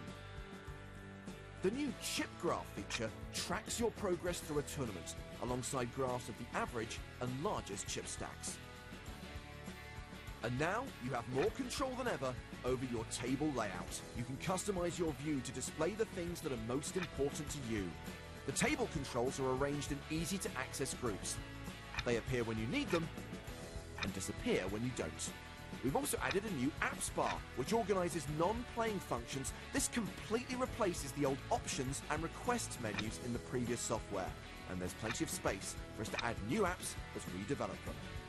The customizable Quick Seat Lobby is a great tool for new and casual players to get instant one-click access to their favorite games. As you can see, PokerStars 7 has been designed with you in mind. Its new features make it more powerful for regular players and more welcoming for new players, showing that we put the player at the heart of everything we do.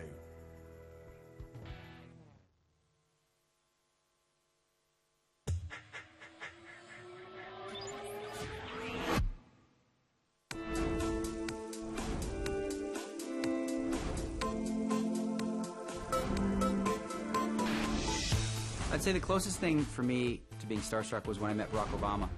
And, you know, he looked at me and he said, "I know you. You're the poker guy. In fact, we played poker last night." And he showed me $60 and he's like, "And these guys they're not very good." So that was just interesting because at the time I was really interested in the political debates and stuff like that. So to get a chance to meet him. And then he knew who I was. And I have a picture in my house of him going like this. You know? I've been so fortunate that I've been able to meet a lot of my big celebrity crushes or whoever when I was growing up. James Hetfield from Metallica, I got to meet him. Slash from Guns N' Roses. I've been lucky to meet a lot of big movie stars, and I've also been a fan asking for the autograph, and you don't get that interaction, whereas if you get to sort of meet them on a more equal social setting, that's obviously really cool. It doesn't happen very often. I remember walking in to the Bicycle Club, and Ben Affleck was, he was, going out with J-Lo. And so they were kind of the #1 couple in the world. And I was a little starstruck just to see the room. And I remember just like, oh, I'm going to go welcome Ben Affleck to poker. And I went over there, and he'd already read my book, you know, and he's quoting me these characters. I'm like, this is too freaky. You know, I just remember I had to leave the room. I just walked around outside, and I'm like, wow, what has happened to poker? I went to a dinner a couple of weeks ago, and Samuel Jackson was there. I was quite awestruck by him. Oh, I tell you who I did talk to once, a long time ago, Michael Jackson. I went to Uri Geller's wedding. Uri Geller, the spoon bender, Michael Jackson was best man. It was quite odd. He'd recently broken his leg, and the helicopter landed. He sort of hobbled out down the aisle, looking baffled. And he hobbled past and went up to the stage where they were getting married and sort of sat there and watched the thing. And then as he hobbled back, I thought, right, I'm not going to get a lot of chances to talk to Michael Jackson. So I said, how did you enjoy the wedding, Mr. Jackson? How did you enjoy the dancing? And he said, I didn't really know what I was supposed to do. And he got back in his helicopter and left.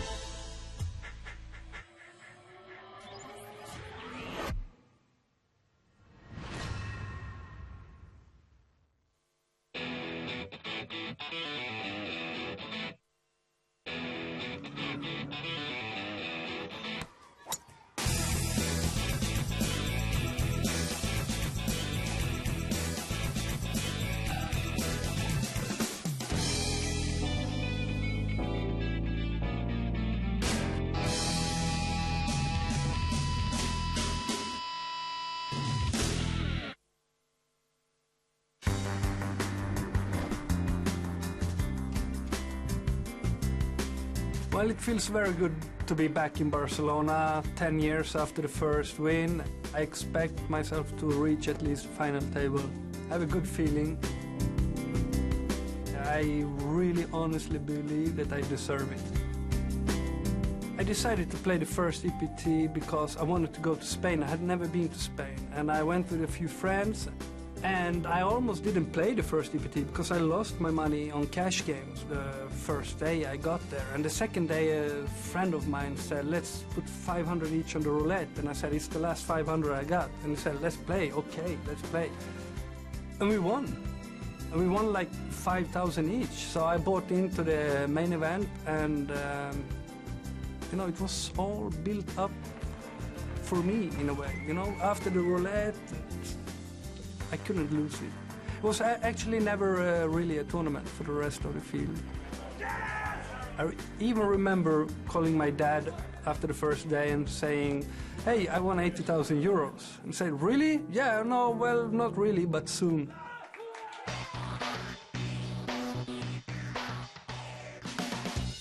I still play a lot of poker, mostly live games, and I don't believe myself to be any good anymore. I even sometimes think that I was never really good. I'm just lucky, because I am lucky. I consider myself to be one of the luckiest guys in the world.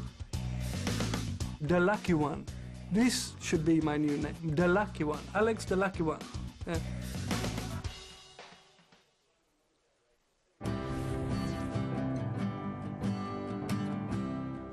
I believe that when you're spoiled or blessed by life, it's important to give back. One Drop is a foundation I put in place in 2007, helped to bring water to people in need. I was touched by the fact that one person every 20 seconds is dying of not having access to clean water. We're doing field projects to permit people to harvest more food. Then we give them microcredit so they could do business. More money we raise, more project we could do, and more life we could permit to be sustainable.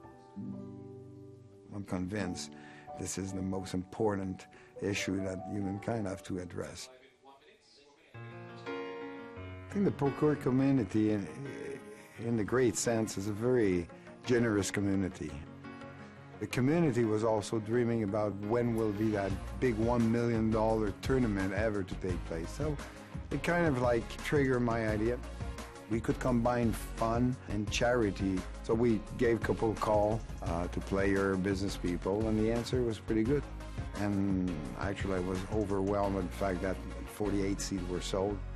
I think it's the responsibility of wealthy, privileged people to really chip in. I think this is just fair. and important for the survival of our planet and the population living on it.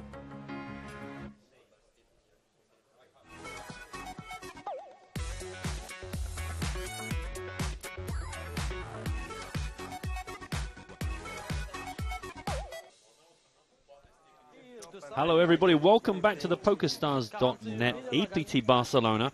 We are doing a deal because we are down to the last 4 of the Estrellas Poker Tour main event.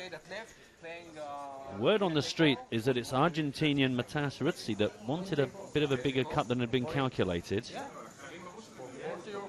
Let's not forget he, I guess, has the more experience.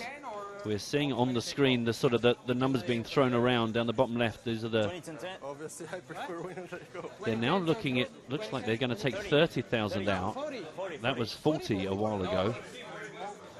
Trying to work out exactly what is going to be left to play for.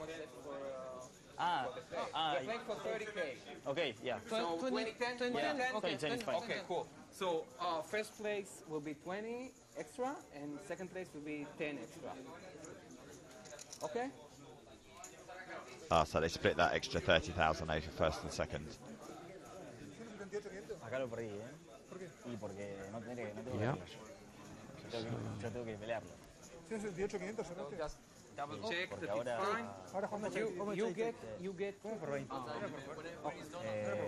20 y 10 porque sacaron más por mi culpa.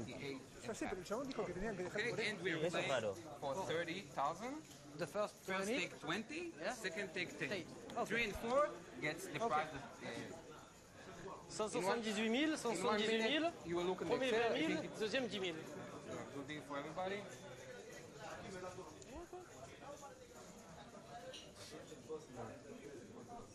So it looks as if Vlad secured himself nearly 70k more than second place. Yeah. And all the others are getting themselves guaranteed more than third place. So it looks like it's going to be a good deal for all, and then still some to play for on the top 2. Yeah.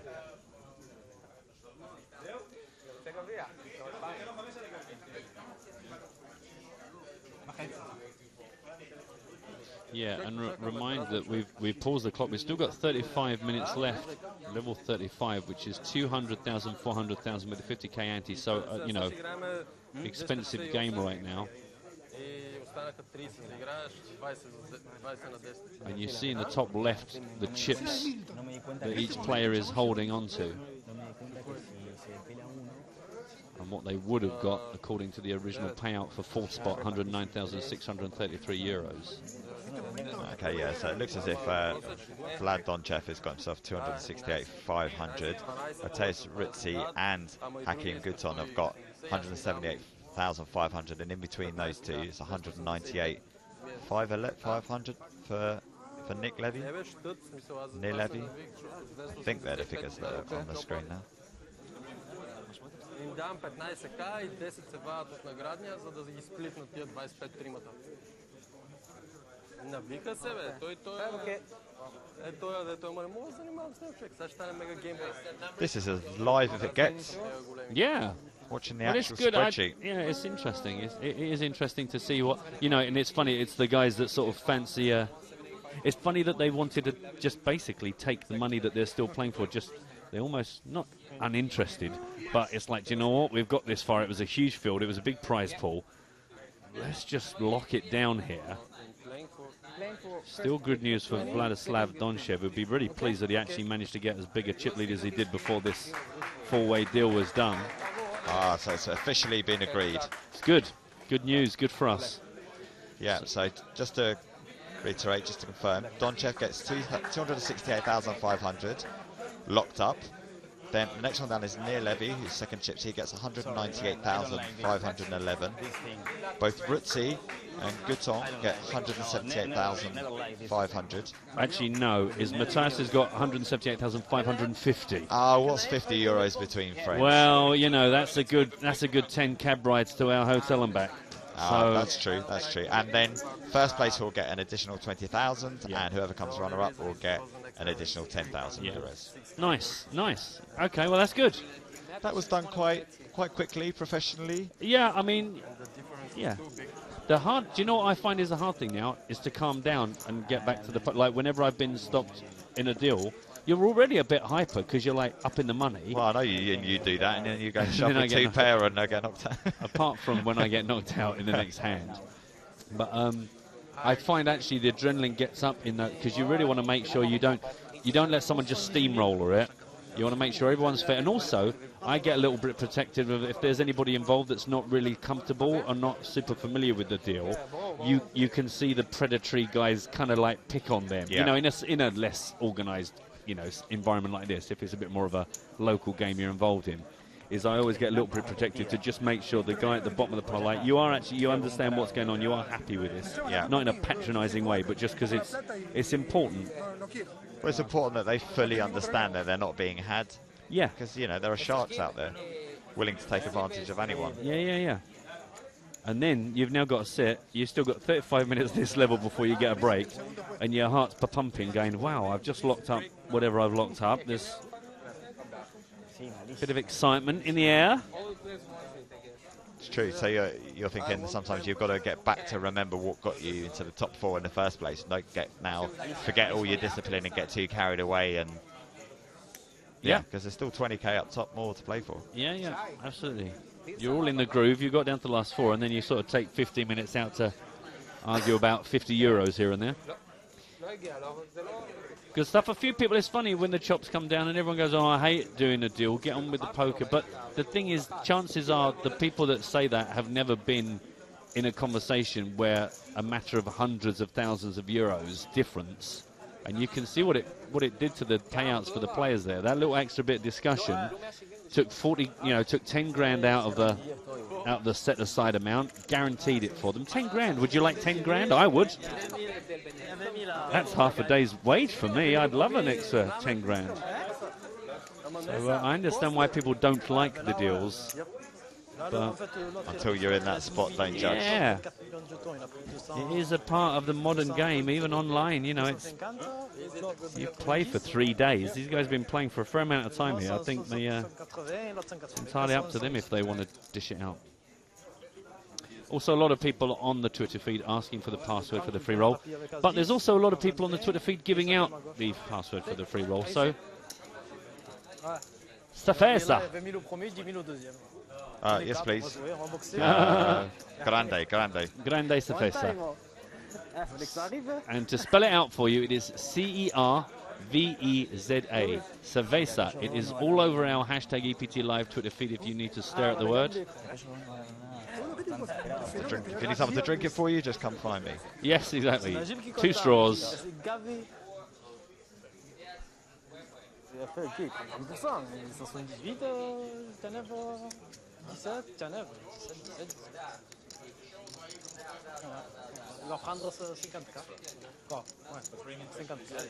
Okay, we're all good.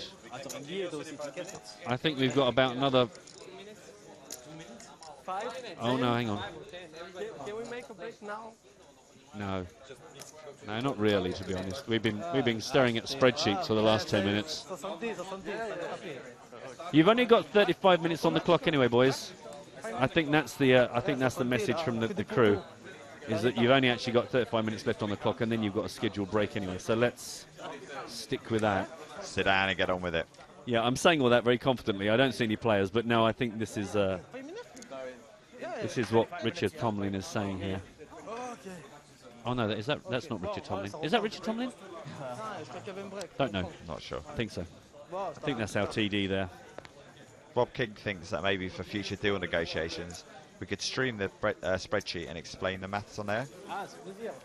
Really? Oh, I think maybe it'd be quite nice to get Toby or Luca in one time and to talk with us after they've done a deal. Maybe we could get them in, sit down, explain what their role is and how they try and make it fair. Yeah, we'll try and work on that for this week. I think we have done that before. Actually, I seem to remember someone coming in and talking through it. I don't think it was probably Toby. Neil Johnson. I think Neil came in at one point. Yeah. But yeah, I mean, well, you saw what was going on there. Hopefully, you could follow the spreadsheet as it was. But yes, no, that's a fair point, Rob. That's the thing. Are you sure? I don't think it's any secret the general algorithms used to break down the ICM, break down the equity in the chips.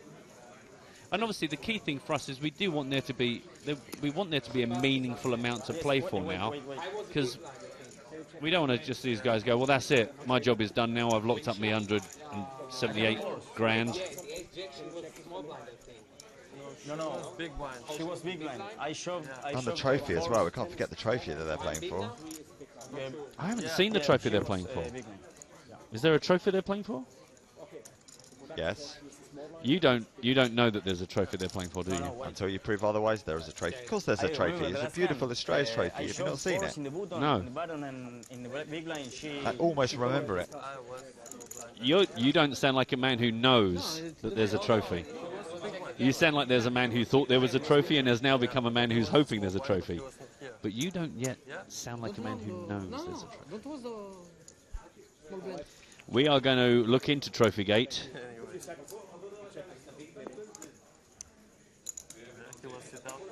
Meanwhile, the clock is going. Boys and girls, we are back in the pokers. The pokers is good. All your base are belong to me. 33 minutes, 53 seconds on the clock. 200,000, 400,000, 50,000 ante. Eyes down for a full house. No one's told the dealer the clock's running. Or maybe he's just having real difficulty getting Rutzi to post his big blind. He's not going about it in a very aggressive way, though, just standing, staring at the wall. Hello? Clock is ticking. I hope the boys know this. Can we have some cards, please? Shuffle up and deal. Good luck. All that business.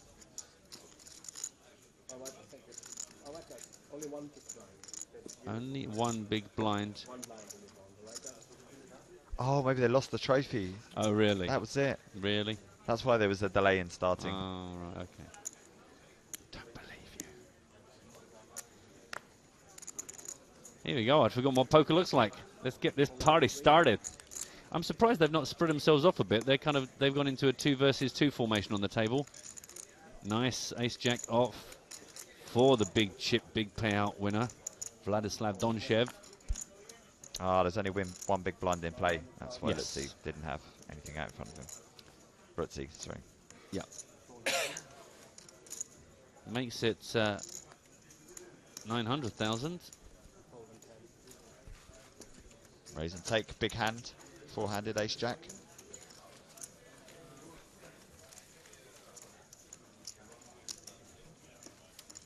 Be interesting to see if... I can't imagine anyone is going to change their approach to this because of the deal being done. I think pride, lots of different nationalities being represented here. Argentina, Bulgaria, France, and Israel. All on the same table. And that was the 70th hand we saw played at this final table. 70th hand, wow. Level 35. Who knew that poker tournaments went that high? I'm normally back on the train by at least level 12.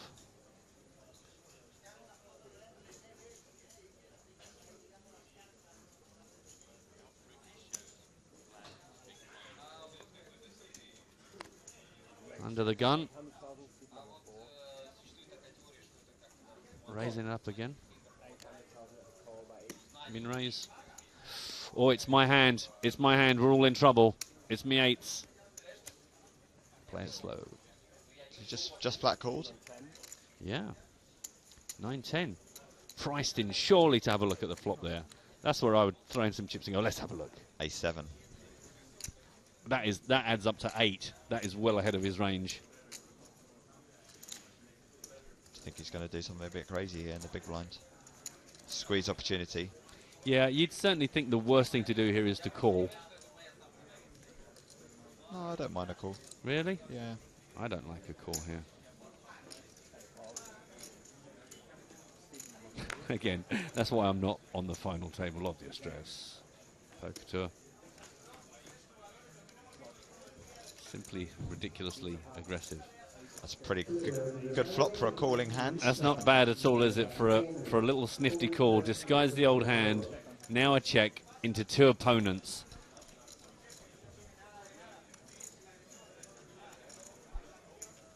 Check and let someone else do the betting for you.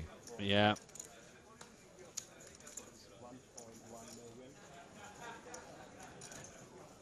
This was Donchev, wasn't it, taking a cheeky shot. 1.1 million, having completely whiffed that with the 8-jack.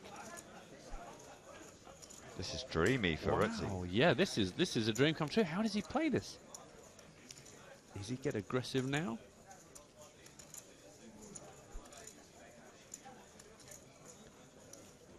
Two hearts out there. Meh. All in. All in. Wow, he's gone for the super aggressive line. Maybe he's trying to look like he's got the flush draw. Yeah.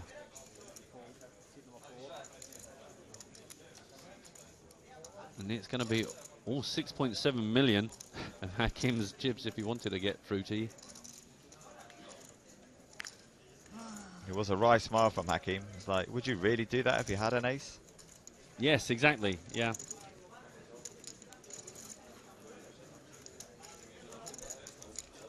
I didn't like the short-handed call with the ace-7, but from the big blind, it's looking like a very... he's gone for it. He's called him. Wow. Called him with the ace. He didn't believe. He did not believe. 17.8 million could be about to arrive in the lap of Argentinian Matthias Ritzy. And of course we know that there's 1-8 already out. Yes, of course. Oh, he really is. Oh, he is in horrible trouble here. One out. We've seen it, actually. We have seen it. Oh, it happened earlier. Happened in the Super High Roller, Yeah. is that right? The first one. Yeah, Olivia, wasn't it? Olivia had less than 1%. Close, but no banana. Well, that came out of nowhere, that hand. And it was the hidden disguise sniffed. Oh, look, he's gone. He's gone. He's gone. Oh, there he is. Our cameraman. Where's he gone? Wowee. Well, now that deal looks like it was a very good idea. And he is out in 4th spot. We were just talking about how maybe the adrenaline can get the better of you, and you just go a little bit crazy, post bubble. You need to calm yourself down, and yeah, he's leveled himself there.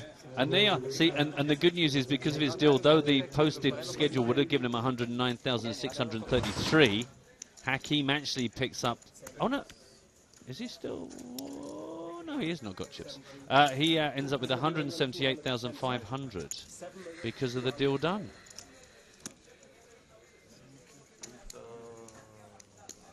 Yeah, I think Victor, one of our viewers, must have been off making a cup of tea or something. He missed the deal discussions. There was a deal done. If you just rewind the stream, then you can see it all on the spreadsheet and us explaining how much everyone got.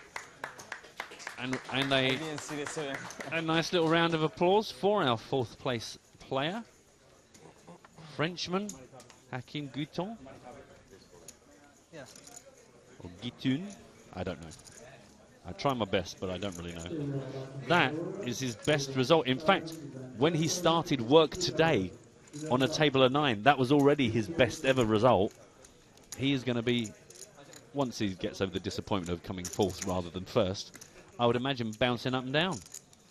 And what a fantastic result right now for Matthias Ritzy. We saw him on his phone just after just before play restarted, and he looked very animated, like he was really happy, explaining to his better half or some friends or family, just, how much he'd guaranteed himself. Yep. Life-changing money for a 1K buy-in. So right now we are 3-handed, and of course there is a bubble here. I'm making this up, it's not really a bubble. But we know that the first spot's going to pick up an additional 20K on top of the agreed deal. Second will get another 10 grand. I wouldn't say no to 10 grand, just in case anyone was wondering, in case that wasn't clear. You did say no that time when that guy asked you to do that thing, and you didn't want to do that thing. Yeah, I didn't want to do that thing. I mean, I would do anything for love, but I won't do that. Bye. Don't forget your water. Unbelievable. The guy's just picked up 178,000 and he's stolen 2 bottles of water. Hey, Kate. Bye, Kate. Bye, Kate. Hi, bye. Jack 7 near Levy.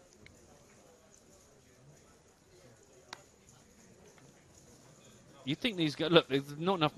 You got the whole table. Spread yourself out. Live the dream. Ooh, King, Queen. Yeah, nice hand, 3-handed, especially after a raise from the player on the button. Player who likes to open a lot. We've seen that today from near Levy. Serial opener. Yeah. But we've seen how frisky Rizzy can get. He just calls. Donchev with Queen 9 offsuit in a big blind, getting a good price to call. More than 5-1. Oh, he did that so carefully, and then he just knocked one little chip off the String top. call. String call. No, it's all right. That wasn't relevant, that chip. That was a bonus chip. Spread out, mate. Spread out. Get your towers down. Well, all players. It's a family pot. Just thought I'd throw that old cliche out there. 10-6-6. 2 clubs out there. Club's not particularly relevant for any of these players right now. It is the Queen King. Still the best hand as 'twas pre-flop.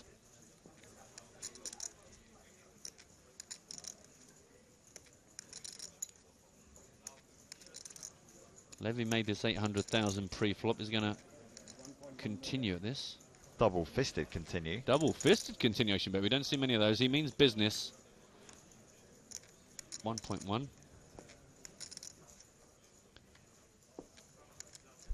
What does Rutzi want to do here? Well, we know that he's capable of making moves with absolute air. Yeah, decides to let this go. Interesting. Well, obviously there are all 3 players in the pot, so he's got to be a little bit wary about Vlad behind him.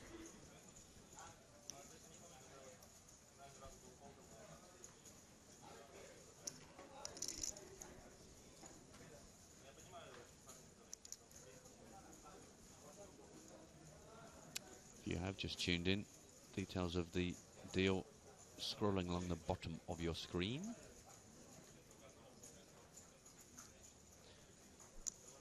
See, I like this from Donchev if he's going to get aggressive, because if he's going to apply pressure to anyone, then Levi's the good one to do it to, because you said there is a 10k jump now. Yeah. So there is more money to play for.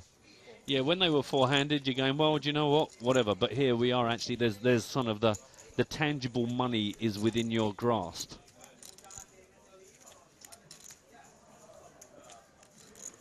Nice, cool, considered move. Confirmation of the raise.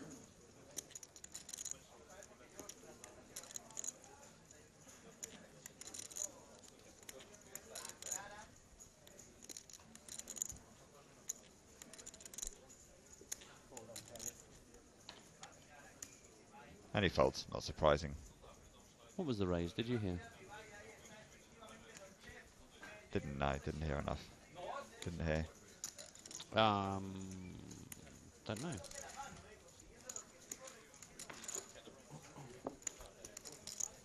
It was 3 million, 3.2 million. That'll do the job most of the time. Do the job. That'll do the job most of the time. Good move there. Yeah, nice. They're not just going to play cards, they're going to play some poker. Yeah. Look at the... he bags up 198. He takes home. See, why are they saying the same as? He's got an extra 50 euros. No one cares about this extra 50 euros. Yeah. throw that to the dealers. Meh. Yeah. He left that. That was a tip for the 2 bottles of water.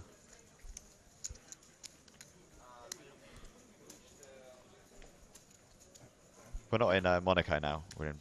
I know. I forgot. The bottles relative of water don't cost 50 euros anymore. The relative value of a bottle of water has gone down considerably from the last stop.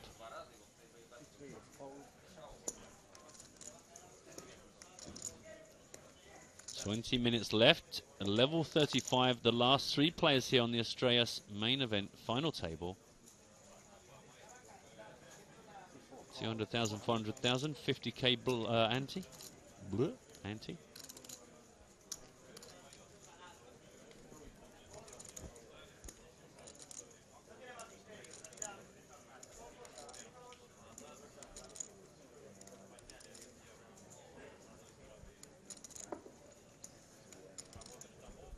There's a lot of fumbling of chips going on at the moment. Yeah, you'd think they'd be familiar with these by now. They've been on them for a while. 1.1 again is becoming the standard boost. Vladislav Donchev had just completed this.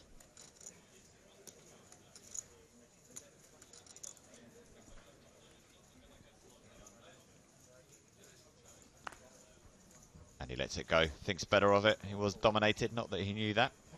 We did, though. No. Stop showing off or they'll take away our cards up privileges. Oh, what? You mean we're going to come in tomorrow and it's going to be cards face down just because I did that? I think there's a good chance that's going to happen now. And you know what? Everyone will be on the Twitter feed going, why no cards? Why no cards, me see no? Blame the conv. Or Mark. One of the two. Don't know who that bloke is. Very cozy. Move round, Vlad. Sorry, I was just trying to get a wall. No, not you. No, Vlad. 62 bigs, 42, 23. Doesn't really matter right now, is my assumption, because 9.1 million being the small stack still does a lot of damage to you. Still plenty of bully equity, or bluckety, as I like to call it. Yeah, if Levy doubles through Donchev, then he takes over the chip lead. Yeah.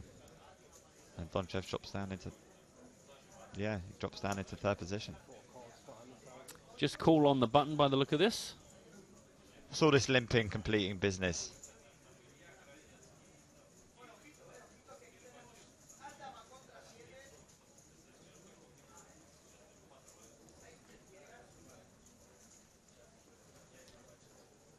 Some actual, genuine starting hands. I mean, all starting hands are technically starting hands. But ones to get excited about. Ace Queen, huge premium moment on a three-handed table. Pocket sevens, practically aces. Yeah, I think we could easily see all the chips going in. Yeah, this could be a pre-flop monster, couldn't it? Make sure you get it right, mate. Nice. Took his time. Got it together. Obviously, we've still got Matthias in this. Let's not forget. I would imagine, have to be a reasonably strong hand for him to want to get. Oh, I'm going to stop that sentence right now. Oh, it's just got cold in here. I know. I just about to say it's going to have to be reasonably strong hand for. Yes. I would like to know. I want to know what love is what he's just asked. 9 total. The irony is that Donchev, limped the last time, and now he thinks he's trapping by limping this time with a big hand three-way, and then fireworks are going to go off behind him. It may actually be that Levy gets away from this. More or less, I think, around. Frizzy raises and then Donchev shoves, and Levy might say, okay, I'm going to leave you guys to it. Yeah. Whereas if Donchev had actually raised initially, then Levy could have 3-bet himself into, if he didn't move all in, then he could have easily raised enough to commit himself. Yeah. He probably could have shoved his 20 big blind stack all in, though. So this could turn out to be okay for Levy. He may actually find a way out of this. Yeah. Be interesting to see how much Matthias makes this. Because Donchev made it 3.2 the last time he made his raise. And it's like tables tend to fall into a bit of a pattern of betting. Daniel's written in saying Canada Cup style ending again when there was famously a 4-way all-in when James and Joe were out there to finish off the live stream. Yeah, we're sitting here talking about 60 minutes left on the level, but this could get messy. It is 3.2 million.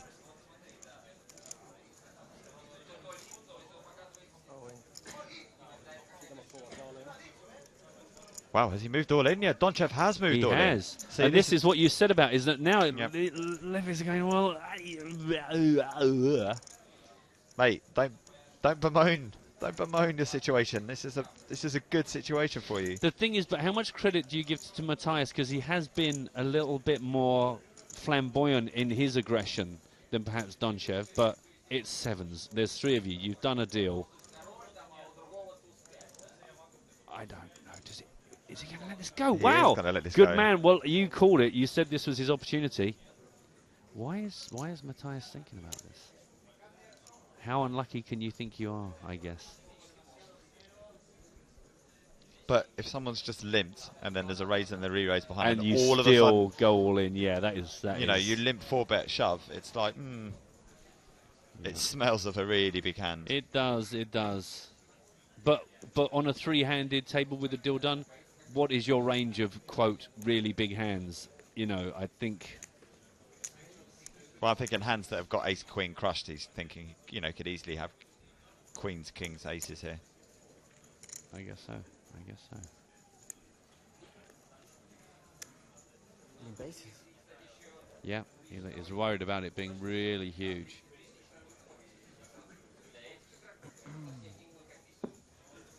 He does a call. He does call. Yeah, I mean, he committed so much of his stack. He's going to be happy to see these in a race. Mathematically, it's a good decision. Yeah.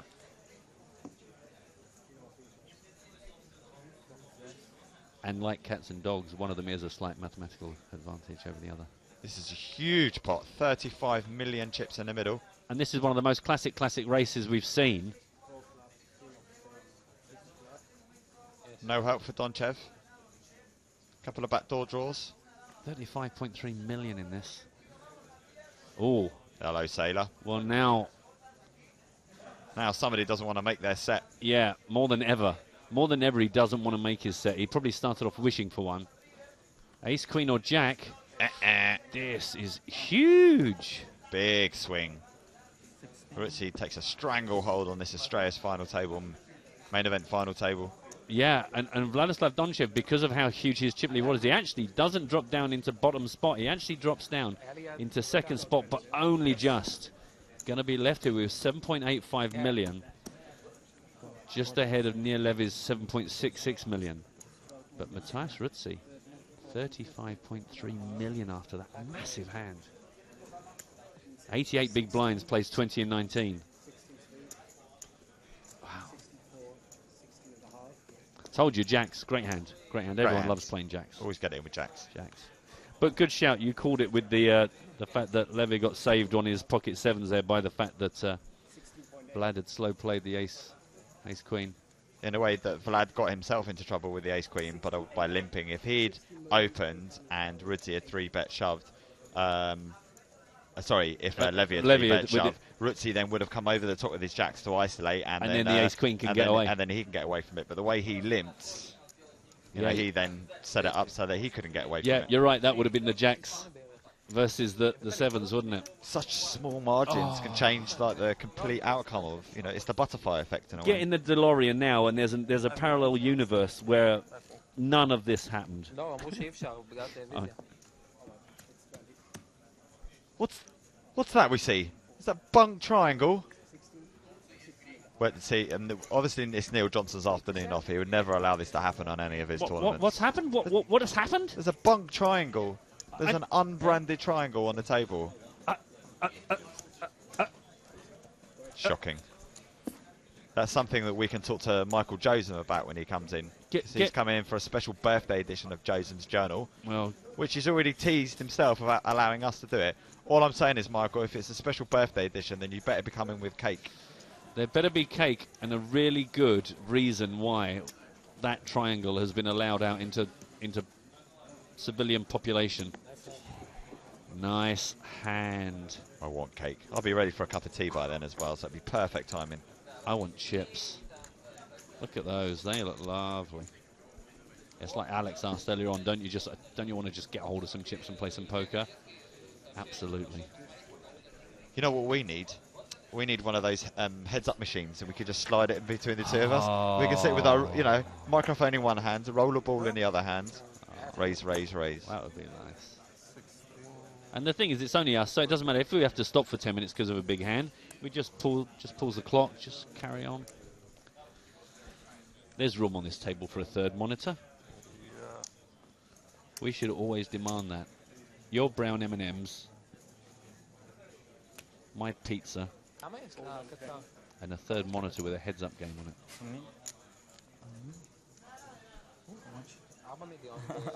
That's our demands for London. That's it. That's all I ask. Obviously, my trailer, my usual trailer, and the Winnebago, and the massage girls. Massage girls, my makeup girl, my hair woman. I don't mean the hairy woman. I mean, like, the woman that does my hair. Although, what are you doing now, Matthias? You're just showing off with all your chips. He's going to have a cheeky little limp. That's what he's doing. Cheeky limp. Oh, you get faces.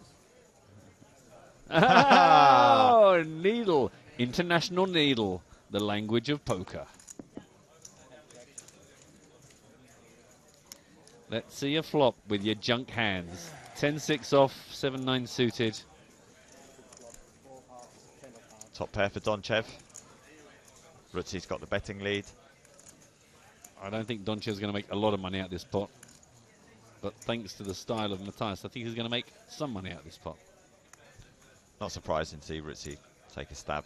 Yeah, and he's got to. The thing is, it kind of almost doesn't matter that he's now got a massive chip lead because he's been playing a nice, aggressive game anyway. But when you've got 35 million in front of you, it would be hard to not be criticised for not really piling on the pressure now.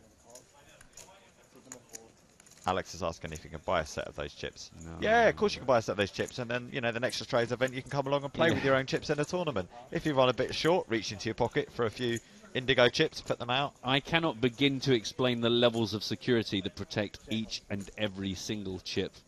No, you are not going to be able to buy a set of these chips for at least 35 years. Yeah, they're under lock and key. Every time chips are taken out of their chip room, they're signed out. Every time they're put back in the chip room, they're signed in, and they're counted every single time.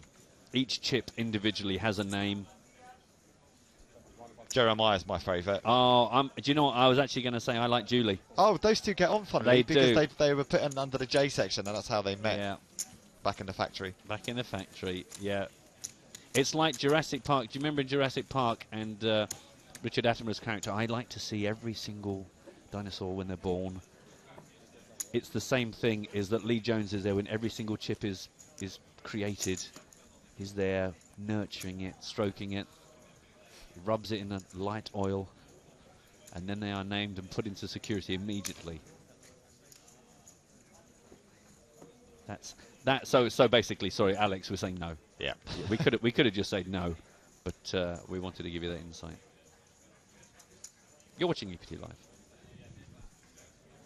I can't help but notice there's not been much in the way of slow motion, superfluous replays on our Estrellas. That's true. Or not too much Spanish. Not the Spanish have calmed down shouting. somewhat. They have. I missed this. I did ask Matty de Mulder if the Spaniards kicked off in the commentary booth when our final Spanish player left. And they were not happy. Small blind call.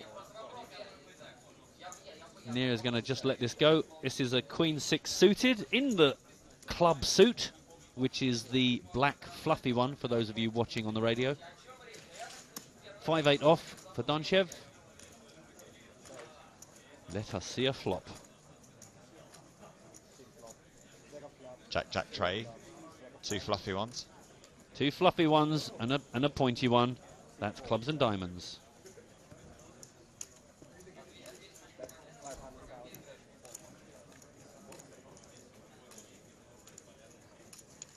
Well, the 5-8 has bet out. But of course, he doesn't realise that there are now 4 fluffy cards in play. And one of those is a queen, so it's quite a big fluffy one.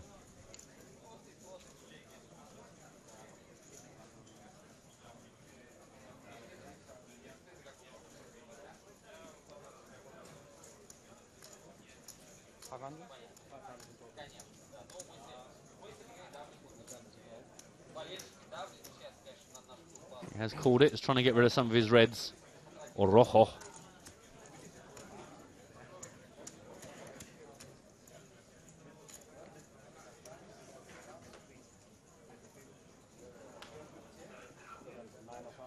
Nine. Don't you hate that in a little home game where somebody has somehow got all the tiny denominations and before you colour them out, they insist on putting them in and using them in all the pots. So you go, every time we win a pot, I've got to stack these things up. So annoying. You go, why? Why do you You've just got big keep them? chips. Yeah. After this level, we're going to colour them out now. Here you are.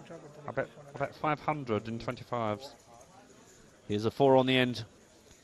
The fluffy ones did not keep coming. The clubs got nowhere. But luckily for him, the queen high still strong enough. But he who bets wins, Rodney, and it looks like Vladislav Donchev is reaching 1.9 million in this pot. He knows the only way he can win the pot is by betting. 8 high's got virtually no showdown value. Not much he can do. The man with the chips wins. It's an interesting point been made by, is it Dana or Dana? I'm never sure how to say. Dana Craven on our Twitter feed. Hashtag EPT Live if you'd like to chat to us.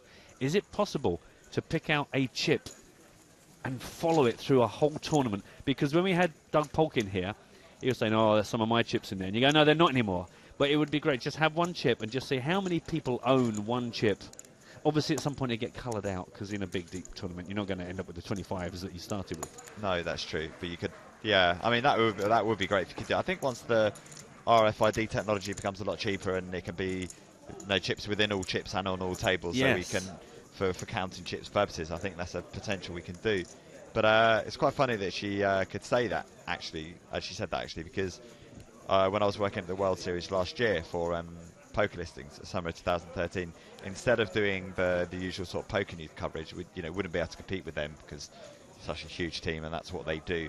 We did a follow the chip style coverage. So at the start of a tournament, we would pick a player, and when that player lost a significant pot to another player, we would then jump and follow that player. Right. So we would follow a player and a certain chips through a tournament and work their way there. So you have this unusual journey. Nice. It's fun to do. Well, I suppose also imagine if at the beginning of the tournament you picked the highest chip in play, is one that got coloured up. A player would be the recipient of that colouring up, so you could just basically now pick one of their next chip. I know it's not the same chip. So if they won the chip race, so if one of those 25 chips, or if they were coloured up, however, exactly. it So would jump a 25 into turned into a 5k or a 1k, yeah, and then you follow that and you consider that your springboard. So I think you could kind of follow the journey of a chip from start to finish. Yeah, that's something that the feature writers at the PokerStars blog would be really interested in doing. I think that's something that Howard or Nick or Stephen could really get their teeth into. That's one for the future, I reckon. It is one for the future, but I'm the same as when Doug was in us. He went, some of my chips are... And I've done that before. If there's been a tournament I'm really involved in the usually chips, and you go, look after those for me, would you? You're just taking 1.3 million off me, like... Well, I'm going to go home now, but will you promise to not give those away lightly? Because I spent a lot of time building them up before I gave them to you. Yeah. Instantly, just in response to a few tweets, whatever you call them. I don't know what the kids call them. Twonks. A couple of twonks have come through on hashtag EPT Live. The password for the free roll is Cerveza. I don't know why we picked a word that sounds so different than the way it looks when it's written out. Cerveza. Cerveza. Una cerveza, por favor. That is your free roll. Quarter past 8. Local time, I would imagine. Yep. 20:15 Central European time. Meanwhile, quite a juicy little heads up our hands here. Small blind got jacks, which, let's be honest, have worked out quite well for Matthias in the past. 10 queen off for Levy. And right now, Donchev sitting with a jack 9 off. Nah, he's going to get out of there. And it looks like Matthias is going to get another one. The rich get richer. So just 2 minutes left at this level, and then we'll be going on a 20-minute break. Which is good news for me, because I can't feel my hands anymore. I think I'm sitting under the air conditioning. And well, you are cold. I am frozen to the core of my being. So I'm going to go and put my hands in a bowl of hot water. Don't get chilblains. That's what my nan used to say. I don't even know what chilblains are. No, nor do I. I think they're like... I don't think they've existed since 1940. Come in from the snow and put your hands on the radiator. You get chilblains. I don't know what they are. Don't know what they are. But you know what? They scared you as a kid. Exactly. I was terrified of them. Also, pointing out, don't forget, boys and girls, share the stream. If you're with us in the stream, share it. Because the more you share it, the more prizes get added ultimately. Or not prizes, should I say, the more places we are paying out in our big league. That makes sense? No, I think prizes is right. More prizes have been handed out in the league. More prizes, but that makes Points it sound... prizes. But the big thing is, in a big field competition, the more places paid, I think the more people feel like they're realistic. To just say the prizes that get bigger... True, but there's only 1,500 that stays consistent in the free roll, 1,500 free roll. And then there's points for places. We've done a tremendously good job of not confusing everyone about that. You know what we mean. There's more stuff to win. There's more stuff. There's more places. Keep it simple. In the big league across the whole of the season. At some point, we'll talk slightly more coherently about that. But you know what we're saying. We've said it enough. That's my excuse. 8, 9, 10. That matches up with the 7 in Livy's hand. Yeah. Bit of poker analysis for you there.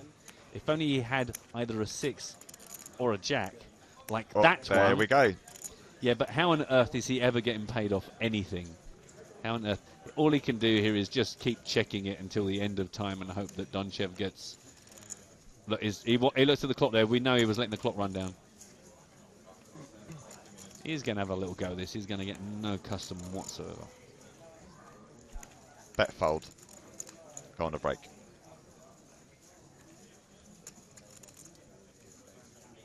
It's not going to take much here to get rid of his customer.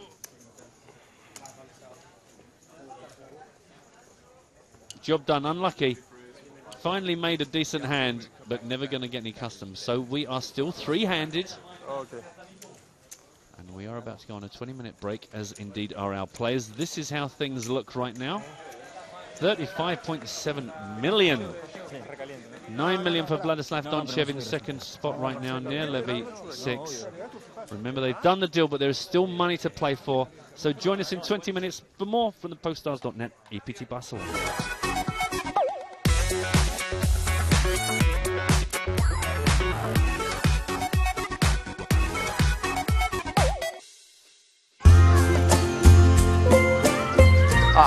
Life jackets, or as you like to call them, life preservers. Yeah, well, either way, I'm not wearing one.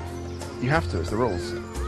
Look, you're not Michael Phelps, all right? You're not particularly buoyant, so you need all the help you can get. I can stand up in there, I think. Are there sharks in there?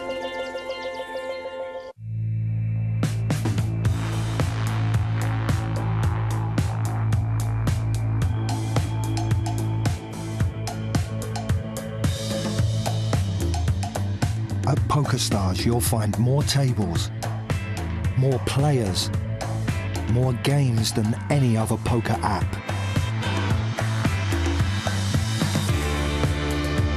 We are mobile. We are poker.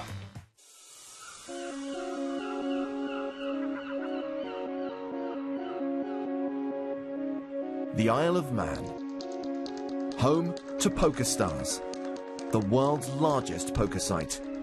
The company has been operating since 2001 and now has more than 65 million registered players. Our founders, from the very beginnings, have thought about customer service as being to the core of what's going to make them successful. And I think understood that it was going to be super important to communicate with players, to be very transparent about what the company represents, about how we present the product, and how we expect players to interact with each other. At the end of the day, we're a platform that is for the players. I think PokerStars has an incredibly important mission to make poker fun.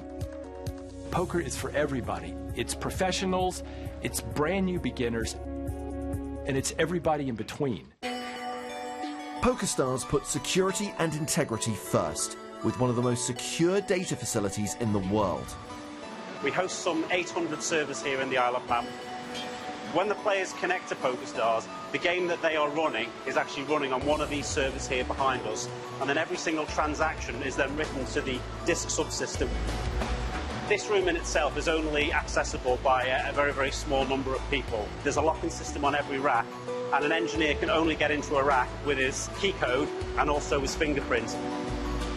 The shuffle, or the random number generator, is sitting in this room, and it's actually based on a photon approach. So we fire photons at a small mirror, and the direction that those photons come off the mirror at is actually what decides what cards the player gets. So it's something that's completely random, cannot be reproduced, and also cannot be interfered with.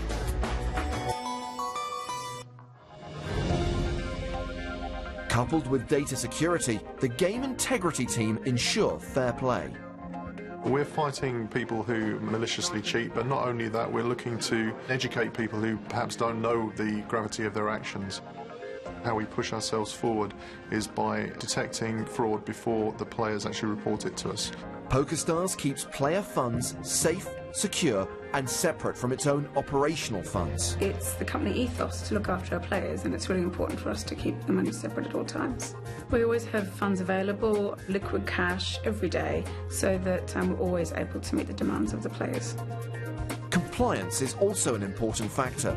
PokerStars works closely with regulators around the world and currently has 11 separate gaming licenses. Our goal really is to make it a safe environment for players to come, to protect their funds, to protect them when they're there and when they play, and make it a very enjoyable experience, and to basically make it so unattractive to money launderers and fraudsters that they go elsewhere.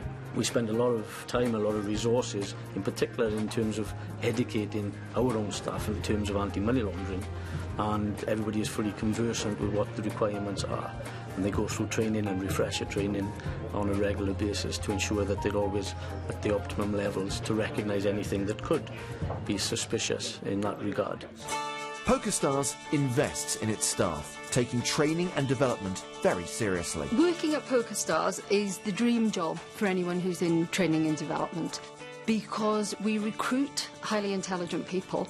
We have this fantastic mix of cultures and knowledge and languages. And the culture here is, without a doubt, always one of continuous development. While PokerStars focuses on growing the business, looking outside is also a vital part of the company's identity. When I joined PokerStars, there's a very long history of corporate giving.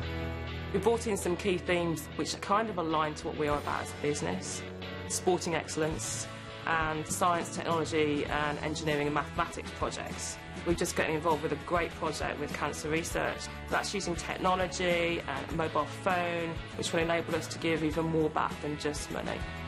The culture has changed along with the growth of the company and along with the needs of the company.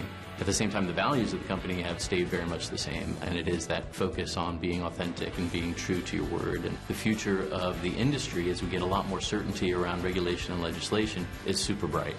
It means that there's lots of room for growth and lots of opportunity to reach a new audience.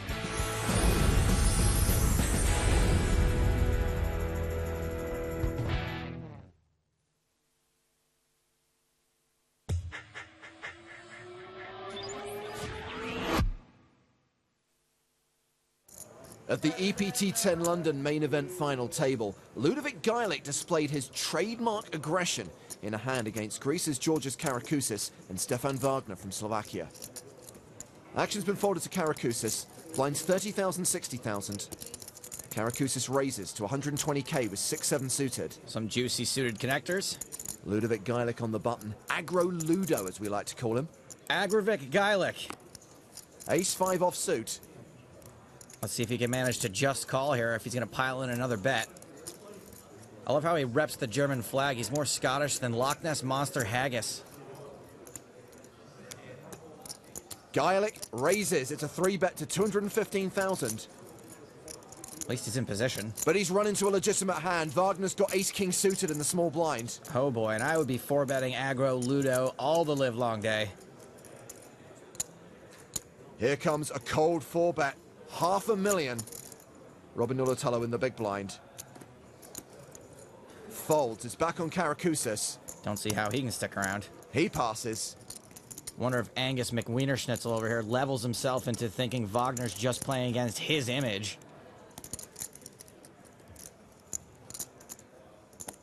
Even though we know this is a fold. Well, if there's one thing we've come to know about Ludo, it's that he does not like to fold. He also does not like to call. He loves to raise, and I think that's what's coming. He's going to be in for a rude awakening. Gajlik counts out a 5-bet to 845,000. And you can just never, ever, ever, ever, ever fold ace-king suited to this guy. And here's why. I honestly think Ludovic is a tricky enough player that even if he had a monster like aces or kings, he might not 5-bet with them. He's way more likely to 5-bet with a worse hand.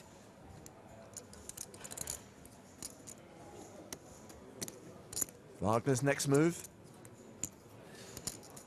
Folding. It's the shove.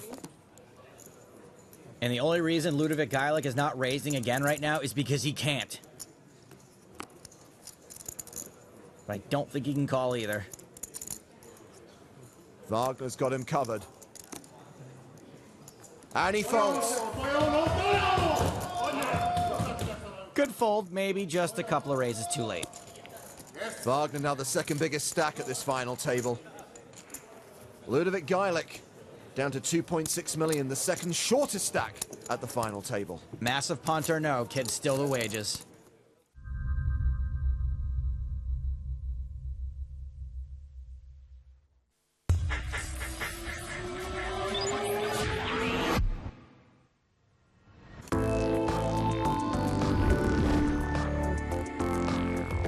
People talk about the moneymaker effect and the growth of poker, and the way I perceive it is it's really more about what I represent. People just see themselves in me and my personality. This fat guy that likes to drink beer, likes to watch sports, and then think if this idiot from Tennessee can go and win $2.5 million playing a game of cards, well, heck, I can too. Back in '03, I was more just a recreational player. I was never going to quit my job, but it was a good second source of income. I just saw it was a buy-in that had 8 or 9 people in it. I clicked register and went and played. I saw I was playing for a satellite, and I was like, well, dang, I wanted to play for cash. I didn't want to play for a satellite to the World Series, which I'm never going to win. It was David against the Goliath, and then coming out on top. I mean, you can't even make a movie that good. And I know I lived the dang thing. It was incredible. I was out in LA at a house party. Someone comes up, taps me on the shoulder, and I hear him say, I'm a huge fan. I turn around, it's Leonardo DiCaprio. I'm like, what the is happening here? People talk about the moneymaker effect. The thing that really struck me is the transformation in poker. This game has gone from casinos shutting down their poker rooms to everybody playing this game. And it doesn't matter if you have $1 billion in the bank or if you're broke and want a satellite. You're sitting and playing on the same tournament table. It's really the only sport where you can actually watch someone on TV and then go play with them. It's fine, I'll drive, no problem. We're both driving. Yeah, it's like the Flintstones. Okay. I'm actually really quite frightened. Why are you frightened? Because I'm this close to you?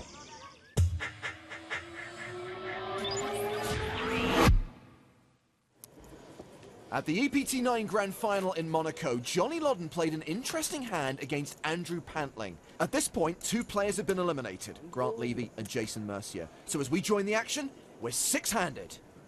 Blinds currently 25,000 and 50,000 with a 5,000 ante, and we are going to sweat with Johnny Lodden. We'll play a hand from his perspective.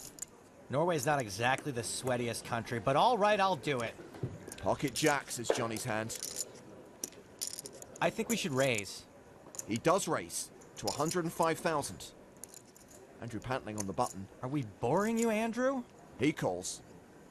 O'Dwyer and Negreanu in the blinds both fold. Well, with Negreanu out, this hand just got a lot quieter, if that's even possible. Heads up to the flop. King 6-3, rainbow. 1 overcard to our jacks, but we can't go just throwing him in the muck right away. There's a c-bet from Johnny. 125,000. I like the c-bet. We can get action from worse hands, although we are very likely to get action from a king. Pantling calls. We do know Pantling can get stubborn with aces on these flops. 7 of spades on the turn. Not a bad card for us, but it's hard to get value from a worse hand now. Lodden slows down. He checks. Now, if Pantling did call the flop with a random ace, he might want to try and steal it here. I do think we can call 1 bet. Pantling doesn't bet. He checks behind. Pretty sure he doesn't have a king when he checks, but I do not care for that card. Ace on the river. It might be better for us to bet here rather than have to guess when Andrew bets. Lodden leads for 260,000. Well, he hasn't snap called. Johnny must be happy about that. Pantling's on an upswing at the moment after busting Levy and Mercier. But honestly, I don't see him calling us with much worse.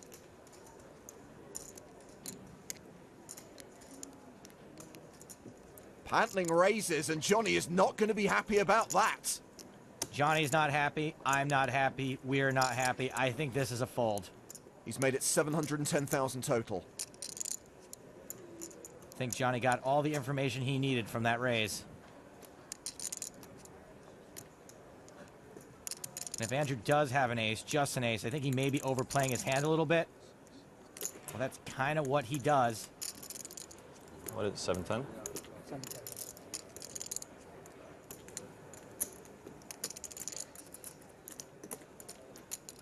I know we've put a lot of chips out there, but again, I think this is a fold. Lodden lays down his pocket jacks. What did Pantling have? Ace-queen, he rivered top pair. Pretty tough for him to get called by worse there, too. A part of 1.5 million, Pantling now up to 6.4 million. Run better, buddy. Loddon down to 2.2 million. That hand was the worst thing to happen to a Johnny since the invention of the crane kick. To watch poker's greatest final table of all time, go to PokerStars.tv or YouTube.com/PokerStars.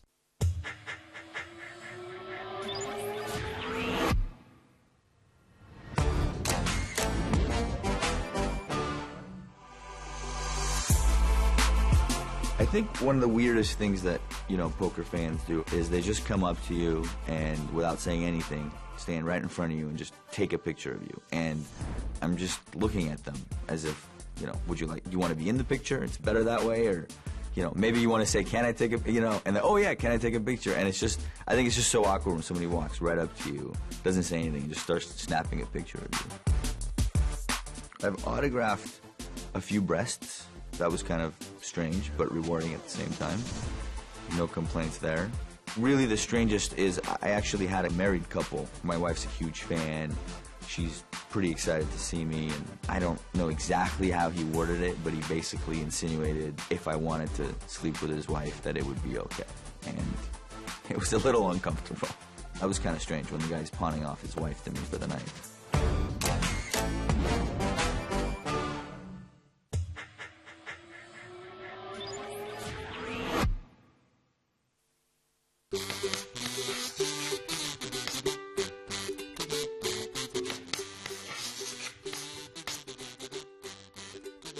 All of them. High, pair, two pair, set, straight, flush, full house, four of a kind, royal flush. Full house, four of a kind, straight flush, royal flush. Straight flush, royal flush. A pair, two pair, three of a kind, straight, flush, full house, four of a kind, straight flush, and then royal flush. Unless it's one of PokerStars' Deuce's Wild events, then you gotta throw five of a kind in between the straight flush and royal flush.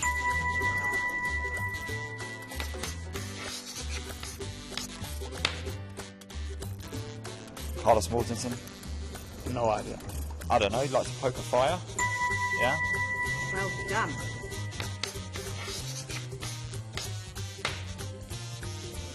Sorry, I don't know. A railroad Bible. I grew up in a railroad town, but I have no idea. Oh, okay. Makes sense.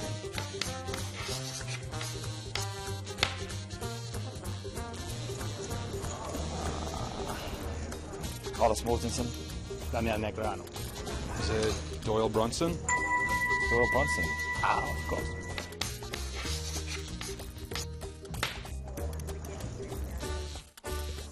Oh, sorry, I forgot. I know this, and I've met him. It is Carlos Mortensen? Thomas Preston. Oh well, I sucked at that. You're okay. If it was EPT questions, I would have nailed it.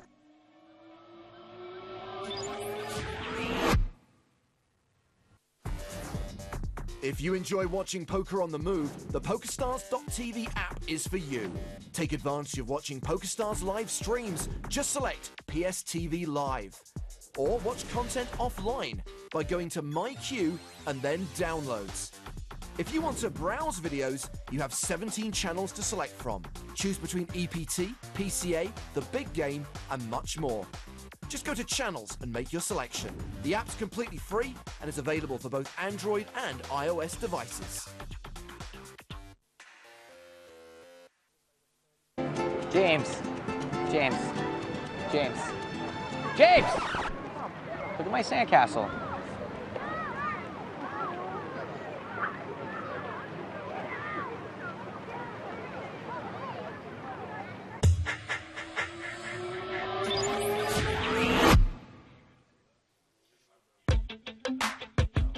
We're here at the 100th EPT stop. It's the start of EPT season 11. It's been an amazing success so far. We've broken virtually every record we had the chance to break. We saw 2,560 players attend, making it the biggest freeze-out in PokerStars history.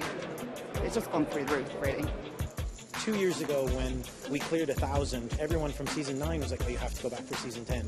You know, it had 80% growth last year. Now it's 1,800 to 2,600, so it's still 40-45% growth. So if it grows again next year, you're looking at 3,300 players in a 1K freeze-out. Amateur players have the opportunity to play against their idols, but they also get a chance to play with their friends and people that are at the same level as them. So it doesn't feel as daunting as, let's say, an EPT main event where the field is definitely more professional. It's basically life-changing money on virtually every tournament that we're playing. So the players seem to be having a good time, which is a fantastic start to the 11th season and the 100th EPT. Look at all of this back here.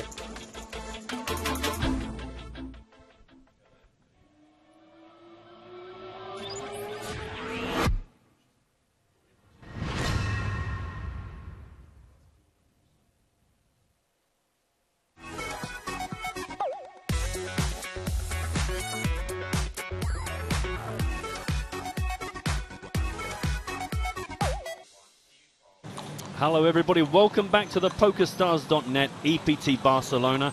Today it is all about the final table of the Estrellas Poker Tour. We are down to our last 3.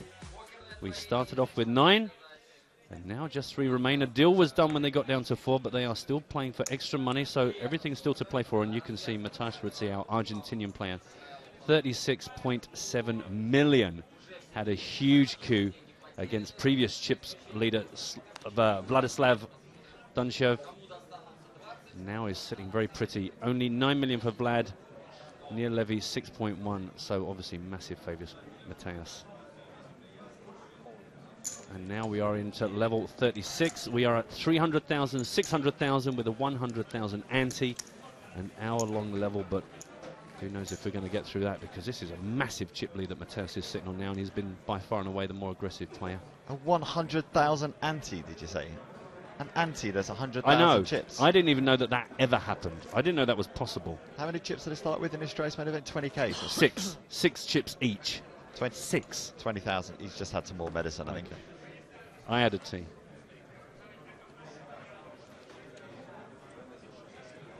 And you can see on the bottom of the screen there, just the deal was done, but there's 20 grand for the winner and an extra 10 grand for the runner-up. So right now these boys are actually playing on a bubble, having made the deal when they got down to 4. You can see the details of that deal at the bottom of your screen. I see an all-in triangle. It may be a bunk one, but it still counts as an all-in. Yeah, King 7 off. Good enough for near Levy, but no customers.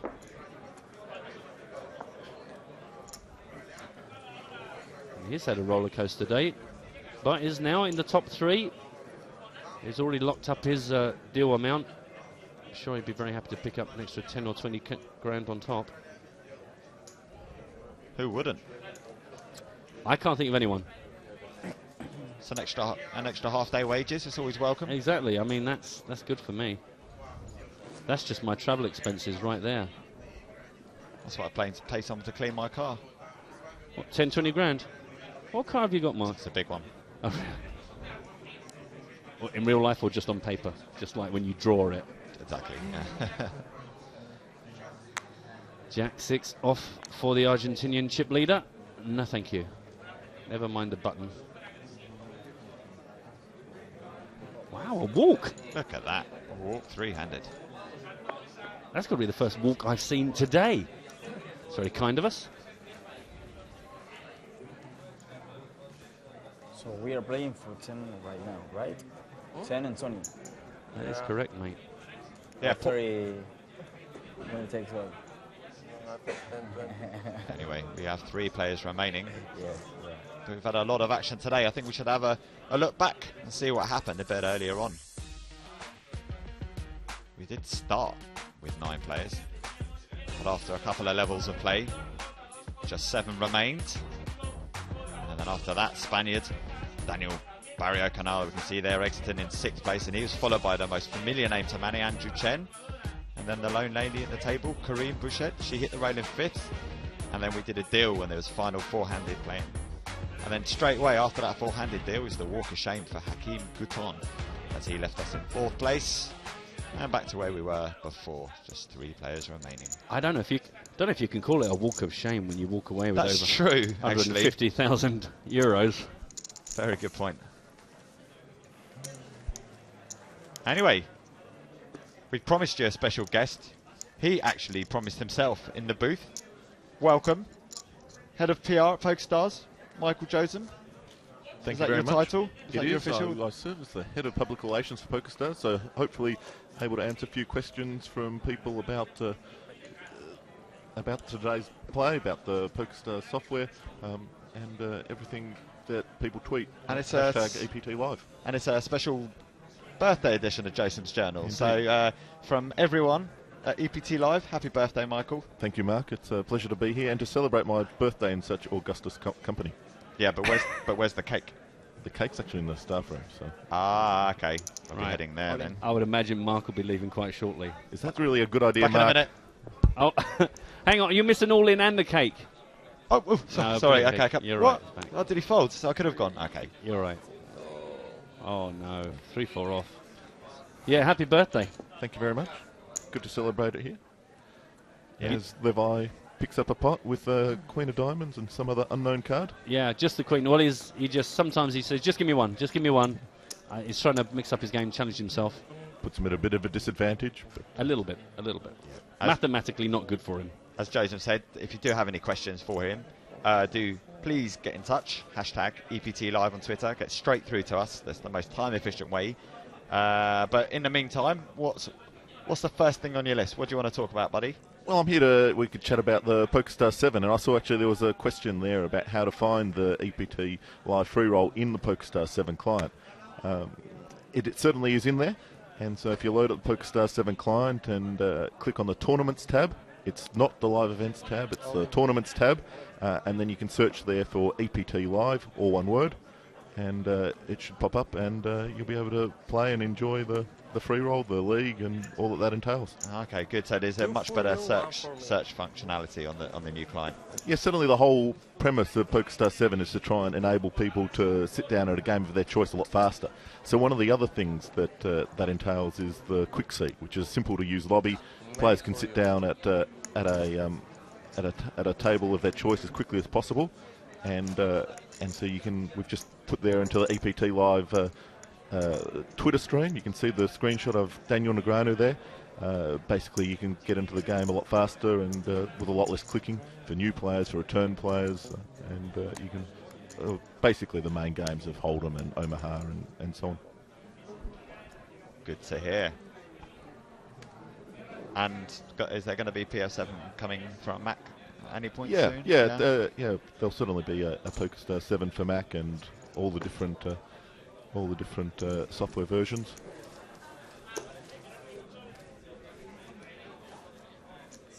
And what about the? Do you know much about the PS clock coming to Android? It's in the to-do list, but at the same time, our focus at the moment is on the PokerStars 7 for the desktop. Also looking to refresh the actual features in the actual PokerStars client on the Android, and then maybe down the track we'll be able to add on the additional accessory tools. Good. Lots of happy birthdays coming in for you.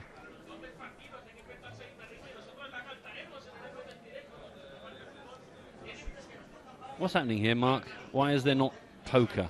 There's cards. I think we've got I have no idea. No. I suddenly heard the Spanish commentary and suddenly burst into life, and I thought, have we missed something? No, there was just another walk, actually, from the chip leader. So he picked up nice. Very generous. Yeah. That's a big tower of chips. That's going to end in tears. That's the sort of chip stacking that never ends with a smile. And Michael, do you mind if I check the bounce of your bid? I do this with Luca Vivaldi on a daily basis. Can I compare bounce? I'm not going to stick my fingers in like Joe did to you yesterday, but oh wow, that's dense. That's a deep burn right there. That kills Luca Vivaldi's. It absolutely destroys Especially him. he started a couple of weeks earlier than me. He's had his beard since PCA. I started at EPT Deauville, so he'll be a few weeks behind. You look like some mad explorer from Victorian times. I also make do a good takeoff of Tom Hanks' character in Castaway as well. So. Slightly better dressed today, though, anyway.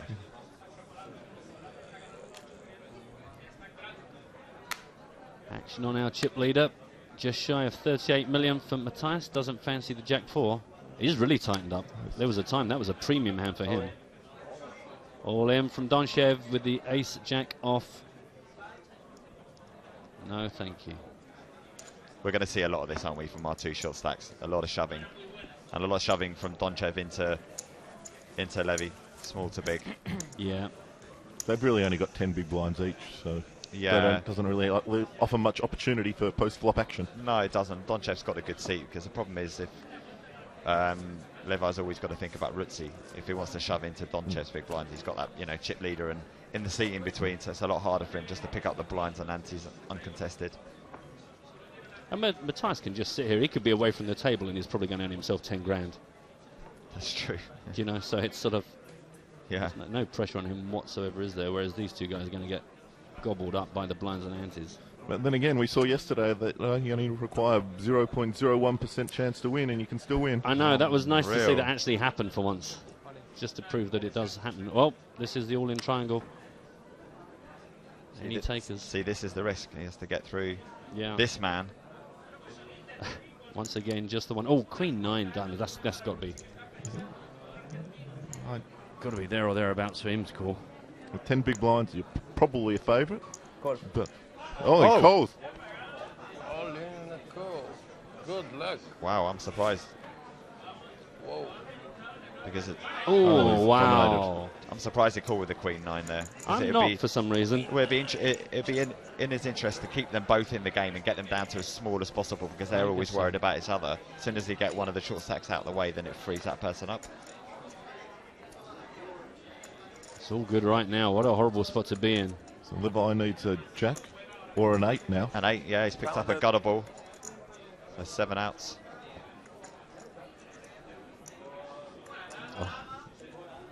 Well, now he needs a king or an 8.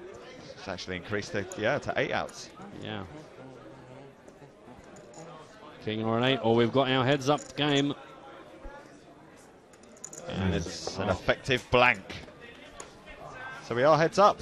We lose long time chip leader. Levi in 3rd place. Yeah, yeah, and of course now these players have taken a bit more money. It's going to be 10 grand extra for the runner-up and 20 grand extra for whoever does take this down now as we're heads up. 198,511 euros. Obviously, taking the walk of pride. The walk of pride. Obviously that huge. Oh, hello, close up. Because of that enormous field of over 2,500 players for the Estrellas main event. Record-breaking attendance and record-breaking payouts for these players. Right, there's going to be some faffing here. So, anything else on the list to tell us about? Well, there's an interesting promotion that we're also running online on YouTube, actually, the EPT Moments promotion, which is an opportunity for people to cast a vote over the first 100 EPT stops to select your favourite moments. And so one of my favourites is the Frenemies video. Basically, there's 6 or 8 videos there, and you can cast your vote for which one of your favourite moments from the history of the EPT. And that's on the YouTube channel. Yeah, so you get onto YouTube, search for PokerStars, load up the PokerStars channel, and you'll find a link there to the EPT moments. Load that up. I love the Frenemies video, which is Vanessa Selbst and Kevin McPhee. There's so much passion. Oh, with the EPT Berlin. Yeah, a few years ago now. Yeah. Oh, yes. Yeah, where they're so 5 much bet, anger. 6 bet, yeah. And good friends as well. It's when it boils over. They weren't good friends for a few hours after that. I know, yeah. This is Tony. I love that passion. I love the anger. I love seeing Vanessa getting so angry, and I love Kevin justifying his call after the play. Yeah, I know Vanessa was just thinking, well, once he put the extra bet in, surely he knows that he has to call it off. So his decision was already made at the the junction before. So she was annoyed about that. She had to wait to see him.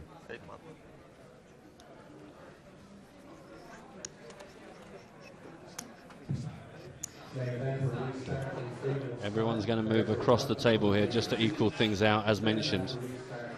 So, meanwhile, we'll show you what we were talking about, something about the EPT moments. Yep. 10 seasons of history.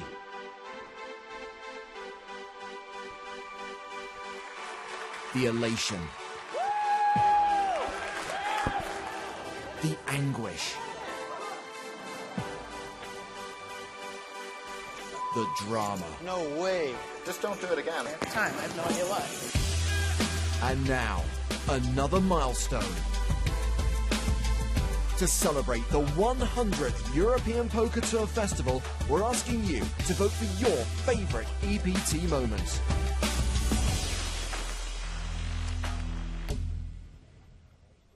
So there you are, as mentioned, get to the YouTube channel. Get your votes in. What do you like the most?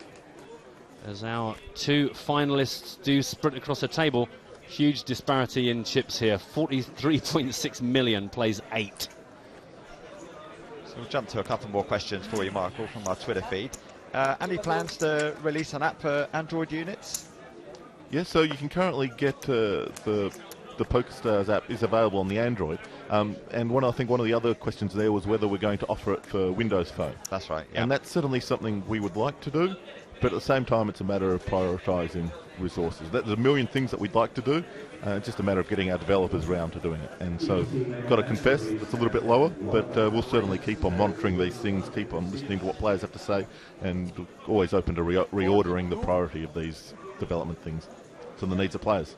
That's the thing, PokerStars is just becoming such a bigger and a bigger and a bigger entity. It just takes, sometimes it just takes, there are so many things that need to be done. It just can't do everything at once. Sure, but as we continue to grow and expand the growth of poker, hopefully we can deliver more of these features to players. So yeah, our main room filling up. These are the guys playing in the day 1A of the main event. And don't forget, from tomorrow we'll be bringing you coverage of the main event, picking up day 1B all the way through till that final table. 3 o'clock tomorrow afternoon, Central European time, we will kick off. But right now, we still have to call a close to this final table. Just 2 players left now. 2,560 started. Are you happy now that they spread out a bit? It was causing you a bit of like OCD uncomfortableness before when they're all bunched down one end. It just always seems a bit strange. When you've got the option to sit around a big table and you still say like shoulder to shoulder, I just think that's a bit awkward. They still do have all the chips at one end of the table, of course. Yeah, they left those there. Only 42.9 million of them, but yeah. It's a lot of chips. It's what we would call a healthy chip lead, I think, in the trade. They have to hang a weight down the right-hand side of the table just to balance it up to make sure it doesn't tip over. Because as soon as he lifts his elbows off the rail, we're like, oh, and over it goes. Yeah. If it costs 10,000 euros to wash Mark's car, then maybe if you win the tournament with for however many, for 400,000 euros, he might be able to wash his private jet as well. It's on order. That jet. As Donchev gets another walk in the big line there.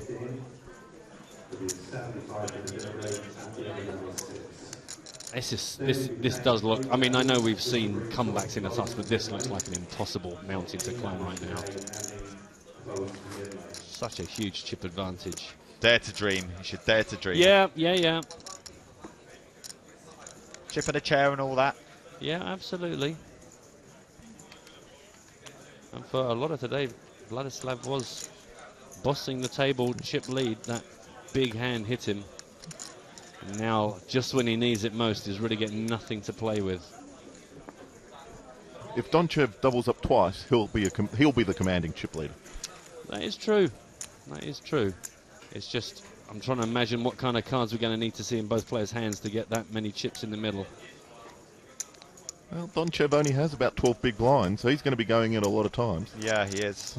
So if he wins one double up, then well, the one double up I can imagine. It's the second double up I think might be a bit harder to produce.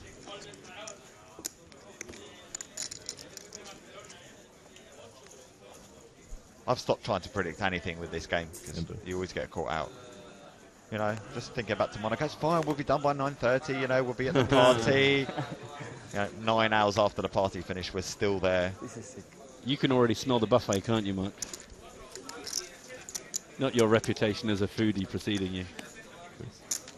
I don't destroy the dessert tray like you do. Yeah, but I always eat light so that there's enough room to hit the dessert. Well, there's so many tiny little desserts. Desserts actually are the best thing I think about the buffet too. I've never seen so many tiny desserts. I have to have one at least of each. Is it really a good idea to be encouraging Mark to hit the dessert tray a little bit more often? I don't know. Do you know what I found? What I found is what you're trying to say. It doesn't matter. Whatever you say, it doesn't matter. He's going to hit it hard. So it's. Oh, they're all in. Call. And he calls. Cool. So we have an all-in and a call. This could be it. This could be the first of your double-ups, or this could be the end of the game. And it's a race. It's all right. King Jack for Donchev, the Bulgarian. Pocket threes for the Argentinian Ruzzi. Yep. So if there's no king or no jack, that means Ruzzi takes it home. He takes it all, the agreed amount plus the extra 20 grand that they set aside when they did the deal. Looking good right now for the big chip leader. Ah, 4 will be a cruel way to counterfeit the pocket threes. There's no more frustrating way to win a hand than to get your pair counterfeited. It's so true. That is That winds me up. So any 4, any 9, any 10, any jack, any queen, any king. There's a lot of outs here. 16 of them. I just read that. I didn't count that quickly.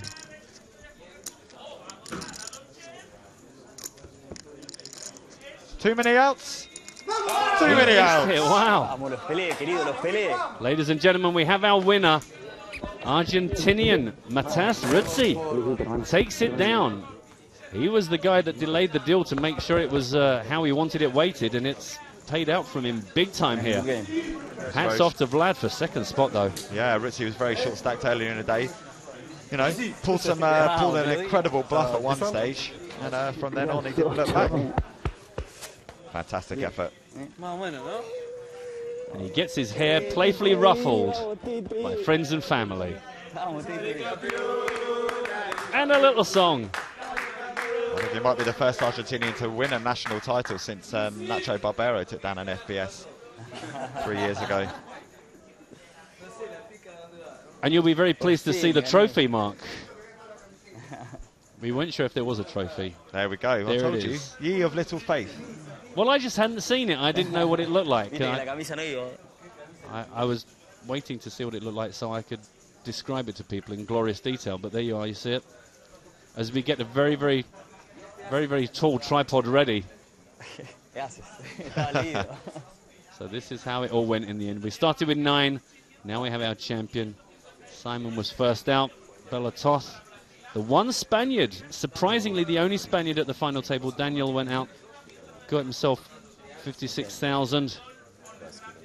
Of course, Corin hung in there once Andrew had left, picked up 5th spot. Then the deal was done with just 4 to play. Hakim was first out. And there in that last level we saw, all the way from 3rd down to top. Congratulations. And you see from the payout, of course, because when the deal was done, Vlad had such a huge chip lead. He actually walks away with way more than the first spot. But of course, first spot, he gets the glittering prize, 278,500 in this record-breaking field. So let us go and take a look at the winner being presented with his award and prize.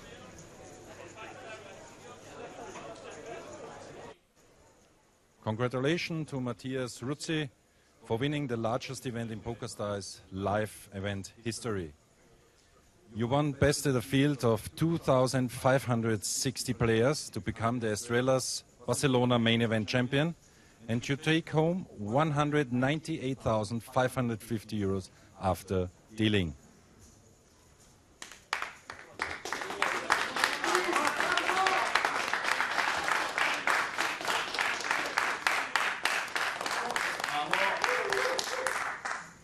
So how does it feel to have won the biggest freeze-out event in PokerStars history? Wow, incredible. When I came here and saw many people, and the prize pool comparable to the EPT main event, I was thinking, wow, it's the best tournament in the world. Only 1,000 buy-in and 4,000 to first. And I played my best poker tournament in my life. I play really good, and the things going great. And what does this mean to you, actually? It's my biggest win. Maybe I made a big cash, but the number one is unique, you know.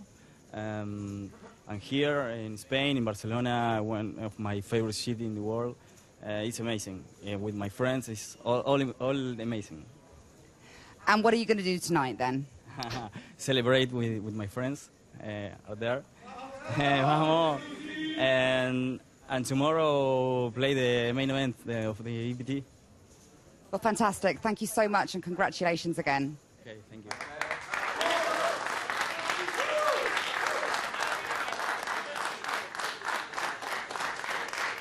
So there you are, a very deserved winner, I'd say. He pushed a lot of the action on this final table.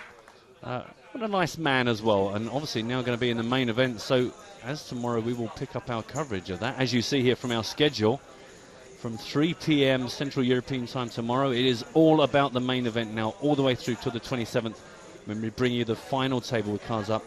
Thanks very much to Michael for joining us here. Good to have you with us, sir, and thank you for all the information. Thank you for having me. And happy birthday. Cheers. Happy birthday, buddy. Don't forget, guys, if you want to pick up any of the action, the PokerStars blog, you can visit.